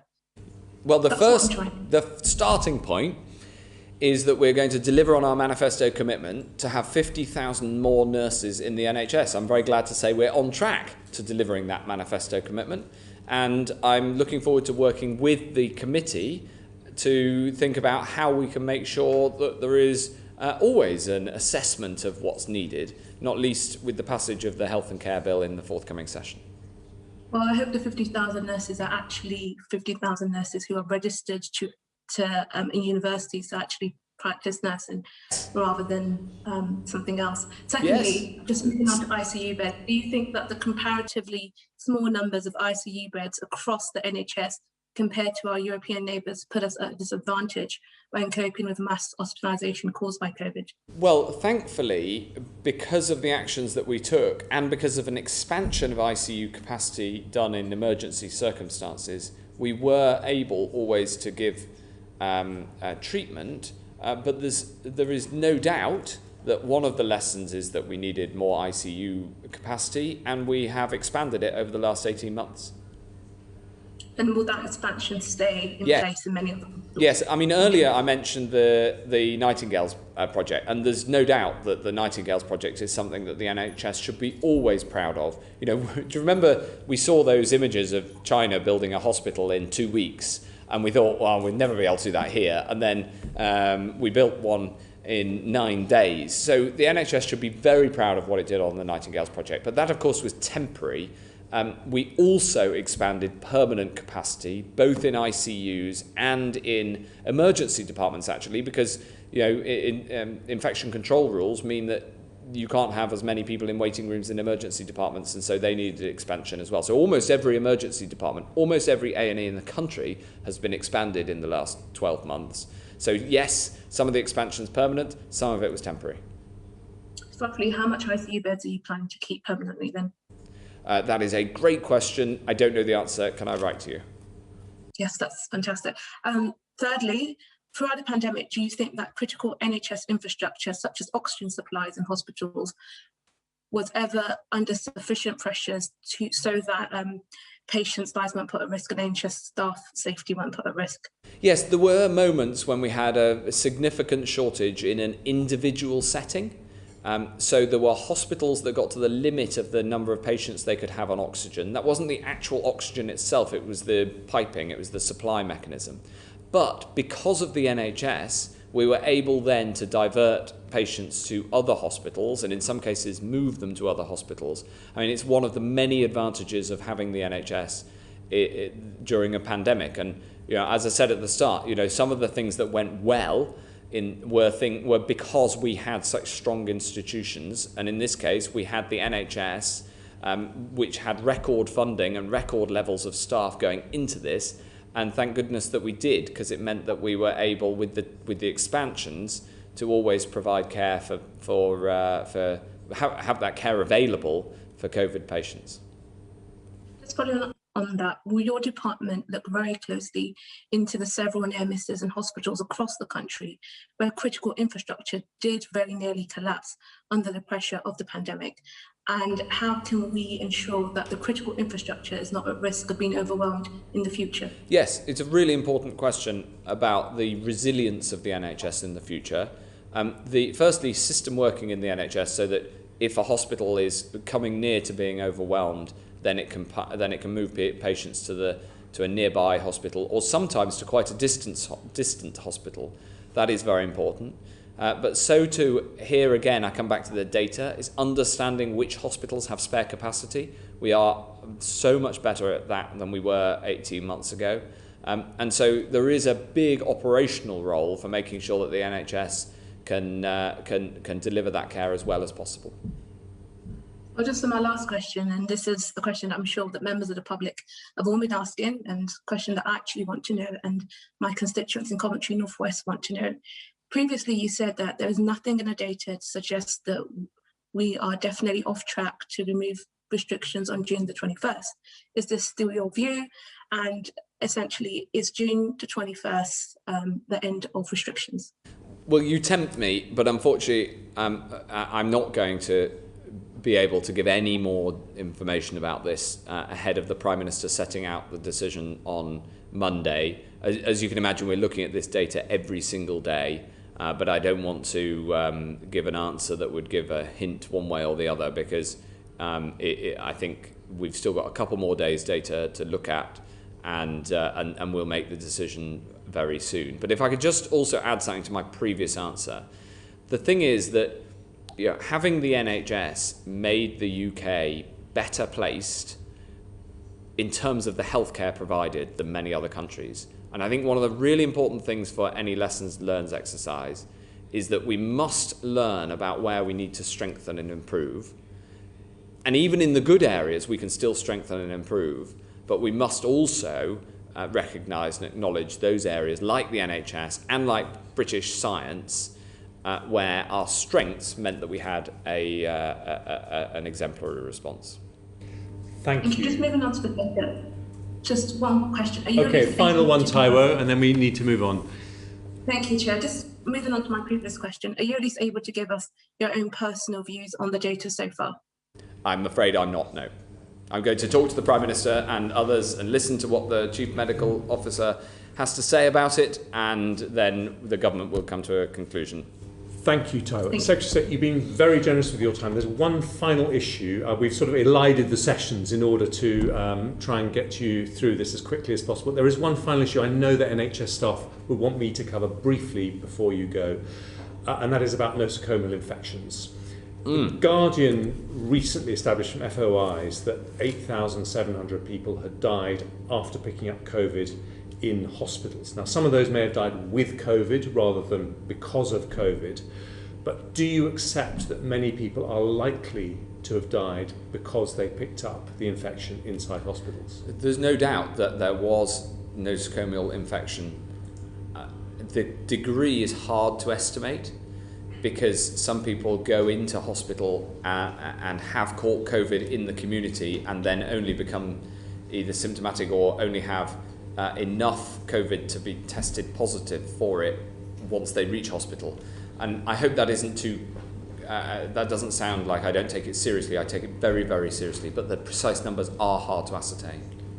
One of the things that might have helped prevent that would have been earlier regular testing of NHS staff. Now, you explained earlier in a lot of detail the efforts to ramp up the testing. Yes. But you had to follow the order that you were given in terms of the clinical guidelines as to who to prioritise for that testing. And that meant that regular testing of NHS staff wasn't introduced across the system until November. Looking back and knowing what we know now, do you think that we should have found a way of doing that earlier?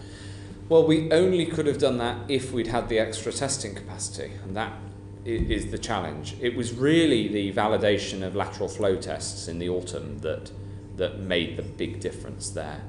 And so the twice-week testing with lateral flow device is incredibly important and has helped undoubtedly in reducing nosocomial infection.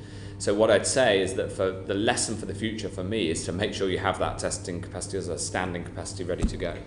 Could another reason be that with an airborne virus, some hospital ventilation systems just weren't good enough? Yes, that is definitely another lesson as well. And final thing, do you think that some of the instructions that went out to hospitals about social distancing and other precautions in the non-COVID areas of hospitals took too long? So the 2-metre rule, for example, wasn't introduced until May. And do you think that's one of the lessons or one of the things we need to look at? Well, I think it is worth looking at the entire infection prevention and control approach throughout, because I've no doubt that knowing what we know now, we can make an assessment of that. But of course, these judgments were the best judgments that people working there their hardest based on the best information they had. And in a way, I return to what I've said so often, is that these were big calls made on imperfect information and often made at incredible speed against a novel pathogen. And so I don't want to imply any criticism of those who developed that IPC guidance. What I'd say is the lesson for the future is to be able to understand any pathogen as fast as possible, so that you can produce the best possible guidance as quickly as possible. Thank you. And final question to Greg Clark. Thank you very much, Jeremy, and I join Jeremy in thanking you for your commitment to the committee in terms of the time that you've given this morning. Perhaps looking back, given that we want to learn lessons that can be applied during the remainder of this pandemic as well as in the future, if we were to have, God forbid, a vaccine escape, that's to say a new variant that was resistant to the vaccines that we have, do you have a plan for that? Yes. It is the life of a health secretary to worry about these things. The plan is predicated on having a variant vaccine as fast as possible. Now, the Prime Minister set a target of having a variant vaccine and treatment and diagnostics within 100 days, but we are not there yet at that speed of turnaround. However, the mRNA technologies, as the Chair set out, can develop a vaccine for an individual new DNA or RNA sequence very quickly, within a matter of days. And now that the platform has been not only approved with full clinical trials, but applied hundreds of millions of times across the world with the tracking of the data in many of the countries, we can have confidence and so move to very late stage, move through the clinical trial process much more quickly, much more safely. So we will be able to bring a vaccine to bear more quickly. I'm highly confident of that. In the meantime, the tools that we have at our disposal are the tools that are available, and we would need to enact them. But we watch this very, very carefully. One of the reasons that I moved so fast on Portugal, despite the fact that lots of people were having a well-earned break, is that we have a precautionary principle when it comes to potentially vaccine escaping variants. So it's not something, to be clear, that we expect, but we need to prepare on a contingency basis. You've said that there's a plan to develop vaccines, yes, so that they are effective. Yes. These other measures that you're talking about, these are lockdown, social distancing requirements and all the rest of things. We have, I come back to the point I made about the pandemic preparedness plan. Yeah. What really matters when you're in it is the capability. Right. The plan is always going to be written to a different pathogen because it's the nature of virology that your problem is going to be with a new disease. But you've learnt a lot, everyone's learnt a lot through this. Is there a plan for this? Is it written down or is it in your head and in the heads of... Well, we don't have a published plan, but we have, I think the best way to describe it is we have the playbook in front of us. Given what we've learnt and what you've said about the importance of transparency and being honest that we don't know all the answers or didn't know all the answers at the beginning, and we gleaned lessons from other countries, from our own practice, would it not be a good idea to publish the plan and to be explicit about it and to allow people to consider it, interrogate it and perhaps make constructive suggestions around it? Wouldn't that give confidence? I'll consider that. Set against that is the following, that vaccine escape is a relative, not an absolute concept. So we know that variants do respond differently to the vaccine, given that the current vaccines were all aimed at the original Wuhan strain.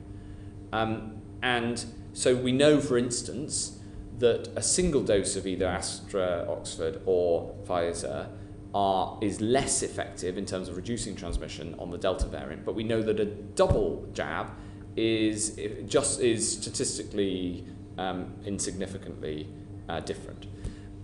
And therefore, there is a degree, if you could describe it like this, of vaccine escape of the Delta variant from one jab, but thankfully not from two.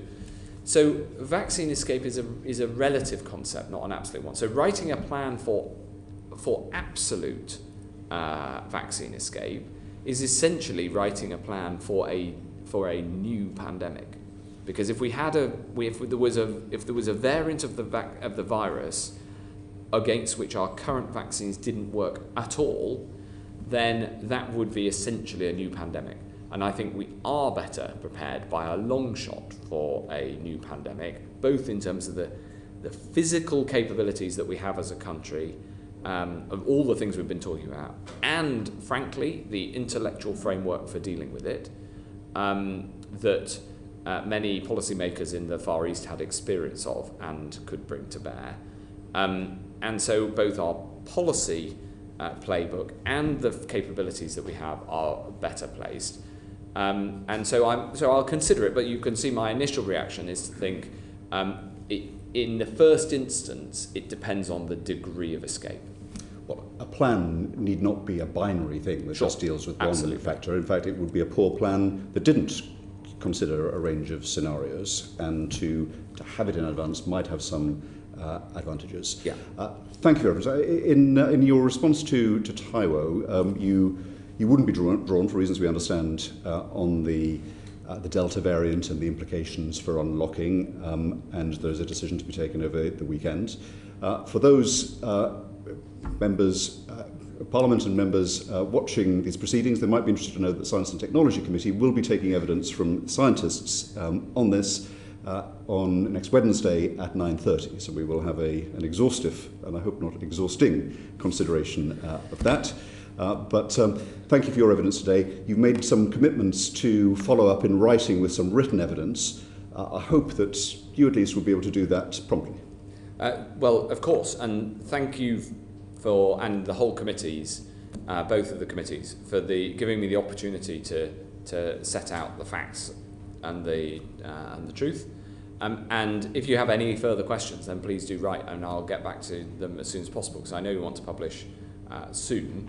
But for me, it was important, and I'm very grateful for the chance to be able to set out what actually happened. And I hope I've been as clear as I can be. Thank you. Secretary of State, it hasn't been 7 hours, but it has been nearly 4.5 hours. So we're very grateful to you for your time today. And that concludes today's session. Order.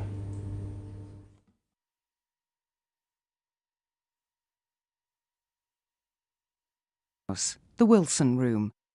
TV Control on 3, the Wilson Room.